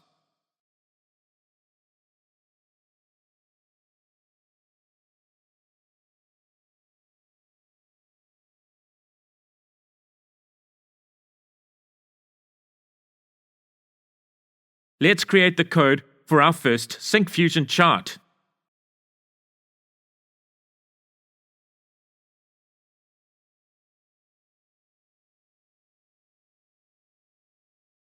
Let's give the title property of the SF chart component a value of sales gross /month.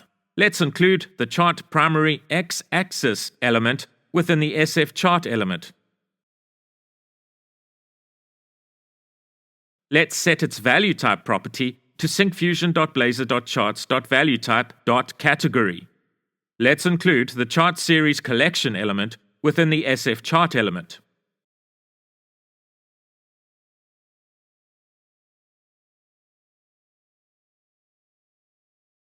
Let's include a chart series element within the chart series collection element.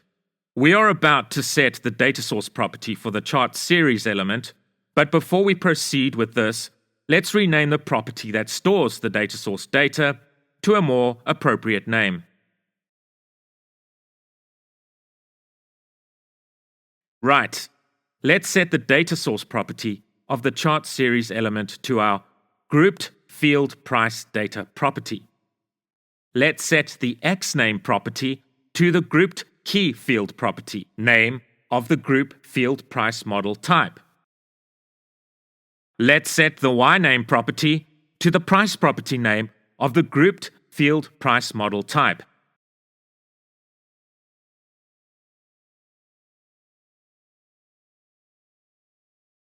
Lastly, let's set the type of our chart to bar chart.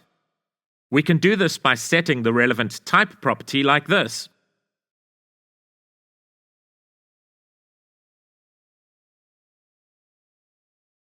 Let's run our code.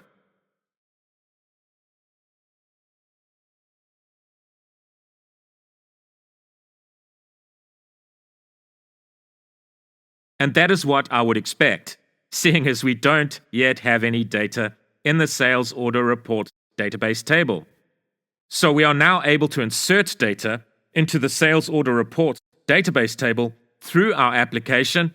So let's do that. Let's click the Products nav menu link, and let's use our ordering facility to place an order.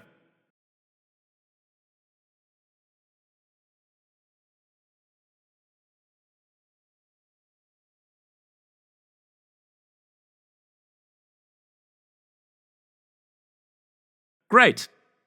And let's now invoke the chart's razor component. And the relevant data is now displayed on our bar chart.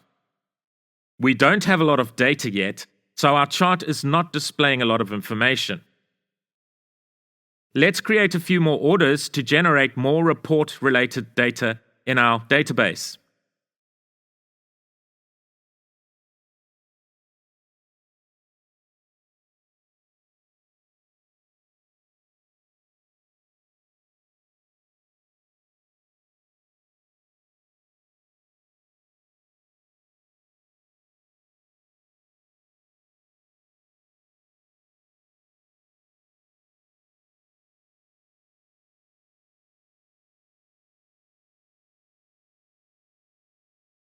To make our data more interesting, let's go into SQL Server Management Studio and modify our order data so that our data reflects that some of the orders were made in different months of the current year.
Great, and our bar chart looks a lot more interesting now.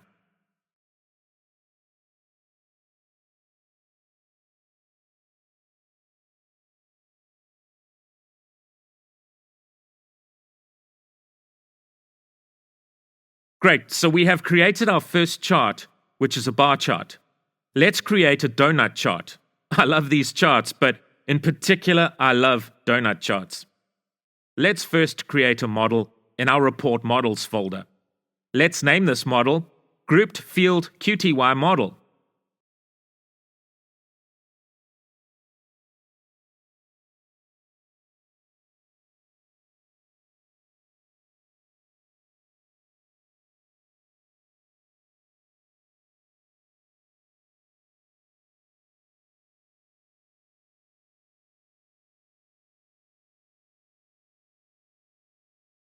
Let's create a new method definition within our iSalesOrderReport service interface named getQTYPerProductCategory that will be responsible for returning data reflecting the quantity sold by an employee for each product category. Let's implement the code logic for the getQTYPerProductCategory method.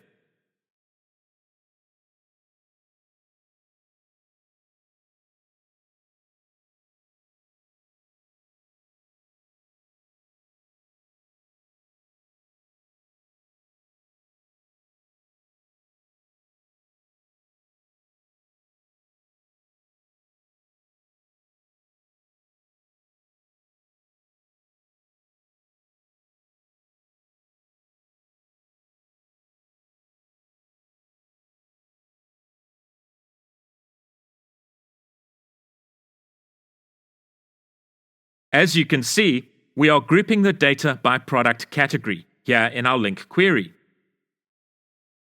We should include a where clause that filters the query by the employee ID of 9, Benjamin Lucas's ID. But these sort of specifics don't matter at the moment because everything currently has been done by Benjamin Lucas, as we have hard-coded this ID for the order capture functionality.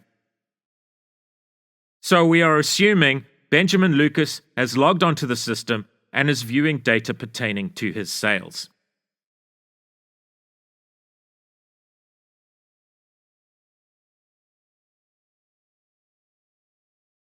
Let's go to our charts.razor file.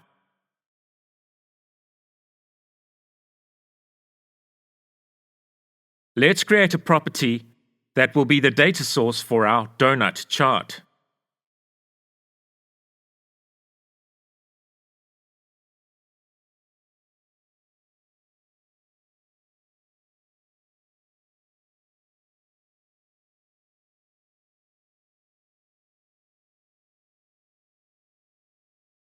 Let's use our sales order service object to return the data for our donut chart from the database to our Razor component.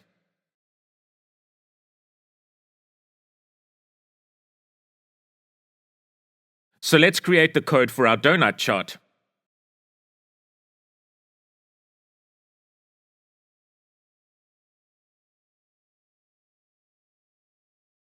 So, in order to do this, let's include Syncfusion's SF accumulation chart element in our code like this.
As you can see, the code is very straightforward. We include the appropriate elements declaratively in our code with the appropriate settings regarding how we want our donut chart to look.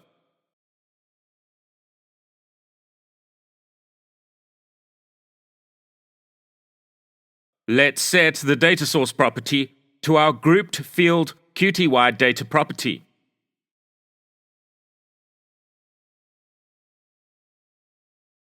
We can then declaratively set the dimension for our analytical data. We must set the XName property of the accumulation chart series element to the grouped field key property of our grouped field QTY model type. We must set the YName property to the QTY property.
We are able to customize our chart through various settings. Please view the comprehensive documentation provided by Syncfusion for more detail on the chart components. we are just scraping the surface here. You are able to customize your charts in various ways. The functionality in the Syncfusion charts is very sophisticated. And as you can see, Syncfusion has made it very easy for developers to leverage the sophistication of the charts through the implementation of simple declarative code.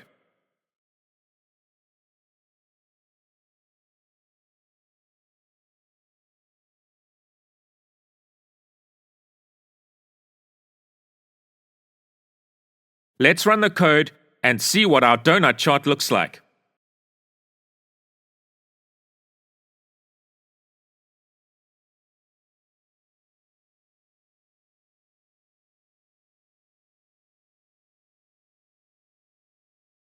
Excellent. And we can, at a glance, see how many products Benjamin Lucas has sold for each product category. Great.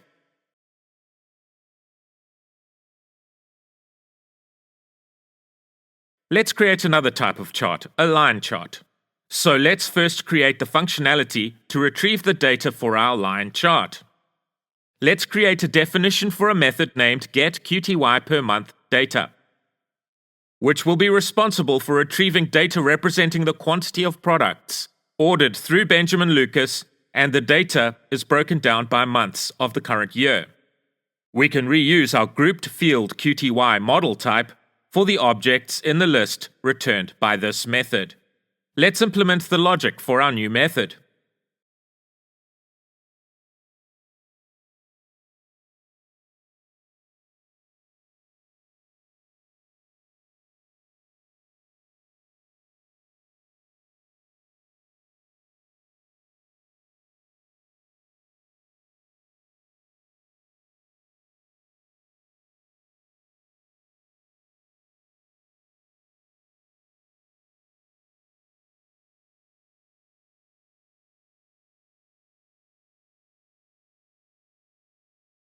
So the code structure for our new method is very similar to the code structure for the getEmployeePricePerMonth method.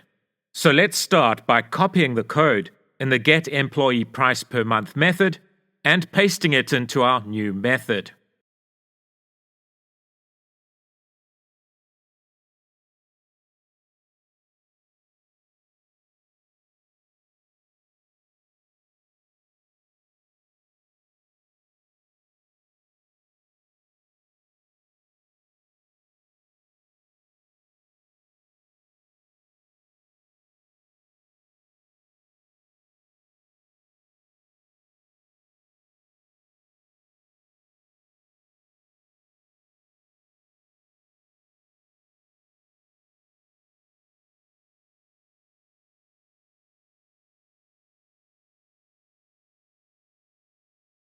So we are grouping the data by month and summing up the quantity of sales made for each month. This analytical data applies to the sales rep, Benjamin Lucas, so we are filtering the data by his employee ID of 9. Let's go to the chart's razor component and wire up the line chart with the data retrieved using the sales order service object.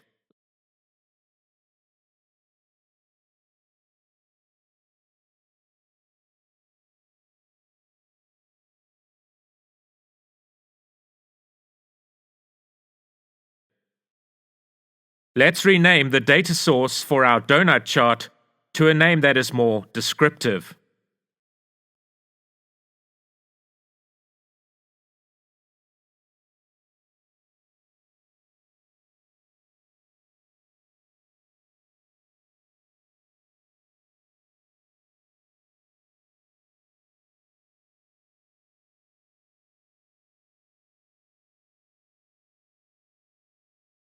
And let's name the property that will store the data for the line chart's data source QTYPerMonthData. Let's also change the name of the property that stores the data for the data source of the bar chart to a name that is more descriptive.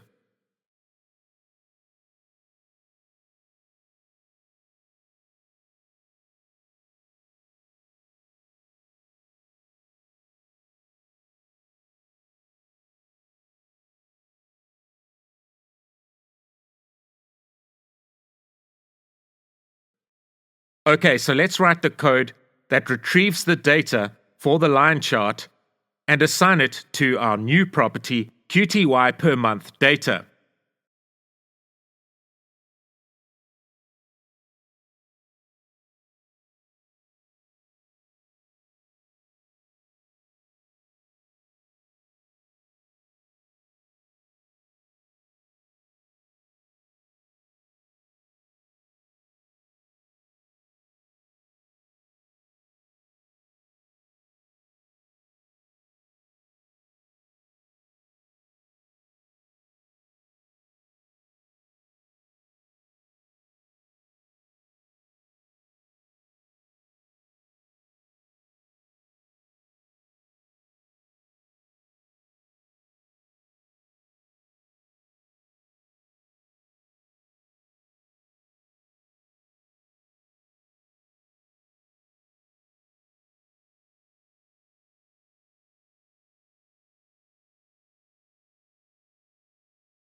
So the code for our line chart is very similar to the code for our bar chart, the first chart we created. Note, however, that we are setting the type property in the chart series element to chart series type.line.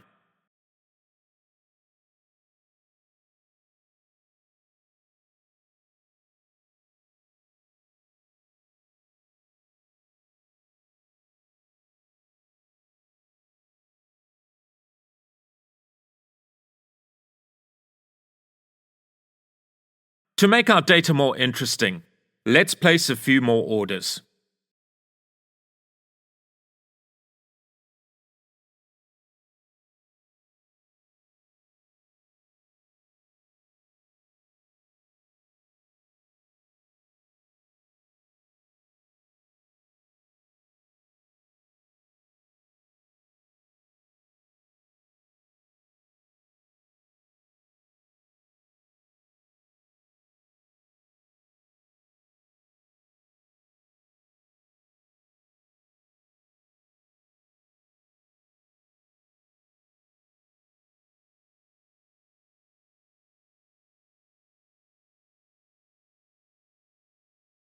Let's go into SQL Server Management Studio and alter the months of the order date time field for some of our captured data. So we have a better spread of our data, as it were, across more months.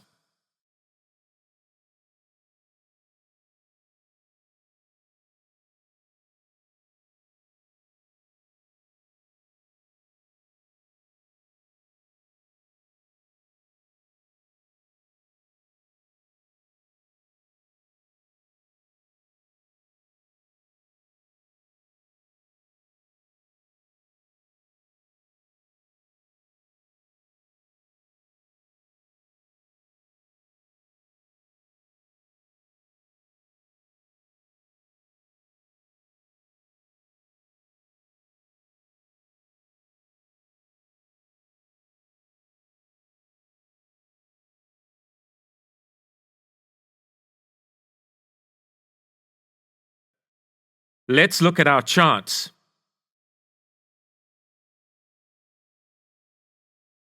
And that data looks a lot more interesting.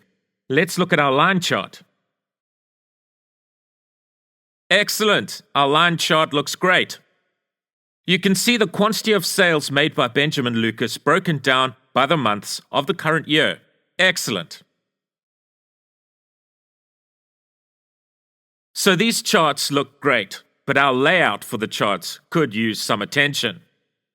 Let's build our first dashboard for the sales reps, where these charts will be presented in a great-looking layout appropriate for a dashboard. We are going to use Syncfusion's SF dashboard layout component to implement the layouts for our dashboards. Let's create a Razor component named SR Dashboard.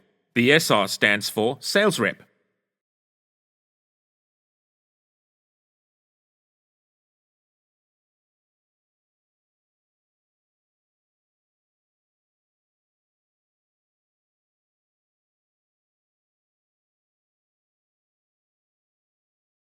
Let's create an appropriate root directive at the top of the Razor file using the @page directive. Let's include an appropriate link within the nav menu Razor component.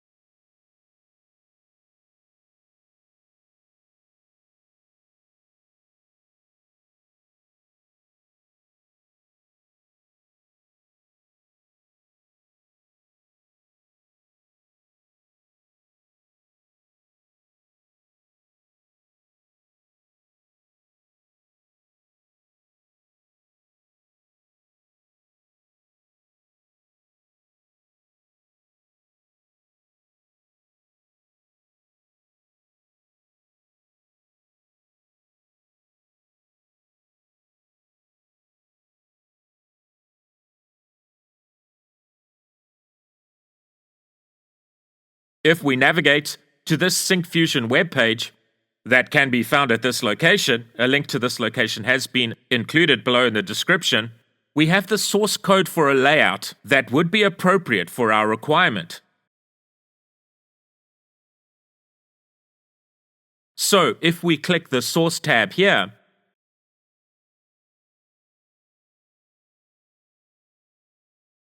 let's copy this code.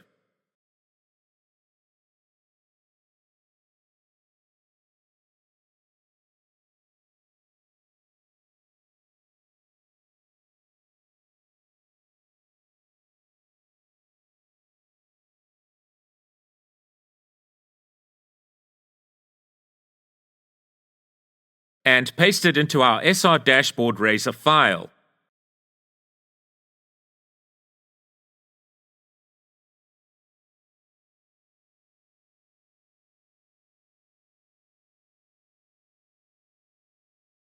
We don't have a sample base component class, and we don't need this inherits sample base component line of code here, so let's remove it. For our requirement, we don't need the using theme helper line of code either, so let's remove it. And you can see that we need to install Syncfusion's SF dashboard layout component.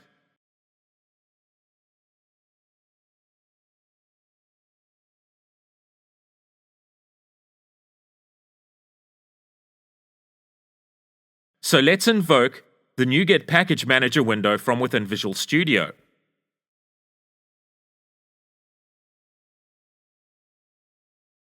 Let's search for syncfusion.blazor.layouts. And this is the package that we want to install. Let's install version 20.1.0.58.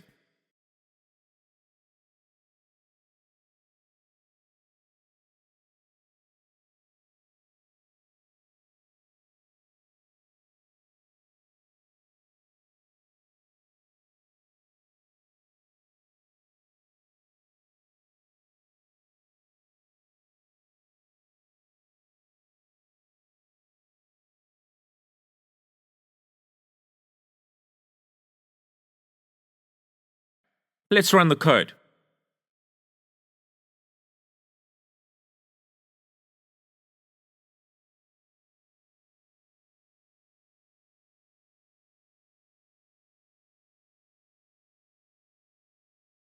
Great! So these are obviously not our charts, but are the ones that are provided in the Syncfusion demo documentation. So the next step is to replace the charts currently displayed within the SR dashboard Razor component with our charts.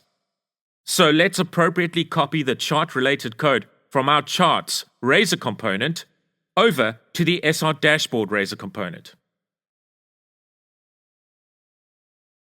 Let's first override the onInitialized async method and copy and paste the code for retrieving the relevant data from our database, i.e. of relevance to the sales rep's analytical data.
Right, so let's appropriately replace the code for the charts with our charts code.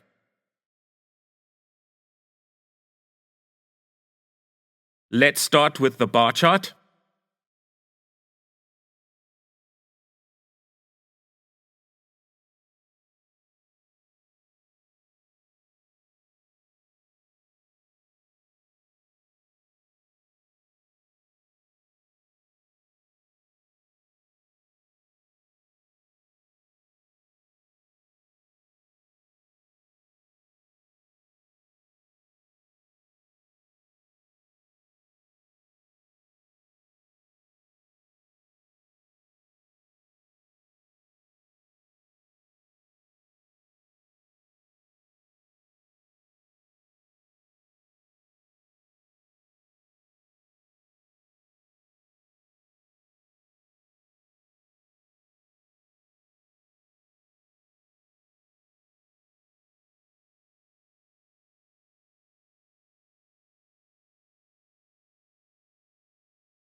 Okay, so we have a few chart references in the sample code here.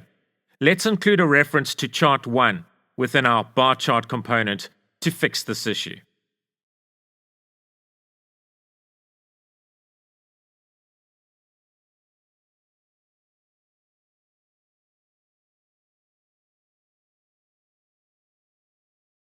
Great. Let's modify the heading in our layout pertaining to the bar chart to something more appropriate.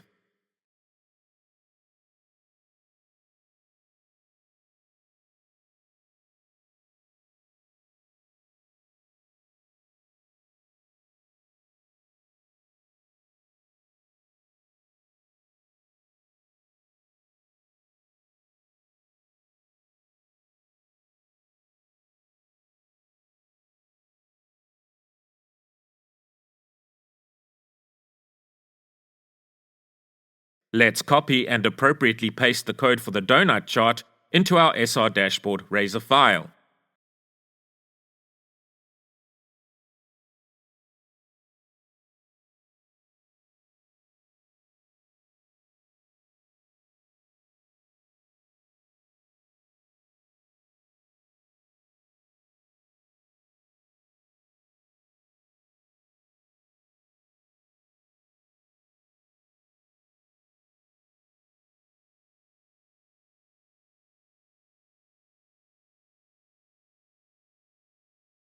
Great.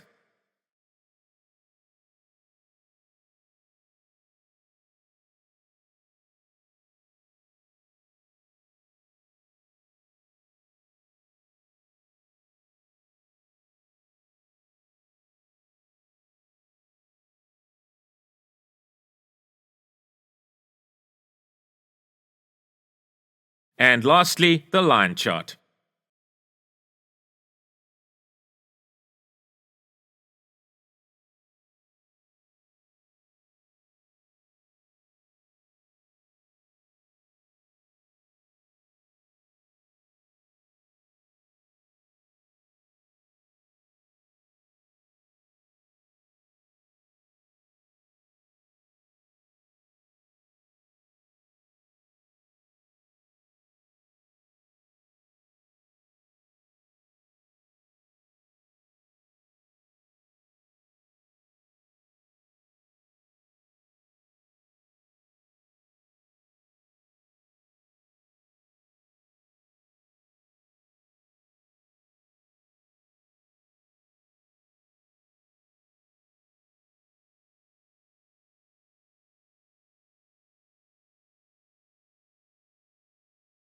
Let's include a reference within our line chart to chart 2, as the sample code that we have copied from the Syncfusion demo documentation uses a reference to chart 2 in code.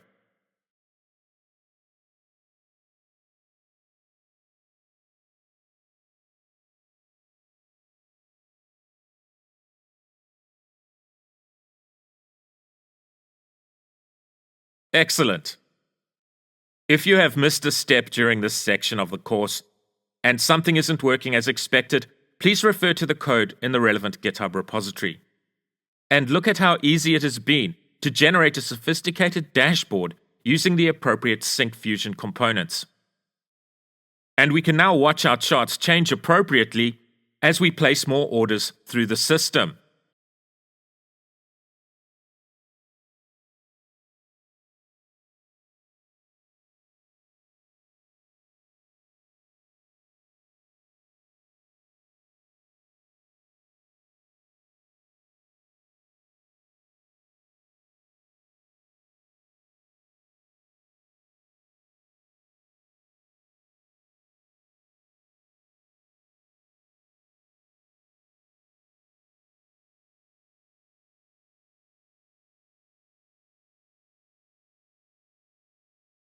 Excellent. And let's remove the data-related code that is not relevant to our functionality, that we copied from the Syncfusion documentation. We are now, of course, using the data from our database for our charts.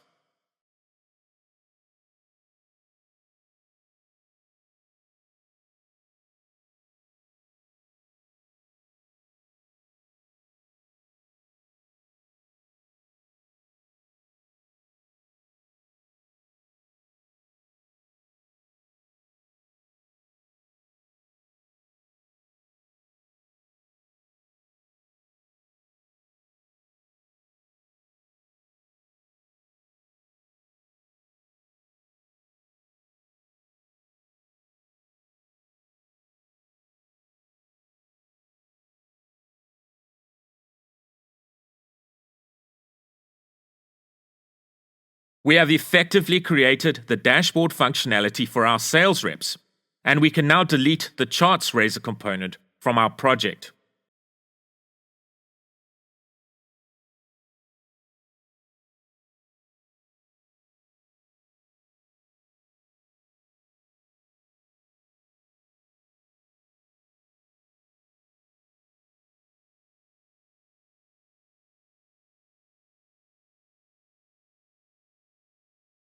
Great.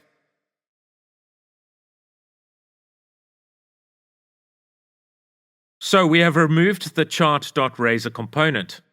Note that offline, I have changed the employee management link label to admin.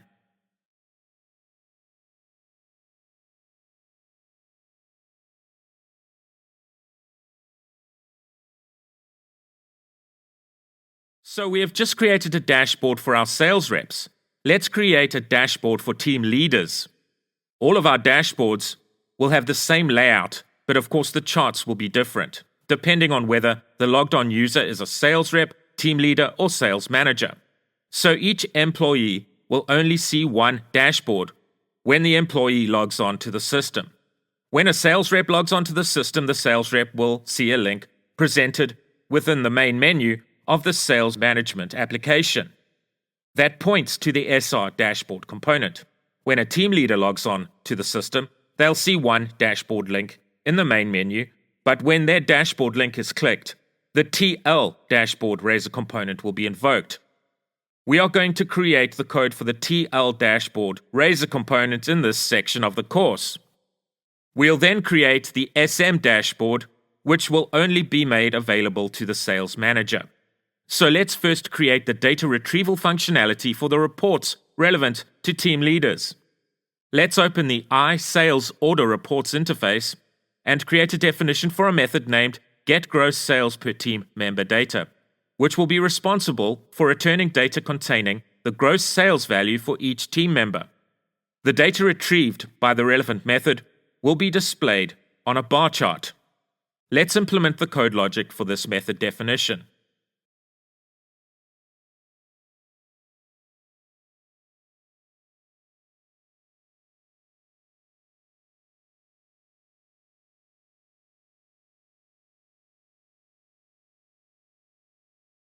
So I'm just going to move this method to the bottom here so as to separate the team leader related data retrieval functionality from the sales rep data retrieval functionality.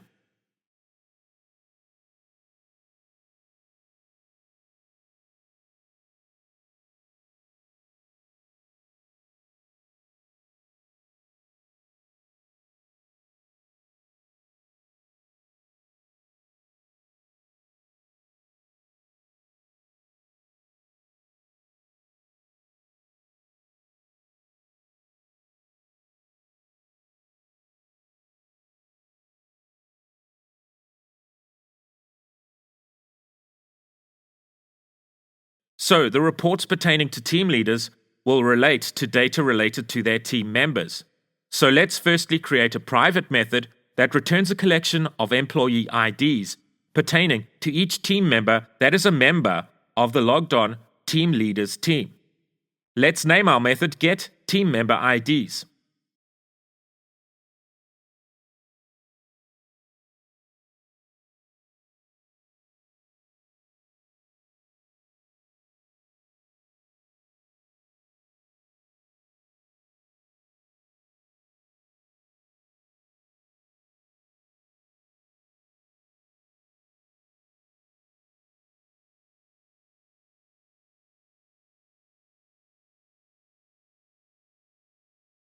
And this link query simply returns a list of relevant employee IDs to the calling code.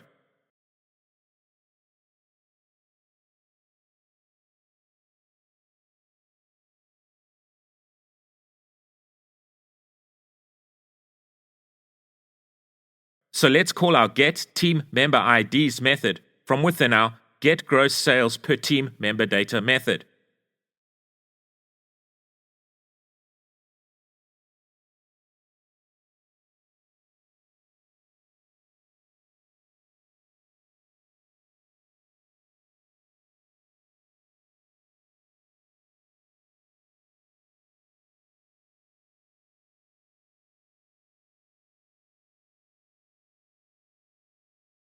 Then we can filter the data so that the data is only relevant to the logged on team leaders, team members in the where clause of our link query.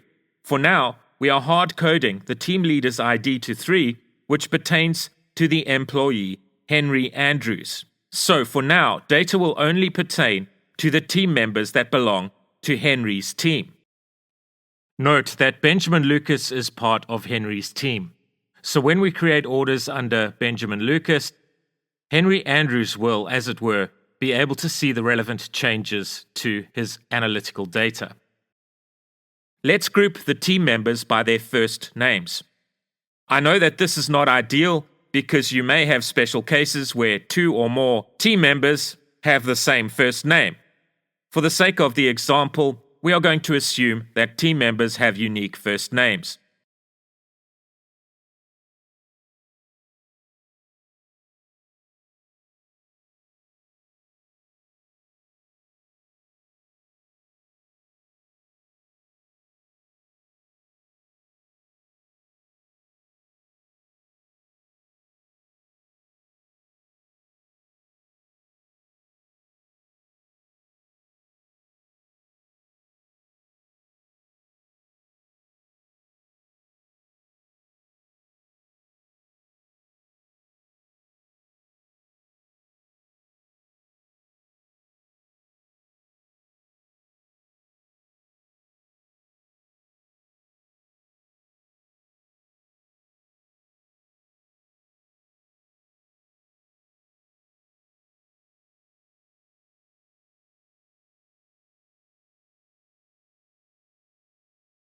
Let's go back to our iSales order reports interface and create a definition for a method named getQTYPerTeamMemberData, responsible for returning the quantity of sales for each team member. The data relevant to this method will be displayed on a donut chart. Let's implement the code logic for this method.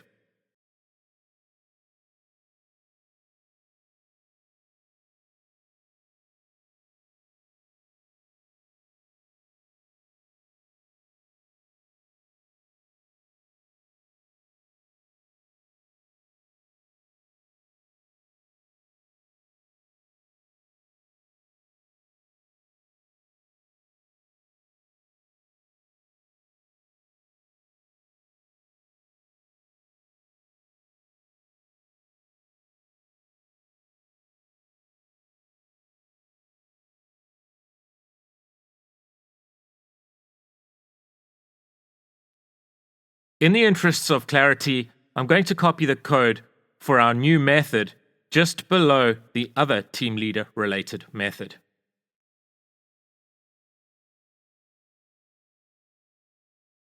The code for this method is similar in structure to the previous method we wrote, so let's copy the code from the previous method that we wrote related to team leader analytical data and paste it into our new method. And then let's change the bits that are different. The aggregated data in this case is based on the sales quantity rather than gross sales value. The summed up quantity value is of type integer and not decimal. So we can remove the code here where we are rounding off the relevant value to 2 decimal places.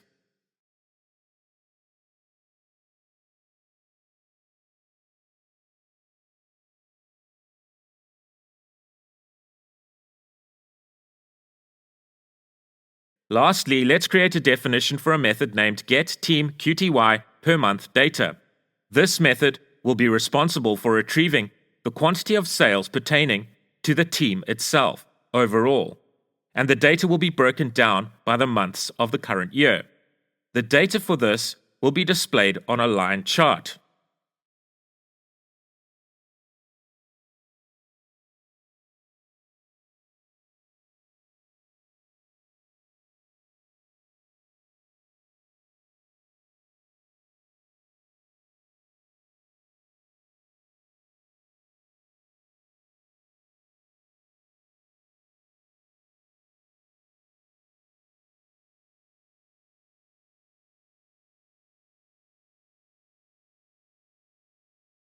Let's implement the logic for the getTeamQTY_per_month_data method.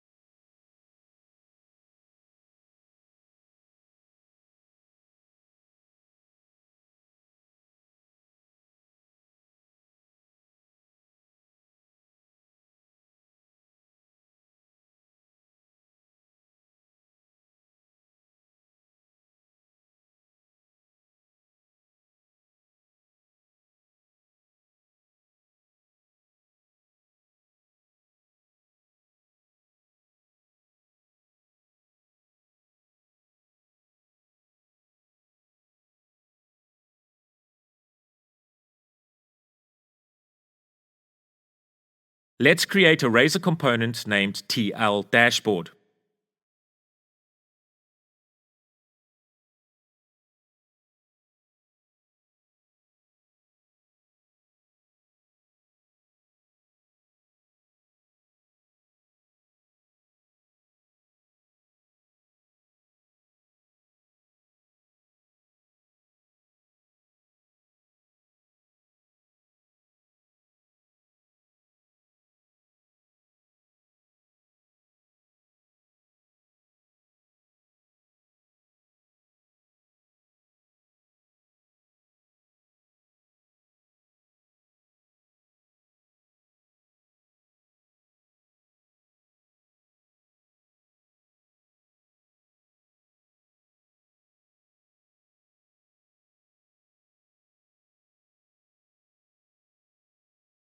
We are going to use the same layout for all 3 of our dashboard Razor components. So let's start by copying the relevant code from the SR dashboard component and pasting it into our TL dashboard Razor component like this.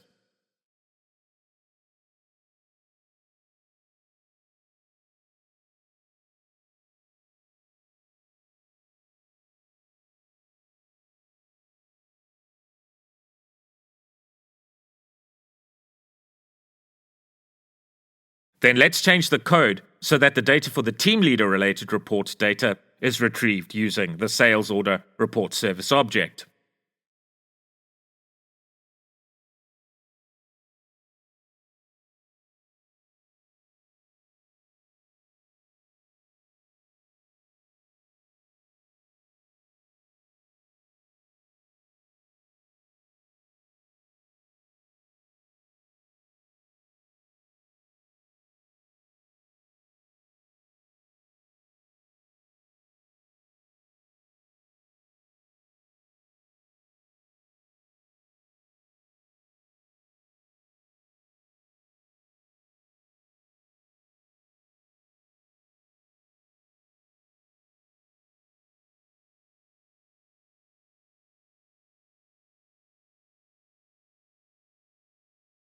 The first two charts, the bar chart and the donut chart, are very similar to the first two charts that we created in the SR dashboard Razor component. So let's adapt the existing code for these charts for the data pertaining to a dashboard appropriate for team leaders, like this. For now, let's focus on the two charts, and we'll implement the code for the line chart, the third chart, in a bit.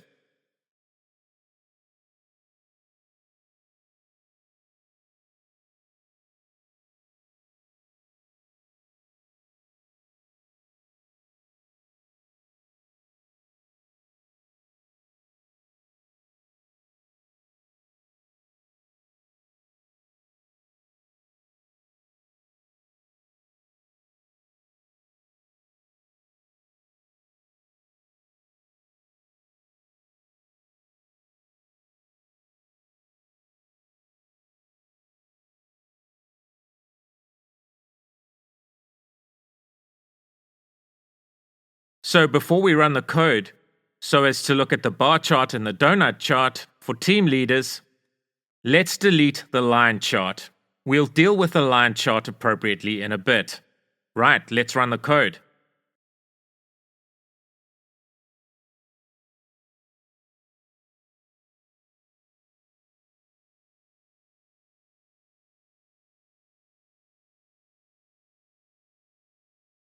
The last chart had a @ref attribute pointing to chart 2. So let's remove the reference to chart 2 from our code for now. Let's run the code.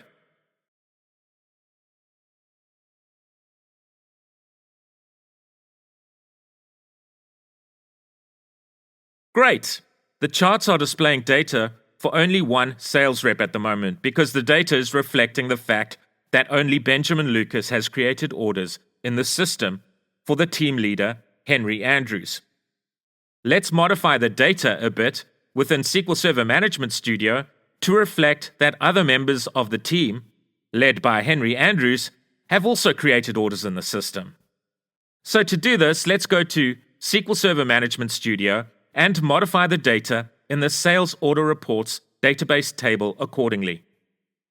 If we look at the employees, we can see that Olivia Mills, Benjamin Lucas, Sarah Henderson, and Noah Robinson are members of the team led by Henry Andrews.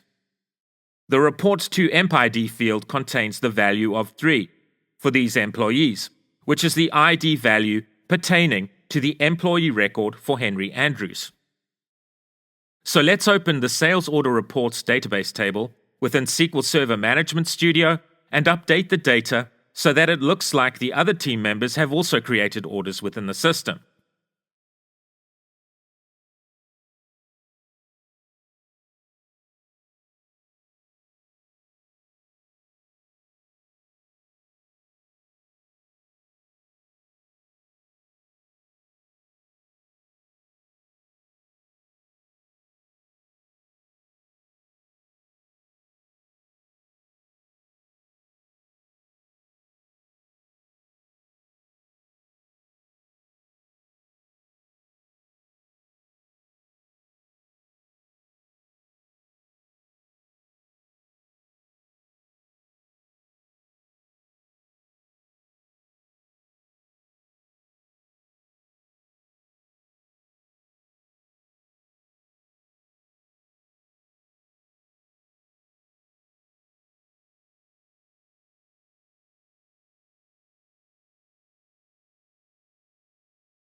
Great!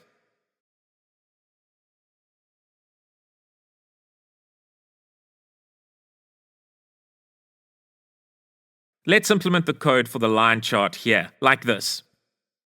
This is essentially the same code implemented for the line chart in the SR dashboard file. The only difference is we need to change the data source property to point to the relevant team-related data. So let's change the data source property appropriately for the line chart.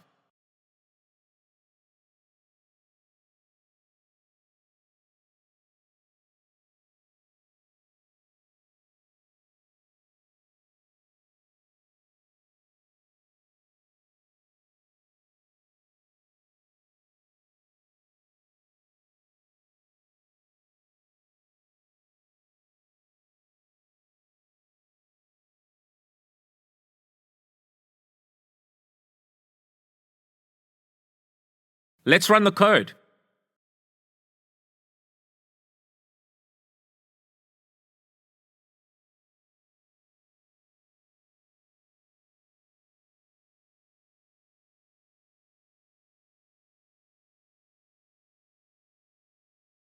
Excellent. Let's create an order through our application and see how this affects our charts.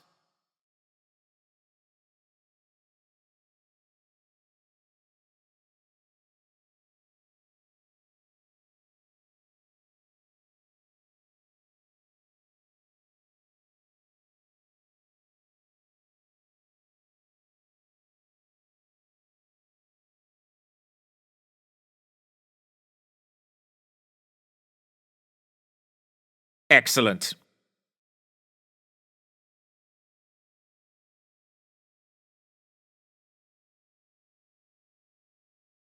Let's create the data retrieval functionality for our SM dashboard Razor component.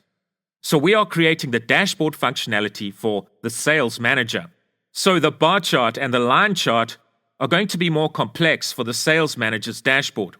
We are adding another dimension to the data. This means we need to create appropriate new model classes for the sales manager reporting functionality. So let's create a model within the report models folder named location product category model. So we are going to group by location and pivot the data so that the quantity of sales can be reflected on our bar chart for each product category. So to do this, we first include the column by which we are going to group the data. Then we can include columns denoted by properties for each of the product categories in our system. So, mountain bikes, road bikes, camping, hiking, and boots. Let's create a model named month location model.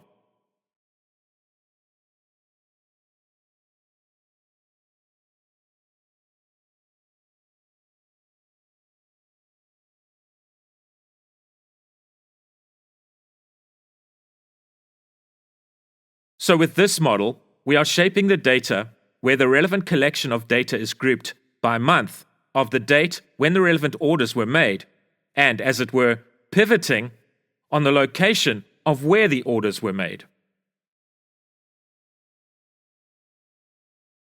Let's open the iSales Order Reports interface and create the relevant method definitions.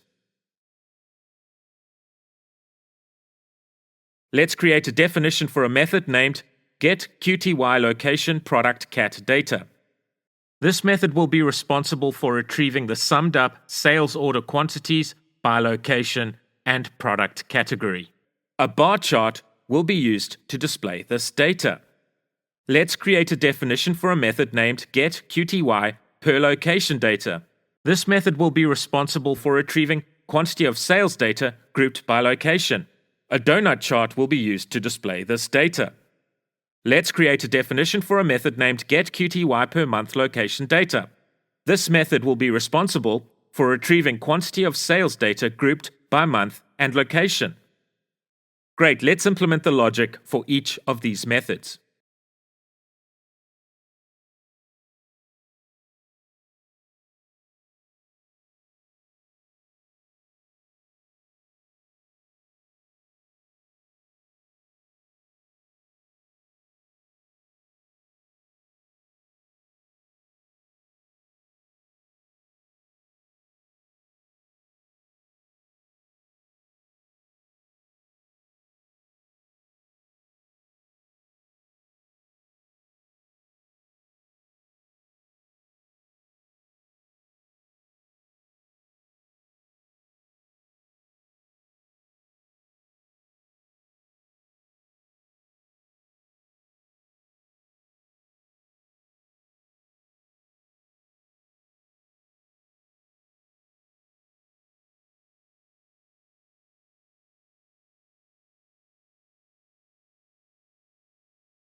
Great.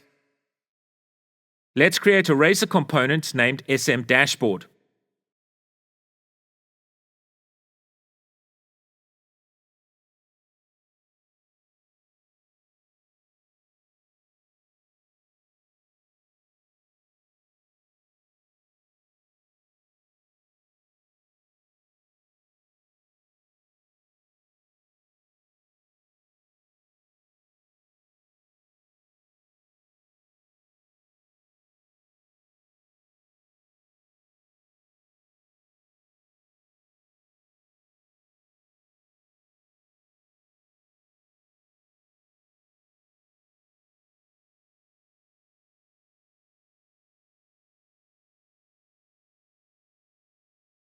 Let's start by copying the relevant code from the TL dashboard component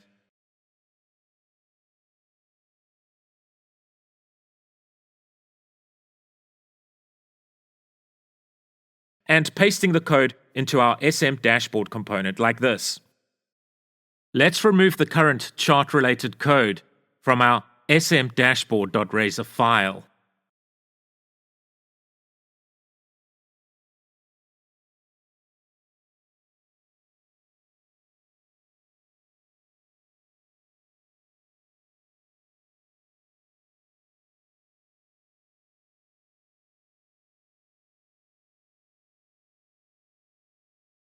Let's appropriately update the data retrieval related code so that the appropriate data is retrieved for our SM dashboard component.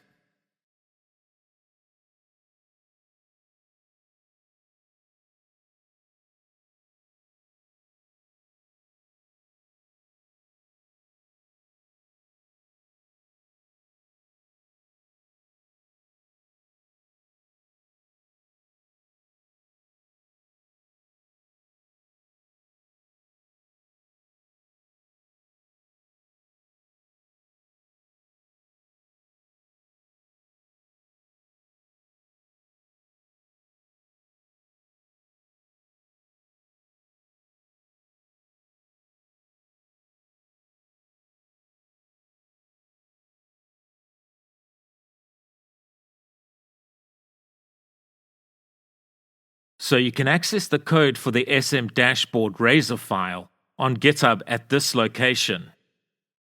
We are going to add the code for each chart one at a time. So we can copy the relevant chart code from this GitHub webpage and paste it into the SM dashboard.razor file when appropriate. Let's start with the bar chart.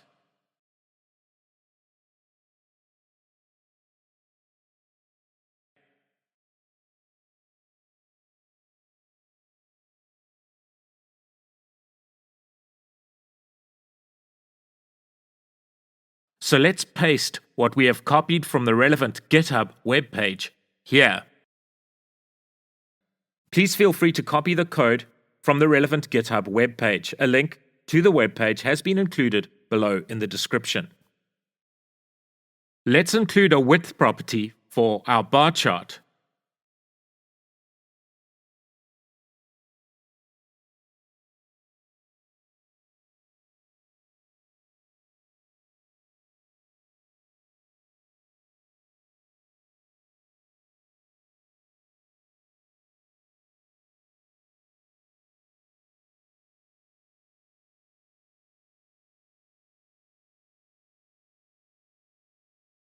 You can see here that each chart series for our first chart pertains to a product category. So for each chart series element, we are setting the xName property to location. This is the property on which our code is being grouped. The yName property is set to the relevant product category. So we are declaratively telling the Syncfusion chart component, as it were, about the dimensions of our analytical data.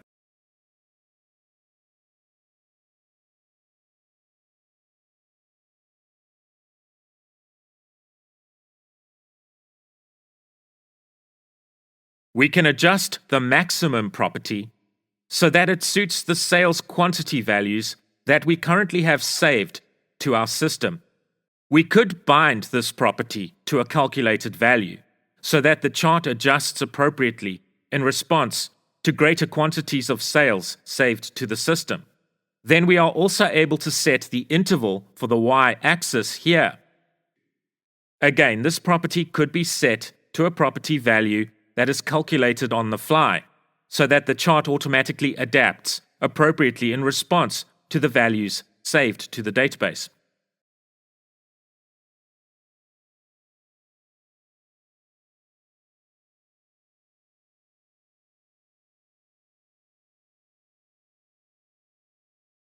I've appropriately altered the data through SSMS a bit offline.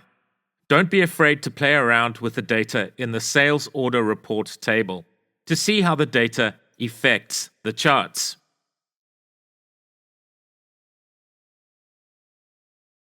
The code for the donut chart is fairly basic.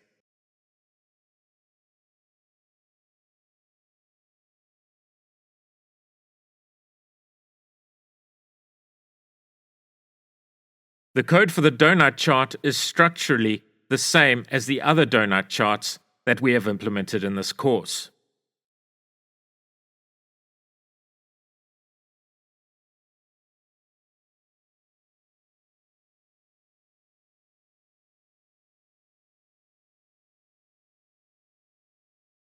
Great.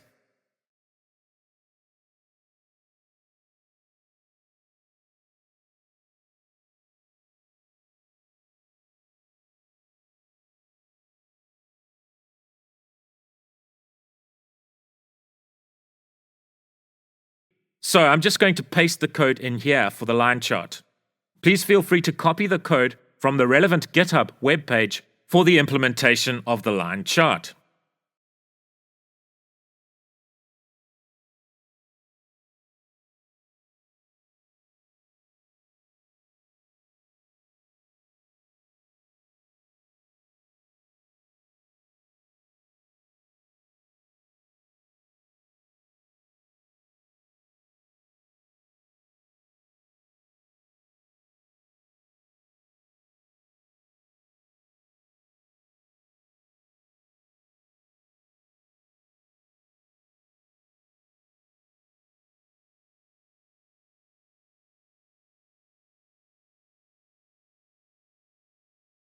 And look at that. That is excellent.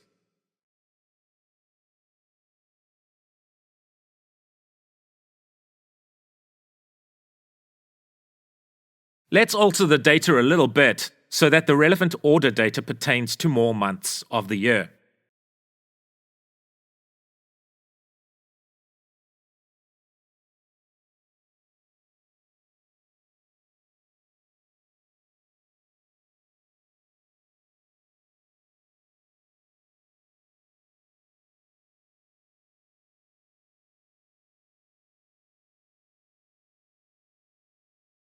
Excellent.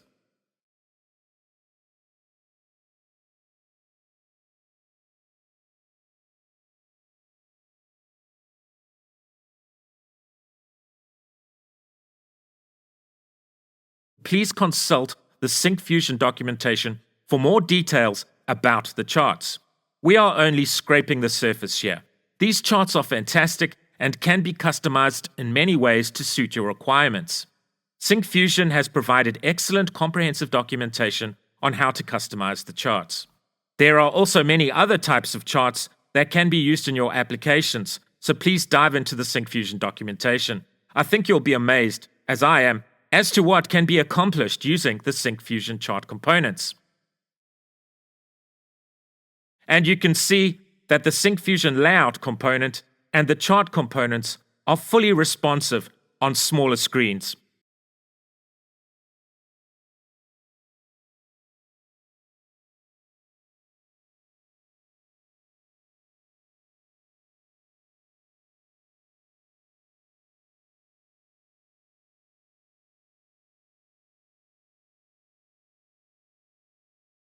Excellent.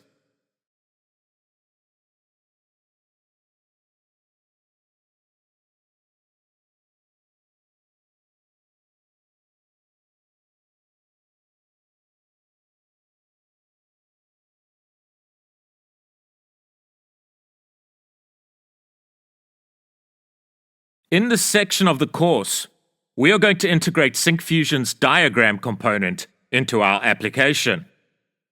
Through the Syncfusion diagram component, we are going to implement functionality so that the sales manager is able to see the hierarchical structure of the sales department. Each node in the diagram contains a profile picture of the employee as well as basic information about the employee.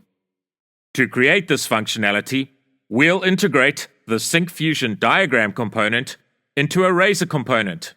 The sales manager will be able to invoke the relevant Razor component from the main menu of the application and at a glance see basic information about each employee and the employee's position within the organization. The sales manager has admin privileges, so is able to access the employee management component and can use the Syncfusion DataGrid to change employee details.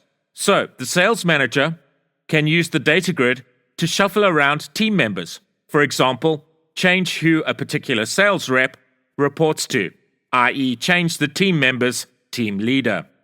The sales manager can then invoke the Razor component containing the Syncfusion diagram that displays the organizational structure, and the change made to the organizational structure using the DataGrid will be reflected in the diagram component. So, let's start by creating a model named Organization Model within the Models folder.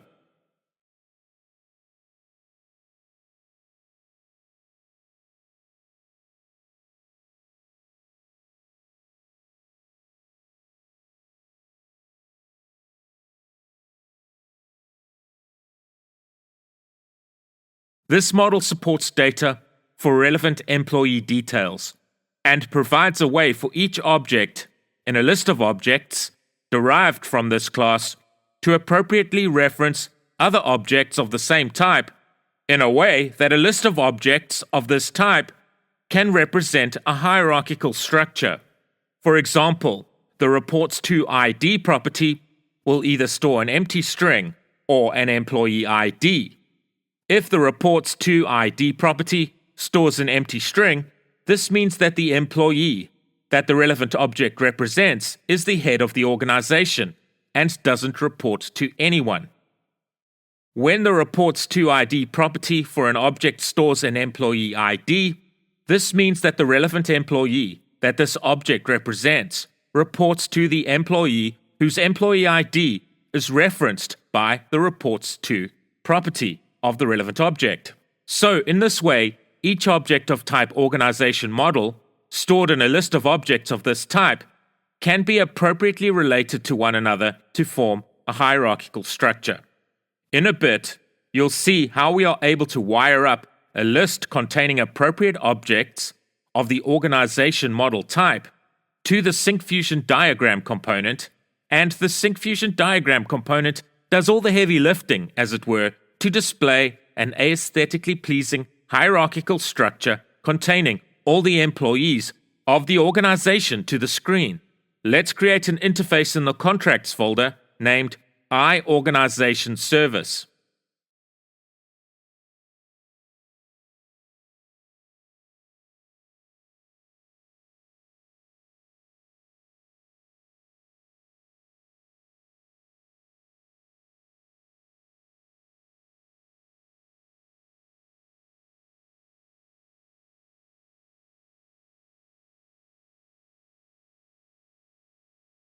Let's create a definition for a method named getHierarchy that will be responsible for retrieving data representing the employee hierarchy for the sales department, i.e., will return a list of objects of type organization model.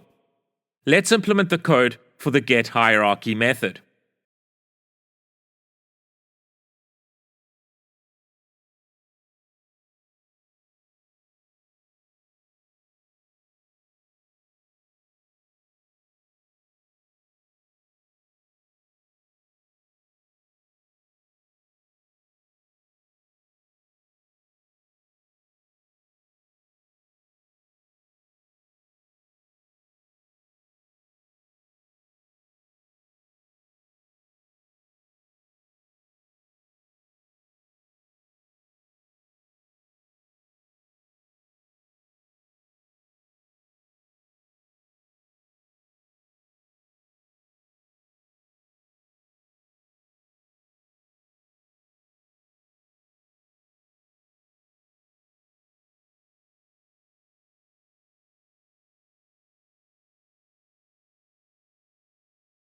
Let's first write an appropriate convert extension method within the conversions class.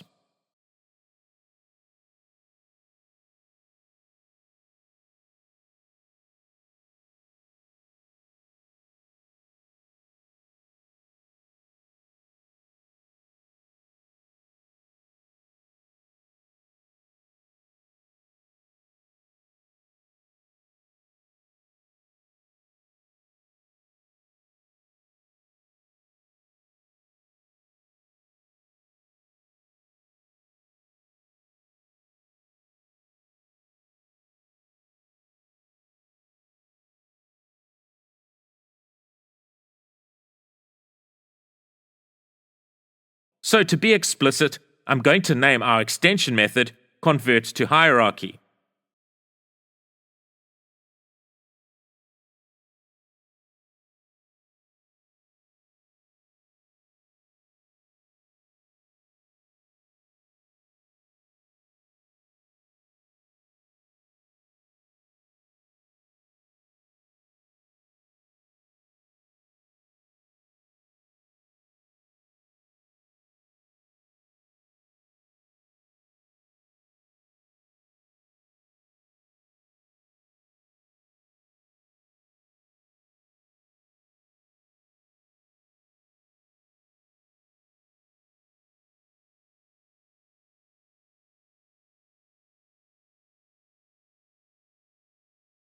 This extension method simply converts data retrieved from the employees database table, which is appropriately joined with records retrieved from the employee job titles table, to a list of objects of type organization model.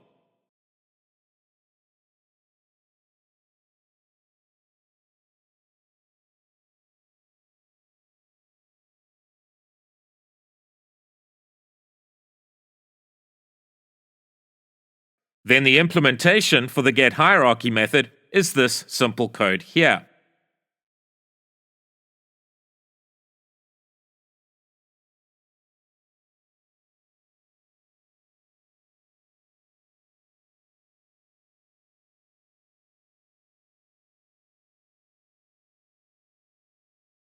Let's create a new Razor component named Organization.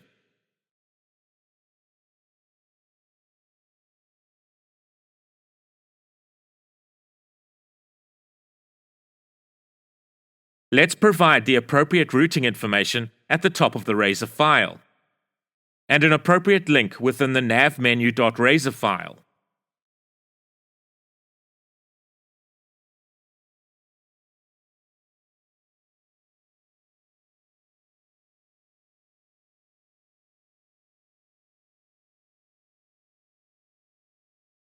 So let's navigate to this web page in the Syncfusion documentation.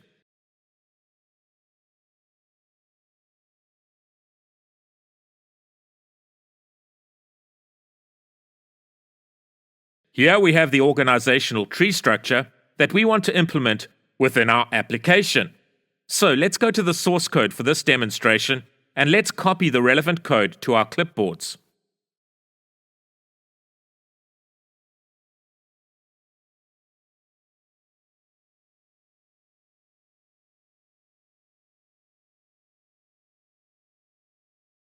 Let's appropriately paste the code copied to our clipboards into our organization.razor file.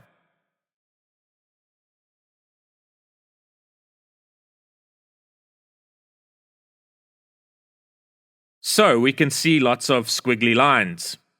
This is because we haven't yet installed the syncfusion.blazor.diagram NuGet package. So let's do that.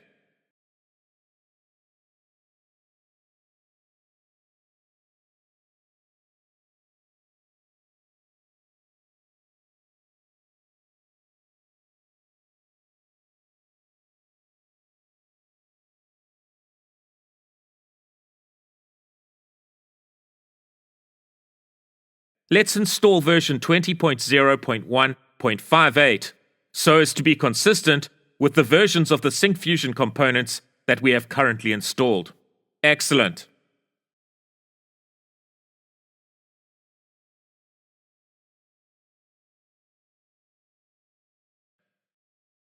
Let's write code so that an object of type iOrganizationService is injected into our Razor component at runtime.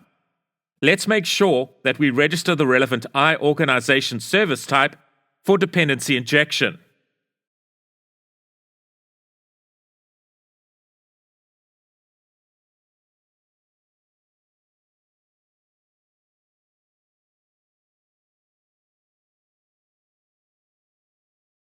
Let's write code to override the oninitialized async Blazor lifecycle event handler method. Let's create a property for storing the data retrieved from our database that represents the organizational structure for the sales department.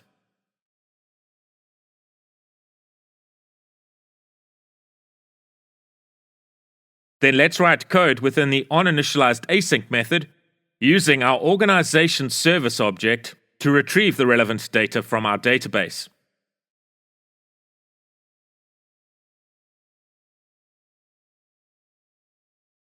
And now let's wire up the data source property appropriately in the data source settings element to the organization data property that stores a list of organization model objects retrieved from our database.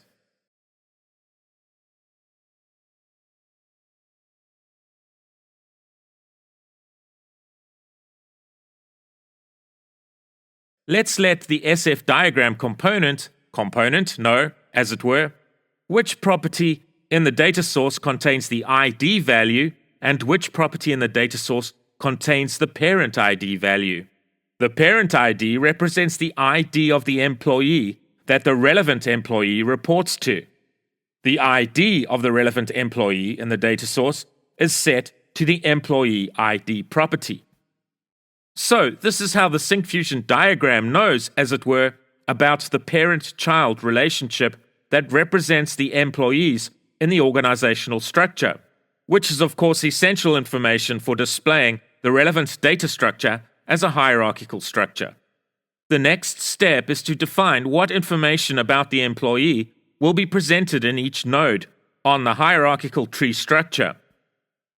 So within the node template element, let's include the following information: the employee's first name, the employee's ID, the employee's job title.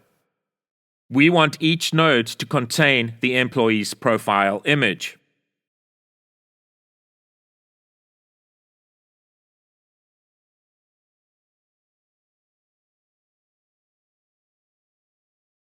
We don't have a sample base component base class, so let's remove this line of code @inherits sample base component. Then let's remove the code within the node template element that we brought over from the demo code provided in the Syncfusion documentation that is not relevant to our requirement, like this.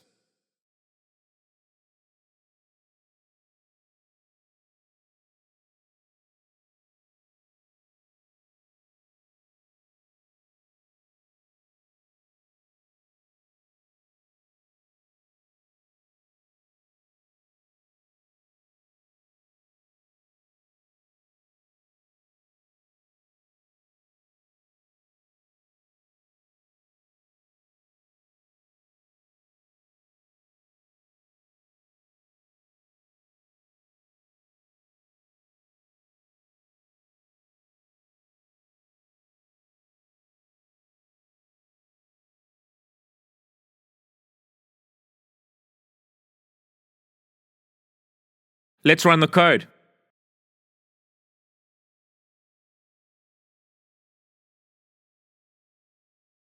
That is awesome. We are able to navigate around the diagram that represents our organizational structure and view the individual nodes more closely. We can use the Ctrl+ and Ctrl- keys to zoom in and out so that we can get a broader view of the organizational diagram or zoom in for a closer view of, for example, the individual nodes, i.e., the information of the individual employees within the organizational structure. Excellent. We don't necessarily need to display the tree from top to bottom like this. We are able to configure our SF diagram component to display from left to right by adjusting the relevant setting like this.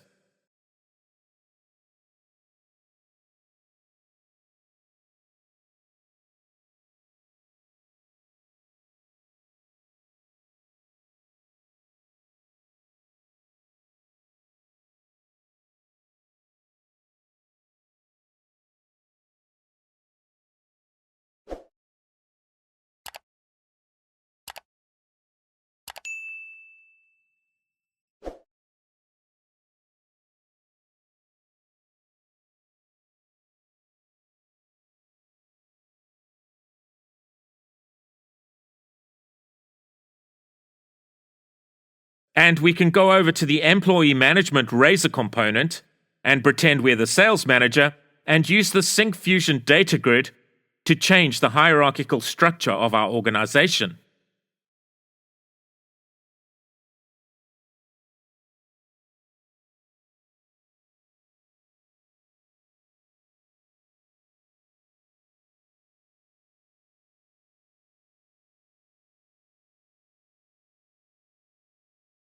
Excellent. Let's clean up our code and remove the data-related code that we brought over from the demo source code. We are now using our own data within the organizational tree structure that is displayed through the Syncfusion diagram component. Excellent. We have been able to harness the sophisticated functionality provided by the Syncfusion diagram component easily and efficiently. All we needed to do was wire up an appropriate data structure as the data source to the Syncfusion diagram component. Let the Syncfusion diagram component know, as it were, about the specifics of the parent-child relationship in our data structure and customize the nodes presented by the diagram component to the UI. We are just scraping the surface of what can be achieved using the Syncfusion diagram component. Please check out the comprehensive documentation provided by Syncfusion to further explore what can be achieved.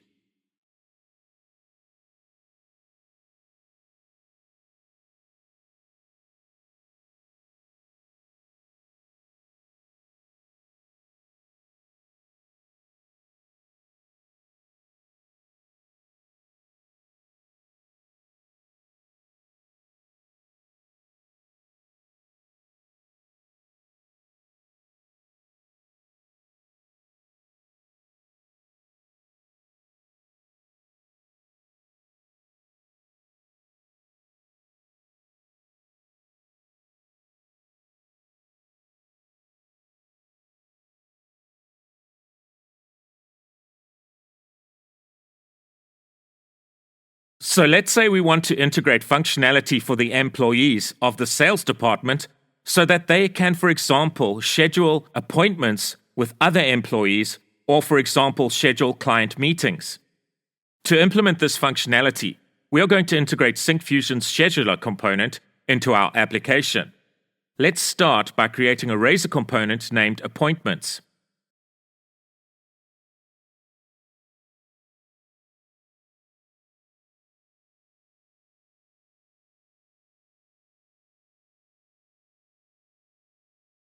Let's install the Syncfusion scheduler component. So to do this, let's install the syncfusion.blazor.schedule NuGet package.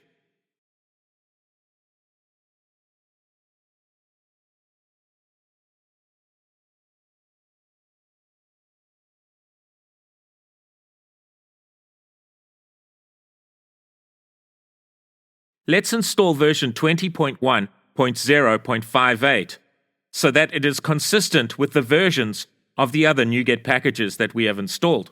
Great! Let's navigate to this URL in our browsers.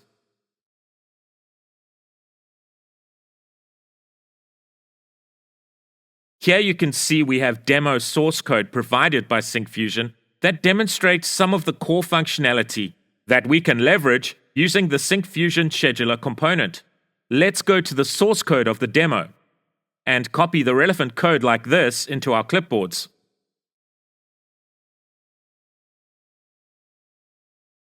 Let's paste the code copied to our clipboards appropriately into our appointments.razor file. Let's open the navmenu.razor file and include an appropriate link to our Appointments Razor component.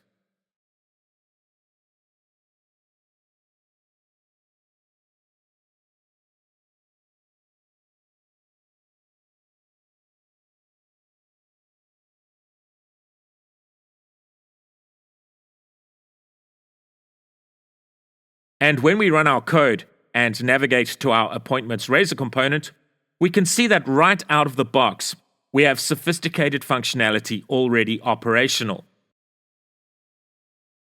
We are already able to add appointments to our scheduler at a date and time of our choosing.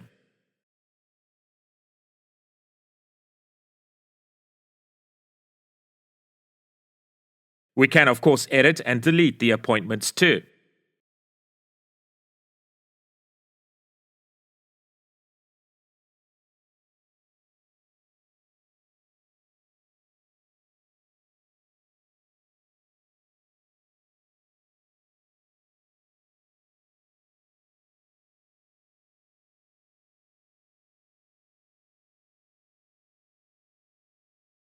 Let's modify the current date for our scheduler to today's date.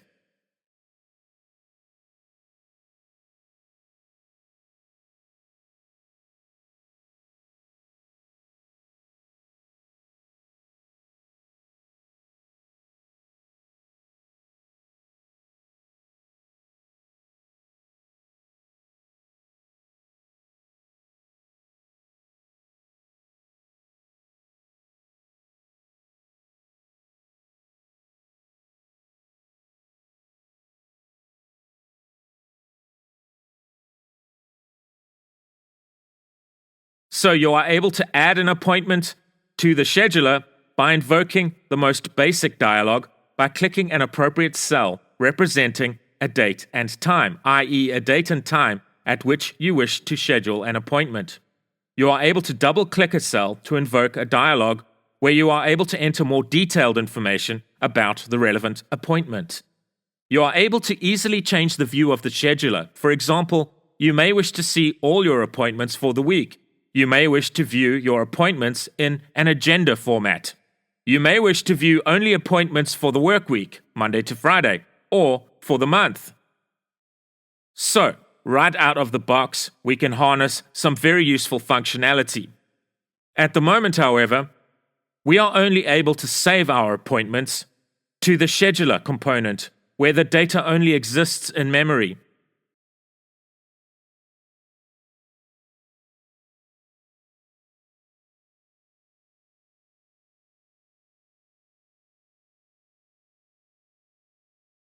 We need a way that we can save our appointments to our database.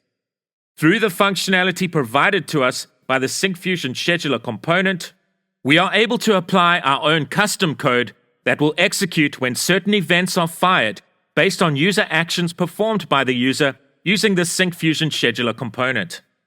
So we can, for example, implement code that handles CRUD operations. So for when a user performs certain CRUD operations, our code can hook into certain events, as it were, triggered by user actions, and ensure that our custom code runs when these events are triggered. In this way, we are able to persist any changes made regarding appointments on the user's scheduler component appropriately to our database. So to do this, let's start by creating an appropriate table within our database. We are, of course, going to use code-first migrations to achieve this. So let's start by creating an appropriate C# class within the Entities folder. Let's create a class named Appointment.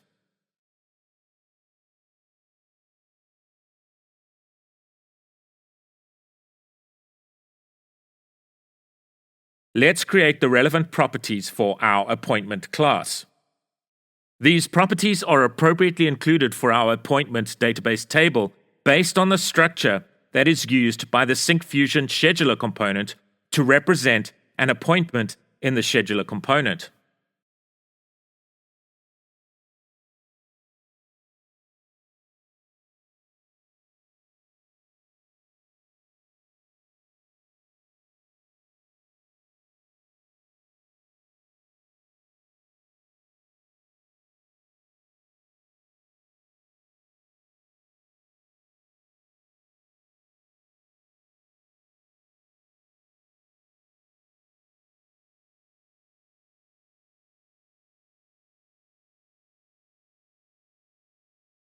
So we want our code to be able to easily retrieve the data for an appointment created by the user through the scheduler and save the relevant data to our appointments database table. Note that some of these properties are nullable. This is important because this gives the user the ability to fill in data for the relevant fields regarding a particular appointment, and other fields that are not relevant to a particular appointment can be set to null. Let's include the appropriate DB set property within our sales management DB context class.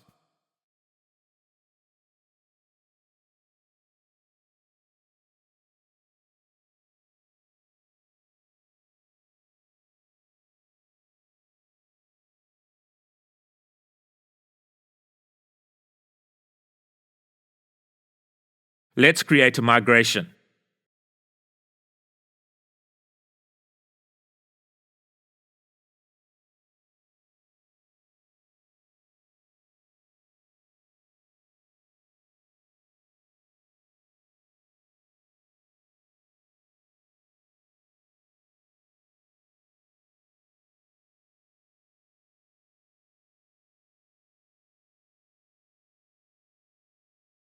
And let's run the update-database command.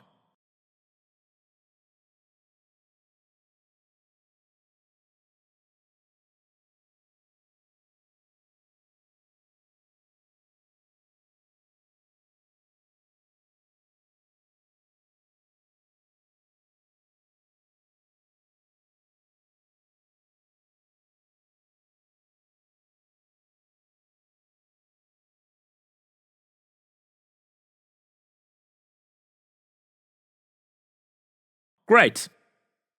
Let's create a class within the models folder named appointment model.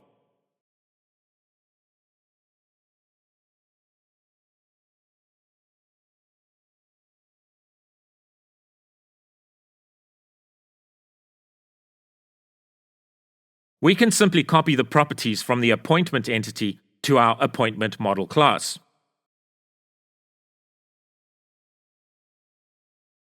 Let's create an interface named iAppointmentService.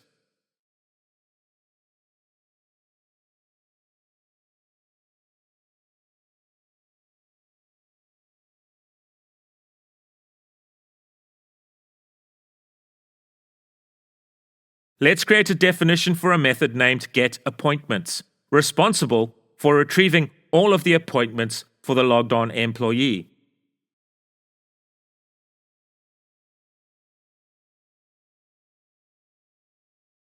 Let's create a definition for a method named addAppointment, responsible for adding an appointment created using the scheduler component to the database for the logged on employee. Let's create a definition for a method named updateAppointment, responsible for updating the data for an appointment modified using the scheduler component in the database for the logged on employee. Let's create a definition for a method named deleteAppointment, responsible for removing the data for an appointment removed using the scheduler component from the database for the logged on employee. Let's implement the logic for a method definition in a class named AppointmentService.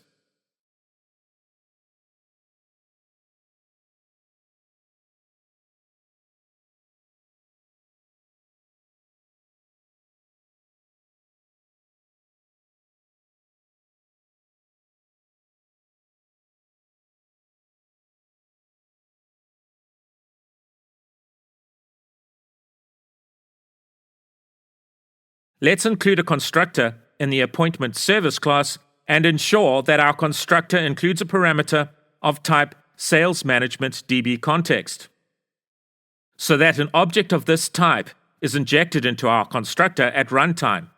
Let's also create a private read-only member variable that references the injected SalesManagementDBContext object.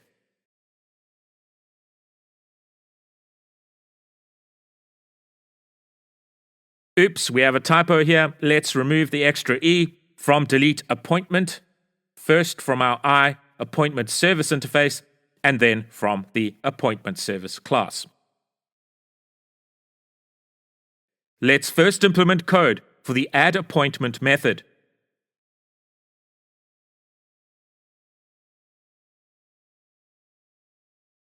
Firstly, let's create a convertOverload extension method within the conversions class that, as it were, converts an object of type appointment model to an object of type appointment.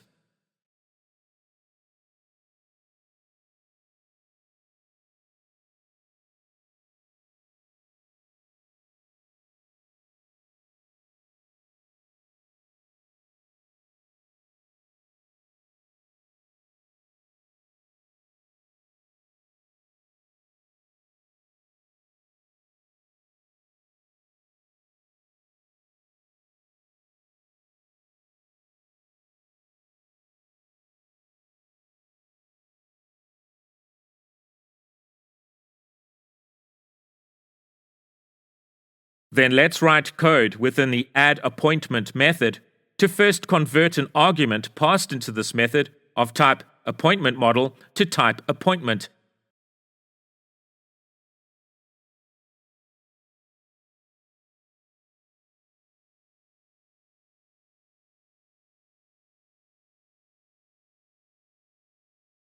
And then let's write code to add the converted object to the database through EF-core functionality, like this.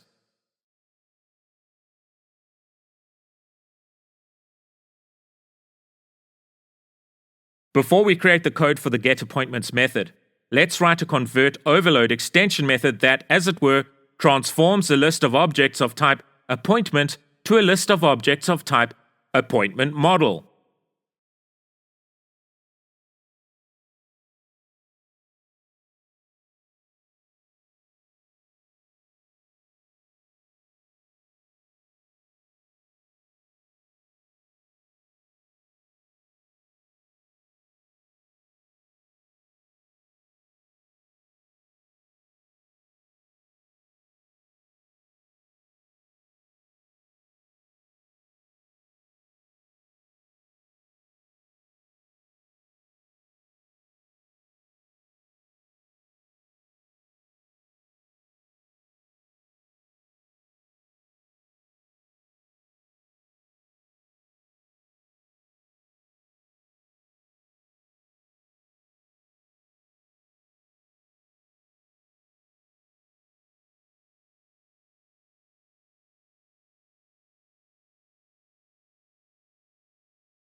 Then the code that we need to implement for our getAppointments method is simply this line of code.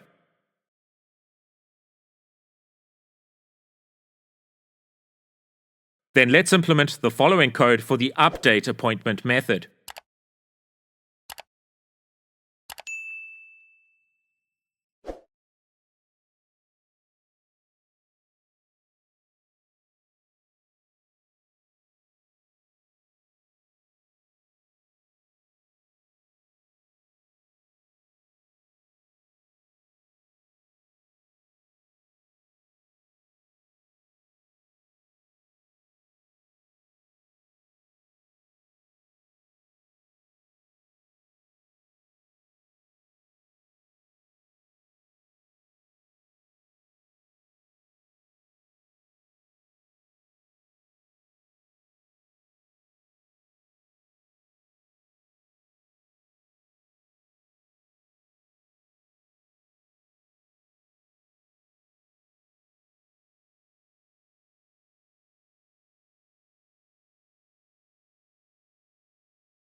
And the deleteAppointment method.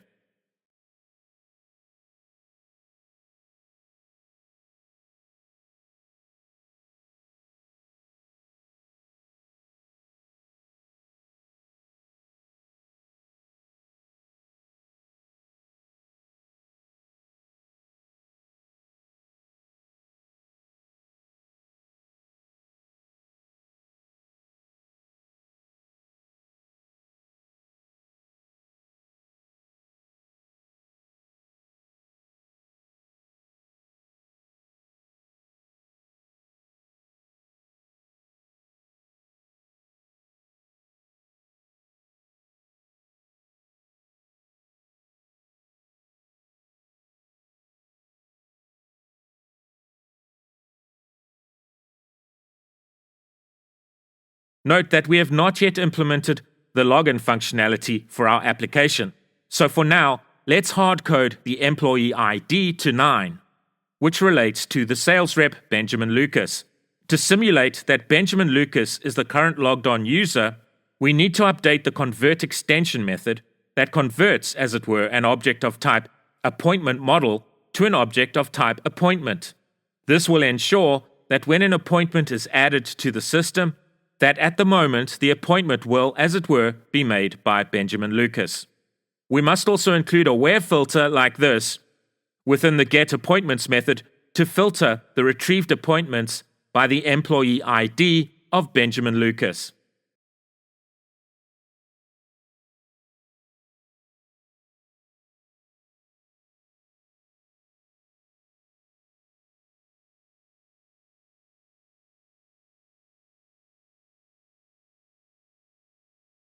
Let's open the appointments.razor file.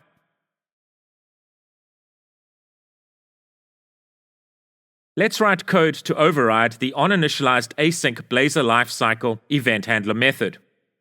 Let's write code so that an object of type iAppointmentService is injected into our Razor component at runtime.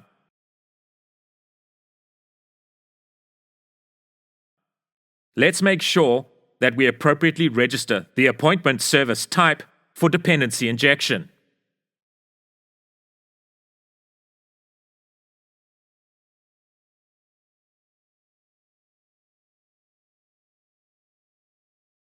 Let's create a property that will serve as the data source for our scheduler component. Let's write the code within our oninitialized async method to retrieve the relevant appointment data from our database.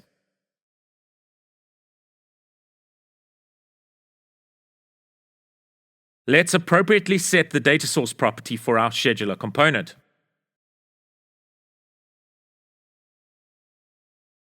Let's set the t-value property of the SF schedule element to tell the Syncfusion scheduler component, as it were, about the type of objects stored in the relevant data source.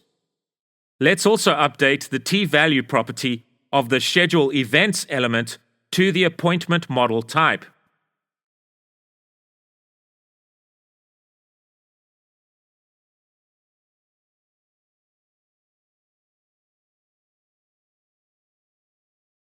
Let's remove some of the code that we don't need for our requirement and tidy up the code a little bit.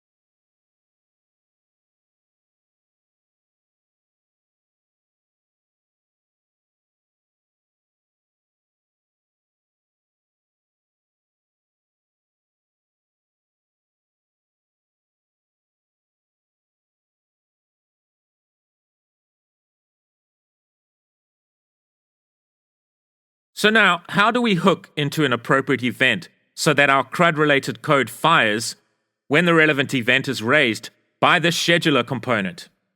This is actually very simple. Within the schedule events element, we can set the onActionBegin property to an event handler method that we are going to create. Our method will of course contain the code that we want to execute when the relevant event is raised. We can also write code that we want executed when our code within the method that handles the onActionBegin event has completed. We can do this by setting the actionCompleted property to an event handler method that we are going to write. So let's first write the code for the method that handles the onActionBegin event.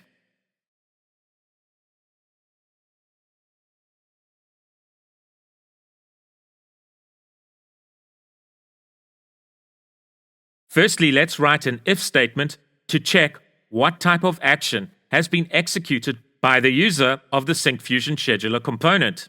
So if args.actionType equals to the actionType.eventCreateEnum value, we know that the user is adding an appointment.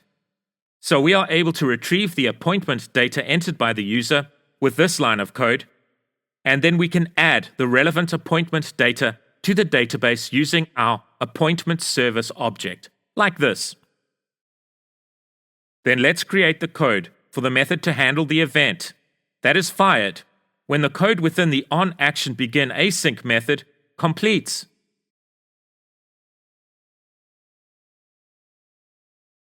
So we only want code in this method to fire when the user creates an appointment.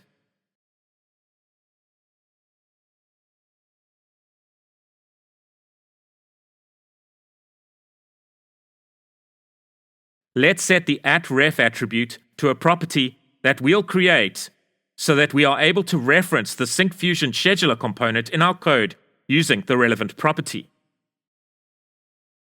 Let's create the relevant property.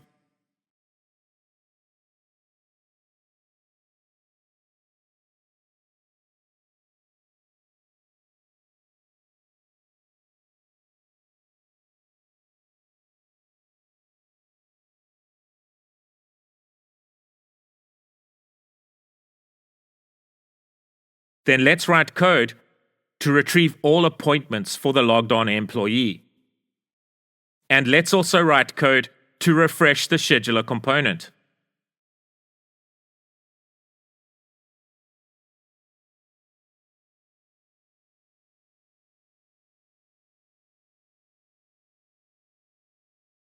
Let's run the code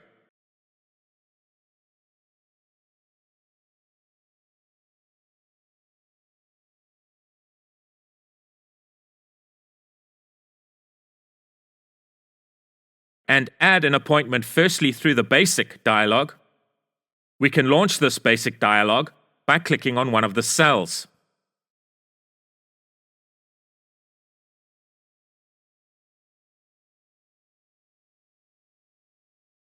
Let's check our database.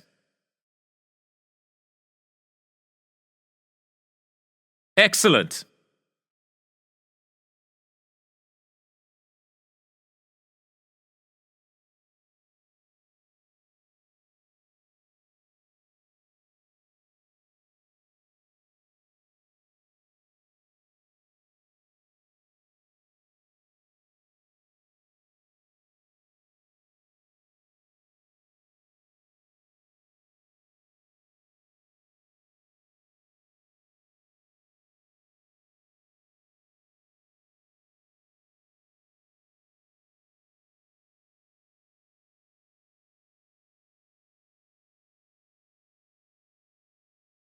So now let's write code so that when a user updates an appointment, that the changes are saved to the database.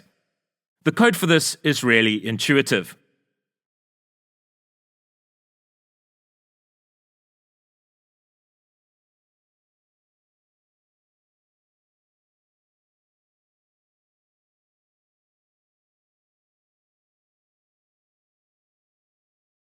Let's test the code.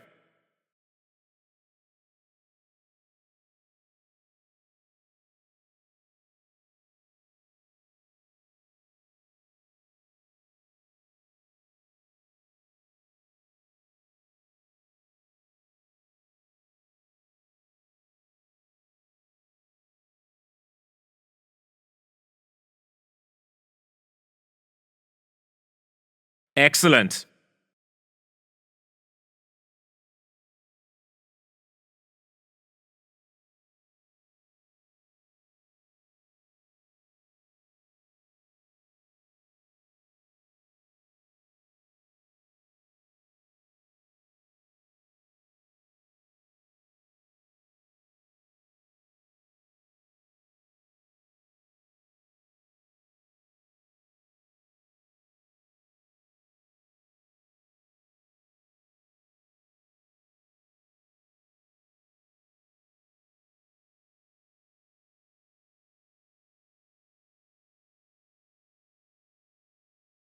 We are able to update any of the fields associated with an appointment, and our changes are now saved to the database.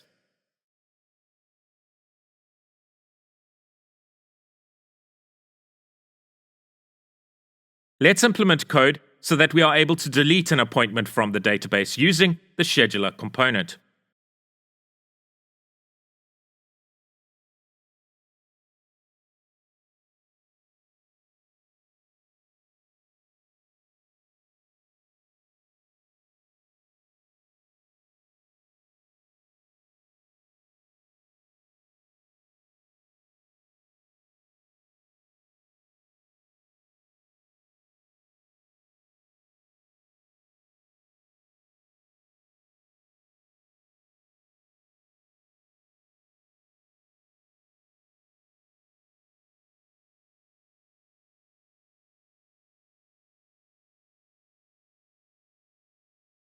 Excellent.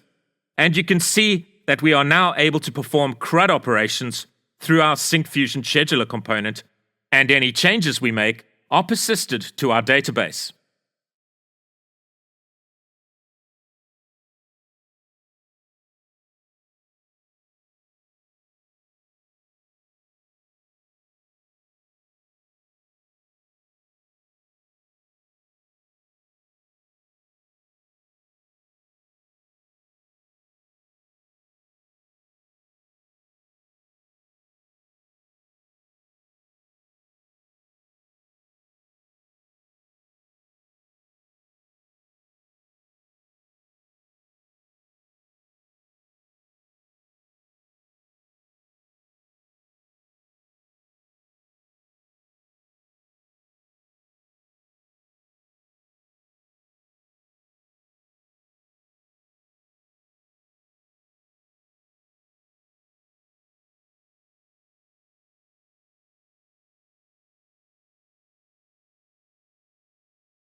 So at this point, we have written all the functionality for our application. However, for certain functionality, we have hard-coded the logged-on employee ID to imitate a particular employee being logged on to the system. We want certain functionality in our application to be available based on the context of who is logged on to the system. We want certain Razor components in our application to be available to certain employees when they are logged into the system. Conversely, we want certain Razor components to not be available to certain employees when they are logged into the system. For example, we only want an administrator to be able to access the DataGrid, whereby an administrator can perform CRUD operations on employee data. The sales manager has been given administrative privileges in our system, so the sales manager is therefore able to perform CRUD operations on employee data through the use of the DataGrid component. We only want sales reps to be able to create orders in the system on behalf of clients, so only sales reps will be able to access the product catalog Razor component. We want a dashboard displayed to the logged-on user based on the relevant user's position in the sales department, i.e. based on whether a user is a sales rep, team leader, or the sales manager. For example, we want sales reps to only see those charts in their dashboard that are of relevance to sales reps. The diagram that displays the organizational hierarchy will only be available to the sales manager. The scheduler is available to all employees, but only the appointments added by the logged-on employee will be available to the logged-on employee. So, how can we achieve this contextual behavior for users logged on to our application? The answer is through providing appropriate login functionality, where our application can authenticate the user when the user logs on to the system, and authorization can be granted for the logged-on user to be able to access certain functionality in the application. Conversely, the logged-on user may be unauthorized to access other parts of the application. So to achieve this, we are going to integrate Microsoft Identity functionality into our application. Very basically, Microsoft Identity provides an infrastructure for registration and login functionality.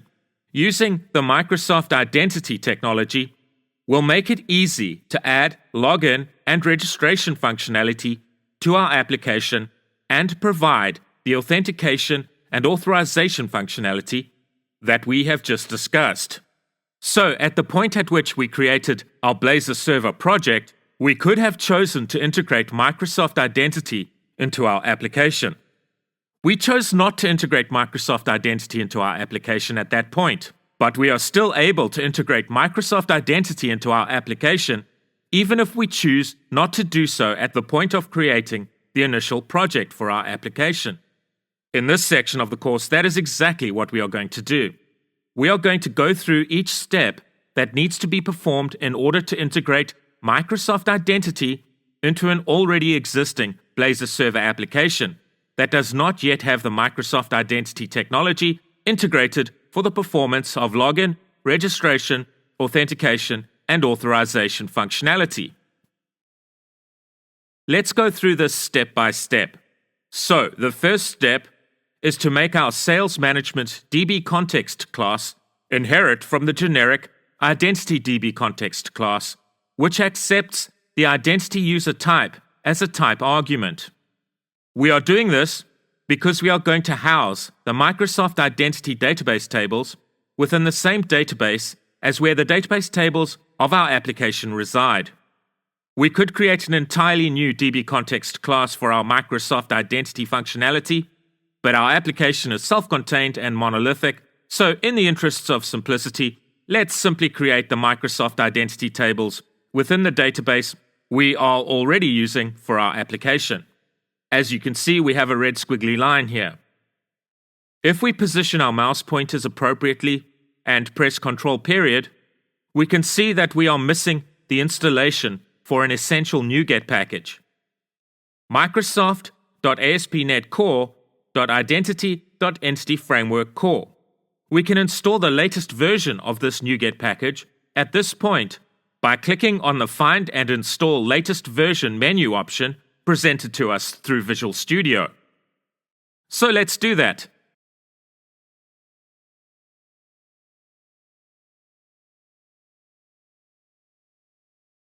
And Visual Studio has done the appropriate installation, and has also included the appropriate using directive to the relevant namespace at the top of our code, Microsoft.ASP.NET Core.Identity.Entity Framework Core. Great! The next step is to add the identity templates representing the functionality that we wish to integrate into our application, for example, login, registration, and logout functionality. So to do this, let's right-click on the project node in our Solution Explorer window and select Add New Scaffolded Item. Select Identity on the left here, click Add,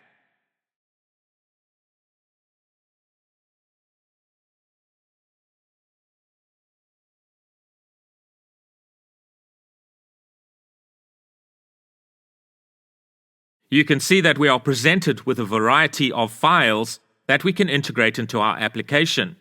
Identity provides a suite of rich functionality, but we are currently only interested in registration and login functionality. So to include the appropriate identity features into our application, let's check the checkboxes next to account/login, account/logout, and account/register. The next step is to click the plus button next to Data Context class. Our application has a monolithic architecture. It is a self-contained application, so we are going to integrate the identity database tables into the same database as the database where our application database tables reside. So in the dialog that has just popped up, let's enter the name of our already existing DB Context class. Sales Management DB Context. Let's click the Add button on this dialog. Then let's click the Add button on the main dialog. At this point, if you haven't followed the steps where we made our Sales Management DB Context class inherit from the Identity DB Context class, an exception will be thrown. we have made our Sales Management DB Context class inherit from the Identity DB Context class, so we have no problems. We must, however, make some adjustments to our Program.cs class. So let's go to the Program.cs class. Visual Studio has added in code add DB context, which is causing duplication of code. So let's remove this add DB context code here. Let's paste our original connection string related code over the connection string code that Visual Studio has added to Program.cs. Then you can see here that Visual Studio has added code to Program.cs that is appropriate for integrating Microsoft Identity into our application. We must have the add default identity method being called here. For simplicity, let's modify this code here. Options.signin.require confirmed account equals true to read options.signin.require confirmed account equals false. By setting this to false, we are telling the identity system, as it were, not to include functionality where the user has to confirm the user's identity by clicking a link sent to the user's email address. Great, so let's create a migration that will generate the necessary code for generating the identity tables in our database.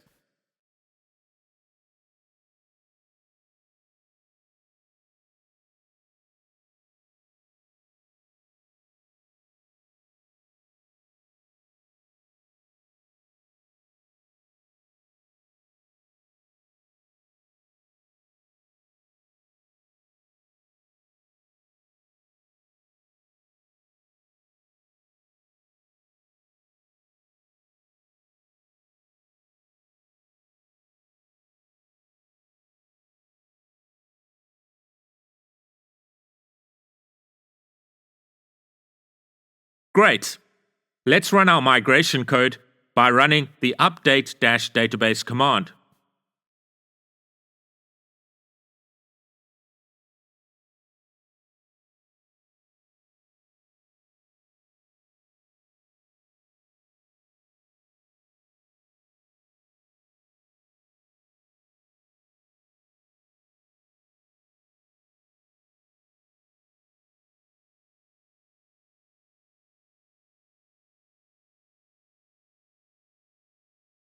Excellent.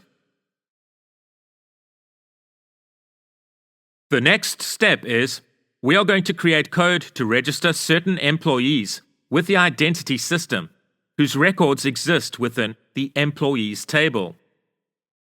Through our code, these employees will be put into certain roles. For example, the SR identity role will contain employees who are sales reps.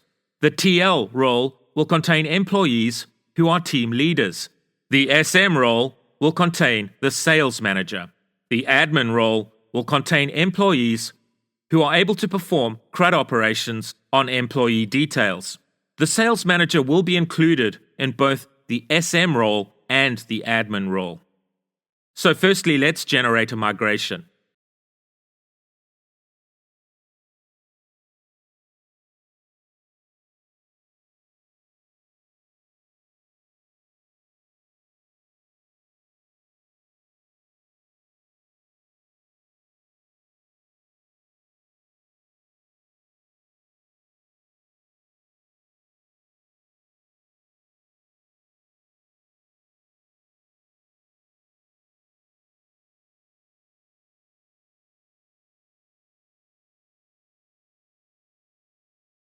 Notice that this migration class doesn't contain any code logic, but just the structure for a migration class. So we are going to create the code for this migration class to register certain employees with the identity system and add the employees to their appropriate identity roles. In the interests of time, I've already prepared the code for this off screen. So we are going to copy the code from this GitHub location. A link to this location is available below in the description of this video, and paste the code appropriately into our migration class here.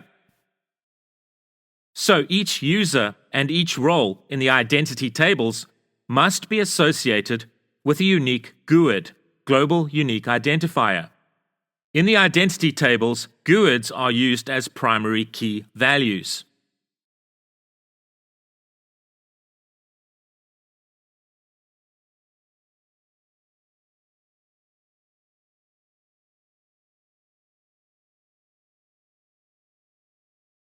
So let's generate new GUIDs for these constant string values. Let's replace the GUIDs that I generated for this sample code with newly generated GUIDs. An easy way to do that is to navigate to this URL. We can then type in the number of GUIDs we'd like to generate. So we want 11 GUIDs.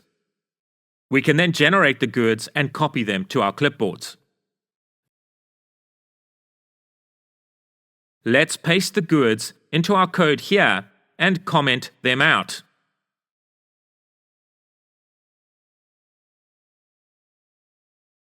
Then let's replace the existing GUIDs assigned to our constant values with the new GUIDs that we have just generated.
Great.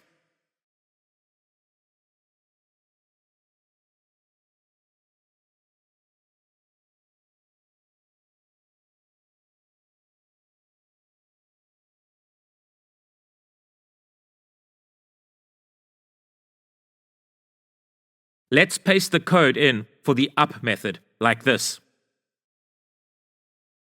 Notice that, for the sake of simplicity, the password for each of the employees that this code will register with the identity system will be password1 with the P capitalized and an exclamation mark character. So, password1 exclamation mark is the password. Let's bring in the Microsoft.ASP.NET Core.Identity namespace.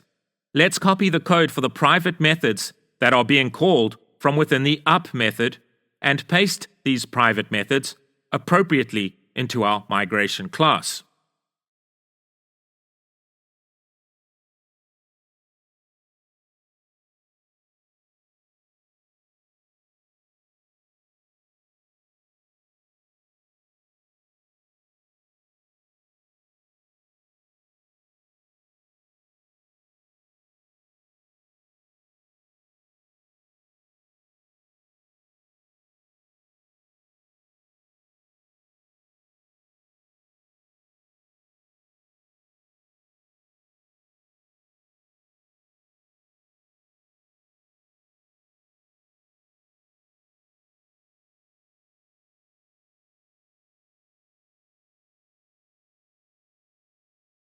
Let's copy the code for the down method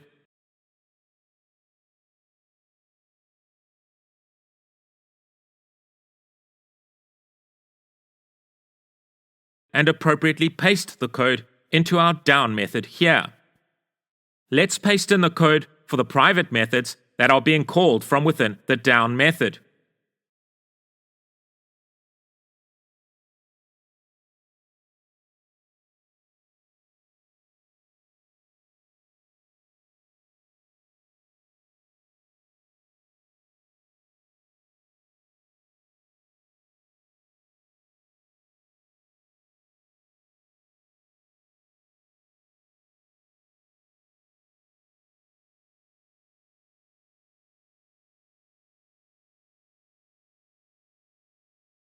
Let's invoke the Package Manager console window.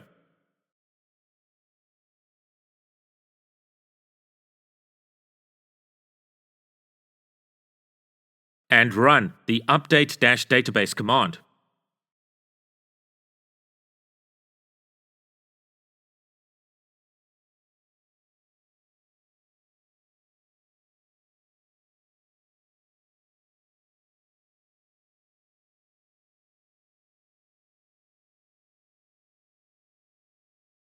Let's view our database within SQL Server Management Studio.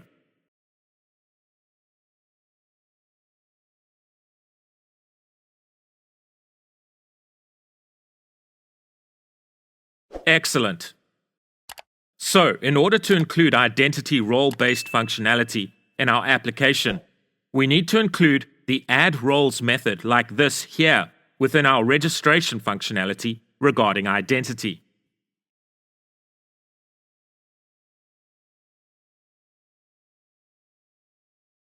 We must also include a call to these methods in our program.cs class, so that our application knows, as it were, to include this identity middleware in our application.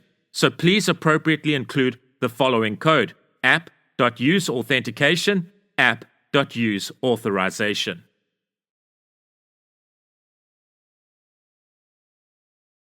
The next step is to ensure that an anti-forgery token is passed to the client. This anti-forgery token can then be passed to the server with each client request. The benefit of this is that our code will be able to verify that the client accessing our code is a trusted client. We don't want just any client to be able to access our code. We only want trusted clients accessing our code. One of the ways that hackers can overcome our security is through cross-site scripting. So the next step is we need to include anti-forgery token functionality in our application. To do this, let's first add a class named Token Provider to our data folder.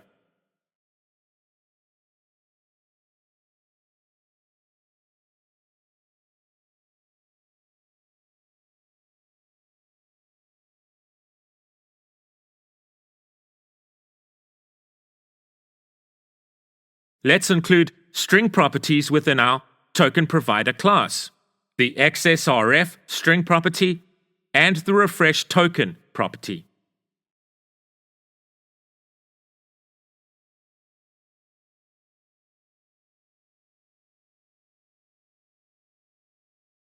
So let's open the _host.cs HTML file and write code so that an object of type Microsoft.ASP.NET Core.AntiForgery.IAntiForgery is injected into this page at runtime.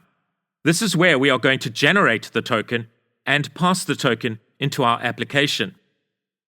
Let's write code to use the injected object to request a token. Let's create an object named tokens derived from our Token Provider class, and then assign the returned token to the XSRF token property of our Token Provider object.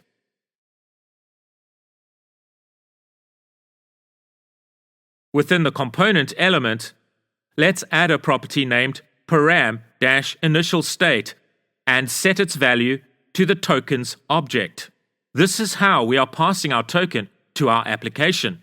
We are passing the tokens object to the app Razor component. Let's appropriately update the app Razor component. Let's write code to inject an object of type Token Provider into our app Razor component at runtime.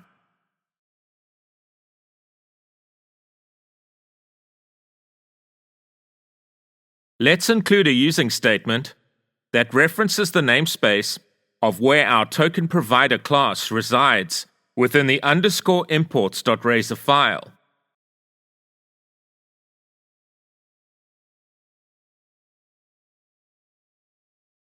The cascading authentication state element wraps the router element.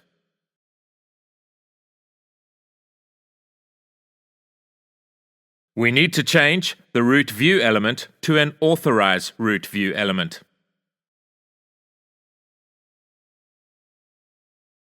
We can remove this line of code here.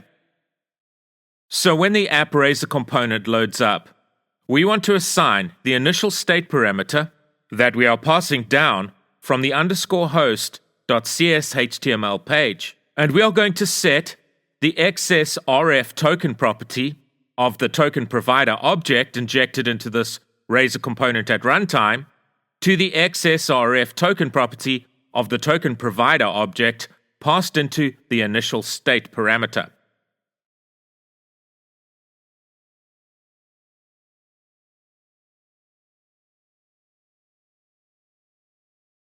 Next, let's create our own login display component. Note that if we had included identity functionality at the point when we created our Blazor server project, a file for the login display component would have been generated for us by default. In our particular scenario, we are going to create our own login display component. So let's create a Razor component named login display. Let's write the code for our login display component.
So here we have code that is responsible for injecting a token provider object into our component at runtime. Our HTML code is wrapped in an authorized view element. If the relevant user is authorized, a welcome message and a logout button are shown to the user. If the user is not authorized, a register button and a login button is presented to the user. Notice that we have a hidden input field included in the HTML code.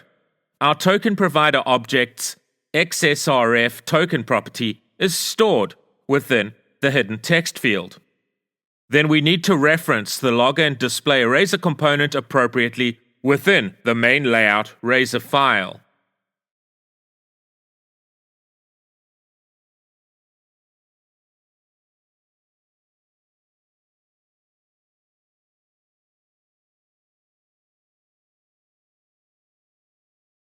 Next, let's add a Razor component to our shared directory named redirect to login.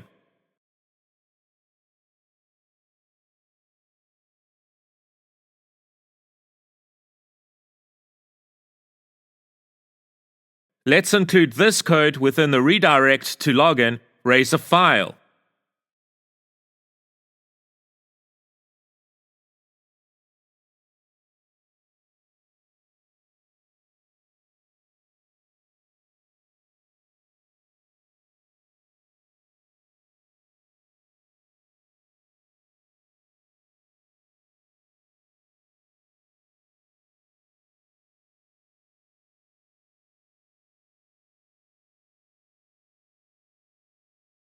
As the name suggests, this code is used to redirect a user to the login page.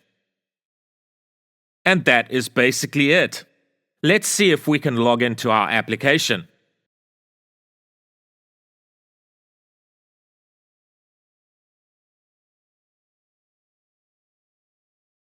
Oops, what have we done wrong? We have not registered our token provider type for dependency injection. Let's go to the program.cs file and write the code for this.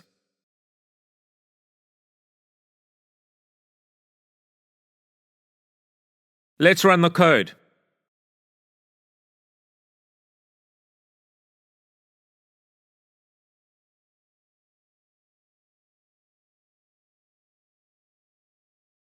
Great, we are presented with the default login screen provided by Identity.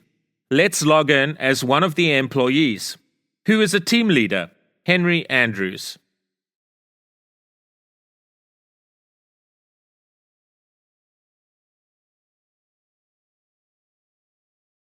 Great. But we haven't created any authorization functionality in our application yet. So by default, anyone can just access any functionality within the system. So we can click the logout link to log out of our application, like this. Let's write code so that the links to our Razor components are only accessible to relevant employees. So let's restrict the visibility of the link to the TL dashboard Razor component within the nav menu Razor component, so that it can only be seen by members of the TL role. TL, of course, stands for Team Leader. We can achieve this by wrapping the relevant link in the Authorize View element. We can then set the element's roles property to TL, like this.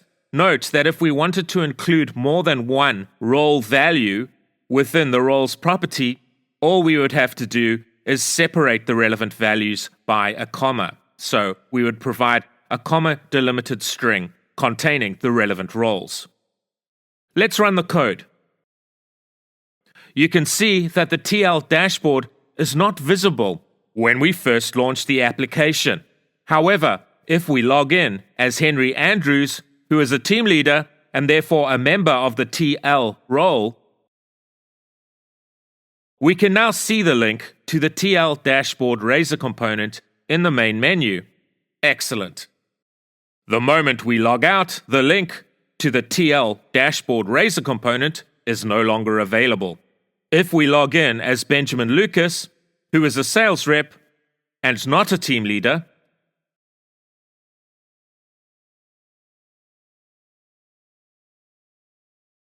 once he has been authenticated, we still can't see the link to the TL dashboard component because he is not a team leader and therefore not a member of the TL identity role.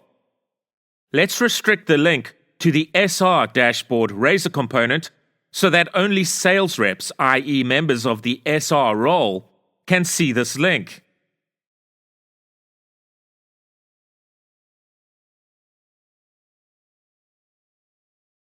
So if we launch the application, we can no longer see the link to the SR dashboard Razor component.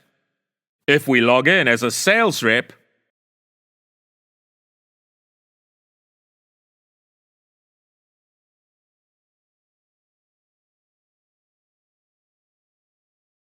there it is.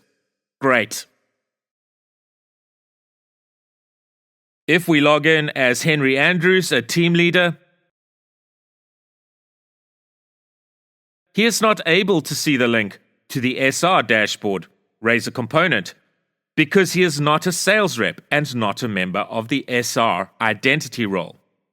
So in order for the correct data to be added to the system and the correct data to be retrieved from the system pertaining to the logged on employee, let's write code to replace the hard-coded employee IDs for relevant functionality with the employee ID of the logged on employee. So how can we do this? So the data we have registered in the ASP.NET Users Identity table contains employee email addresses, which of course are unique. And they match up to the relevant email addresses saved for employees in the employees table. Our code is going to use the email address retrieved through identity when a user logs on to the system to query the employees table in order to, as it were, retrieve the logged on employee's employee object. Then the employee's ID can be read from the relevant employee object, and we can use the employee ID value appropriately in our code rather than a hard-coded value. To do this, let's create an extension method within the conversions class named getEmployeeObject.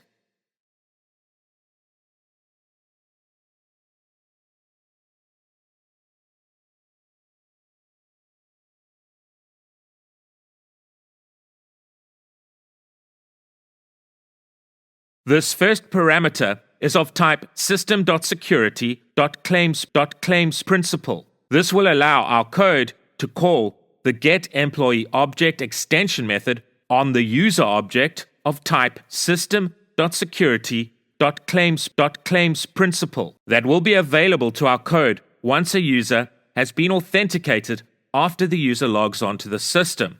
We'll look at the user object in just a bit.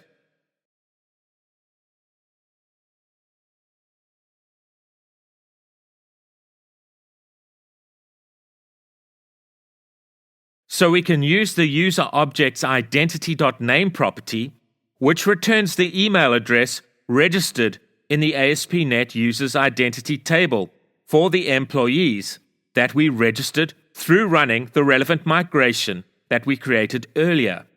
We can use this email address, which is also the user's username, to query the employees table and return the appropriate employee object to the calling code, like this.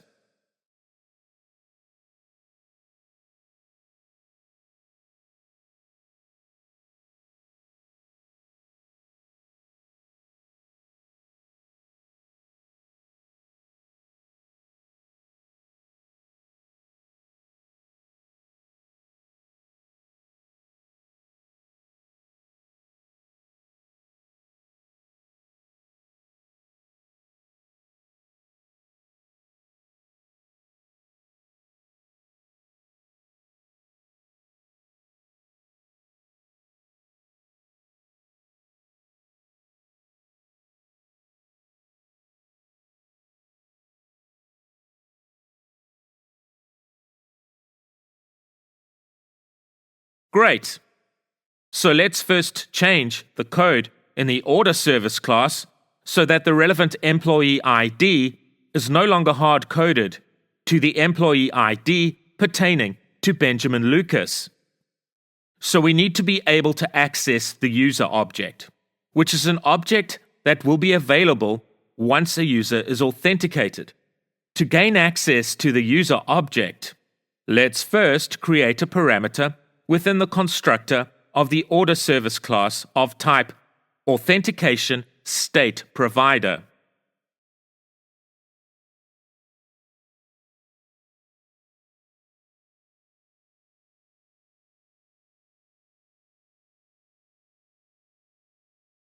Let's create a member variable to reference the injected object.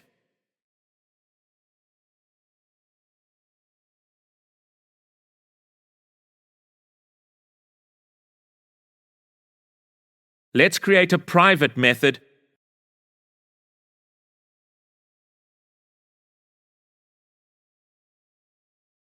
that first gets a reference to the user object like this,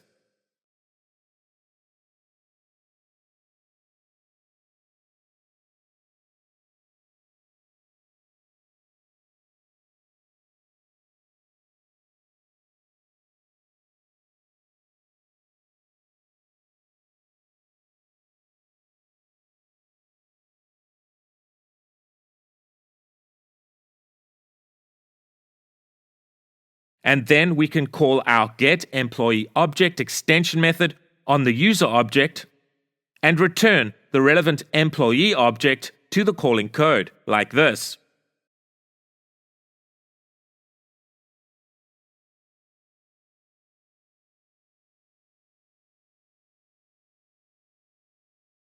Within the createOrder method, let's call the getLoggedOnEmployee method to reference the employee object of the logged on employee and replace the hard-coded value of 9 with the logged on employee's employee ID. Great. Let's create the same logic for the sales order report service class like this.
And let's do the same for the appointment service class.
When we ran our migration that registered certain employees, we registered the following employees within the identity system. We registered Bob Jones, the sales manager, as a member of the SM role and the admin role. We registered Henry Andrews, who is a team leader and a member of the TL role. We registered all the members of Henry's team, i.e. the sales reps Benjamin Lucas, Olivia Mills, Sarah Henderson, and Noah Robinson. So now if we log in as Henry Andrews,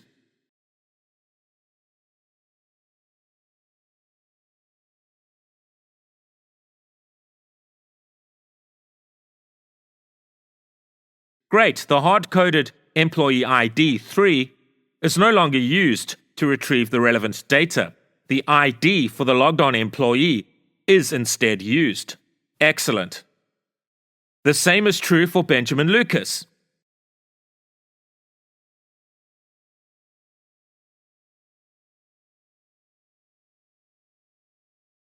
Excellent.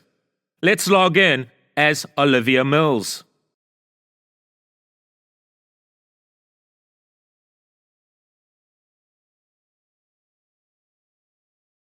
And we don't have much data for Olivia Mills, but the system is reflecting the correct data for Olivia Mills, who is a sales rep. Let's log in as Sarah Henderson.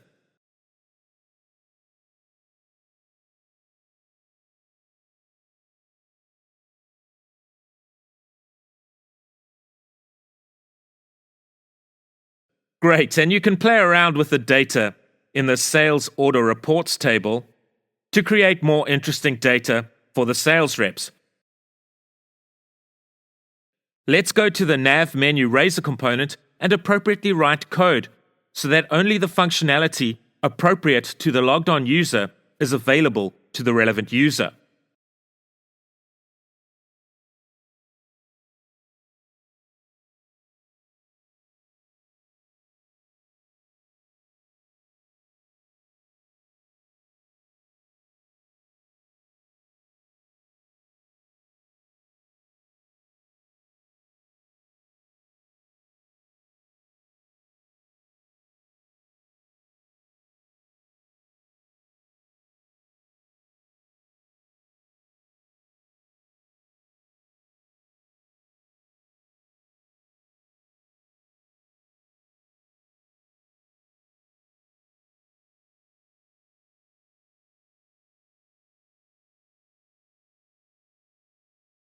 Excellent.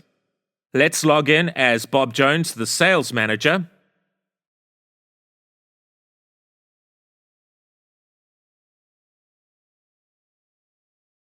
And operate the application from his perspective.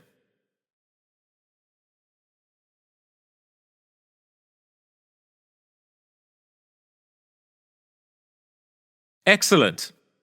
And you can see we have now appropriately integrated Microsoft Identity into our application where appropriate authentication and authorization functionality has now been implemented.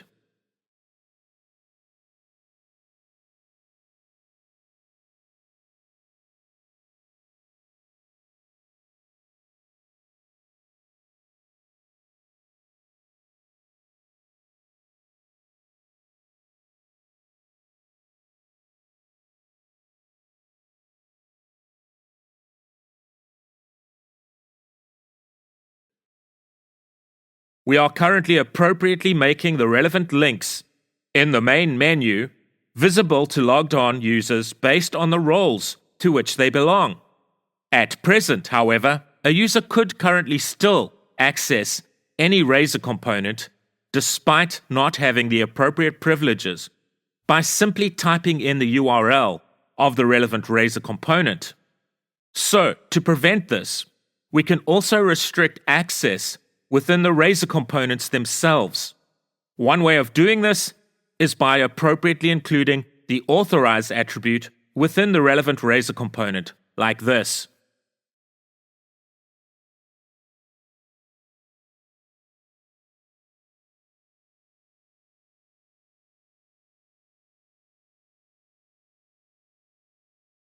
And now access to these Razor components are prohibited for unauthorized users. Excellent.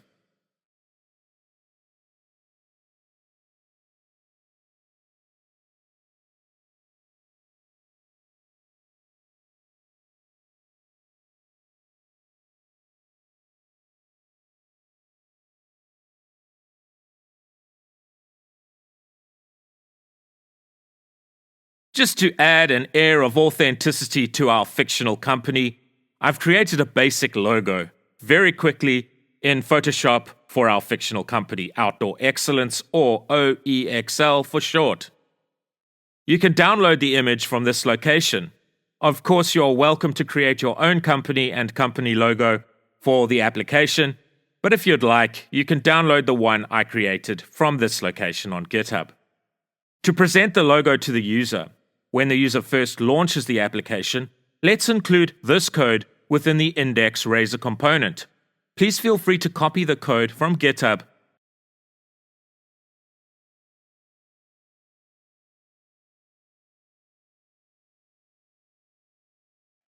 Let's also include the logo within the nav menu Razor component.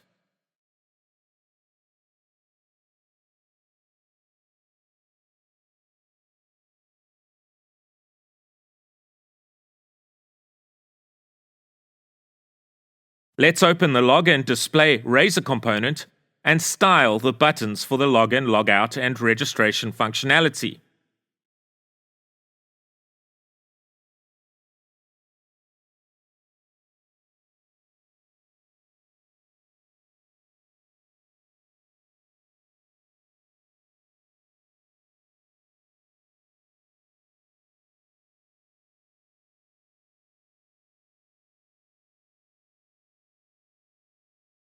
Let's remove the About link from the main layout Razor component.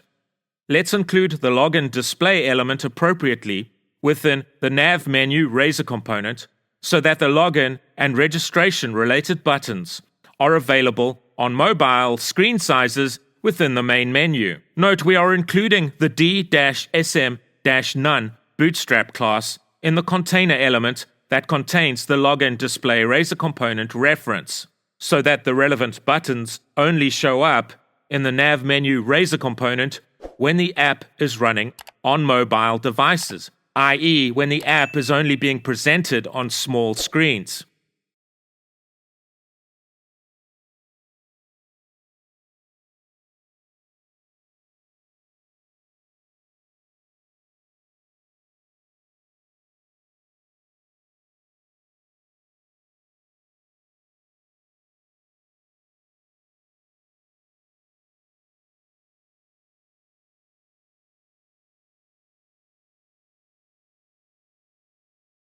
Let's add some meaningful icons provided by Font Awesome to the links in our main menu, i.e. in the nav menu Razor component.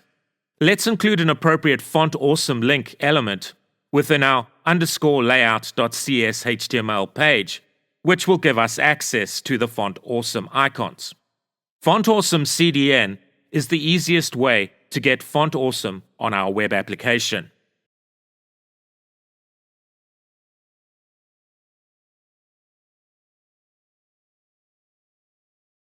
Let's search the Font Awesome website like this for some appropriate icons and appropriately include them within our nav menu Razor component for our links.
Great!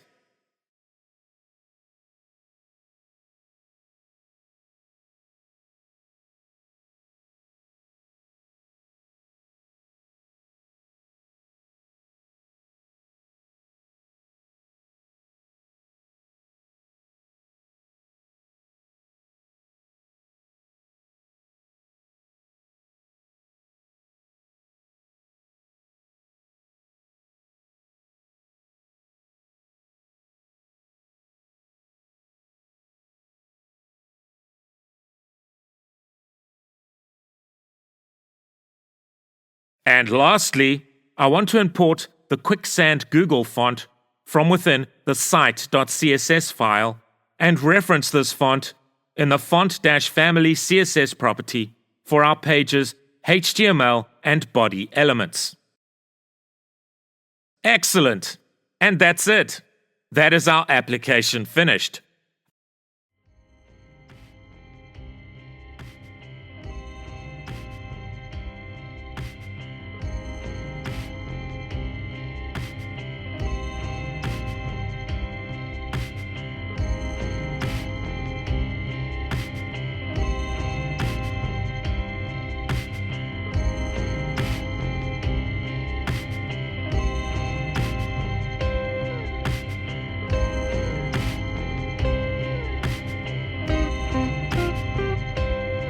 Thoroughly enjoyed creating this course, and I hope you've enjoyed going through it with me. If you've gone through the whole course, congratulations. You are now able to build a sophisticated Blazor server application using sophisticated Syncfusion components and Microsoft Identity. I hope to see you again soon. Thank you and take care.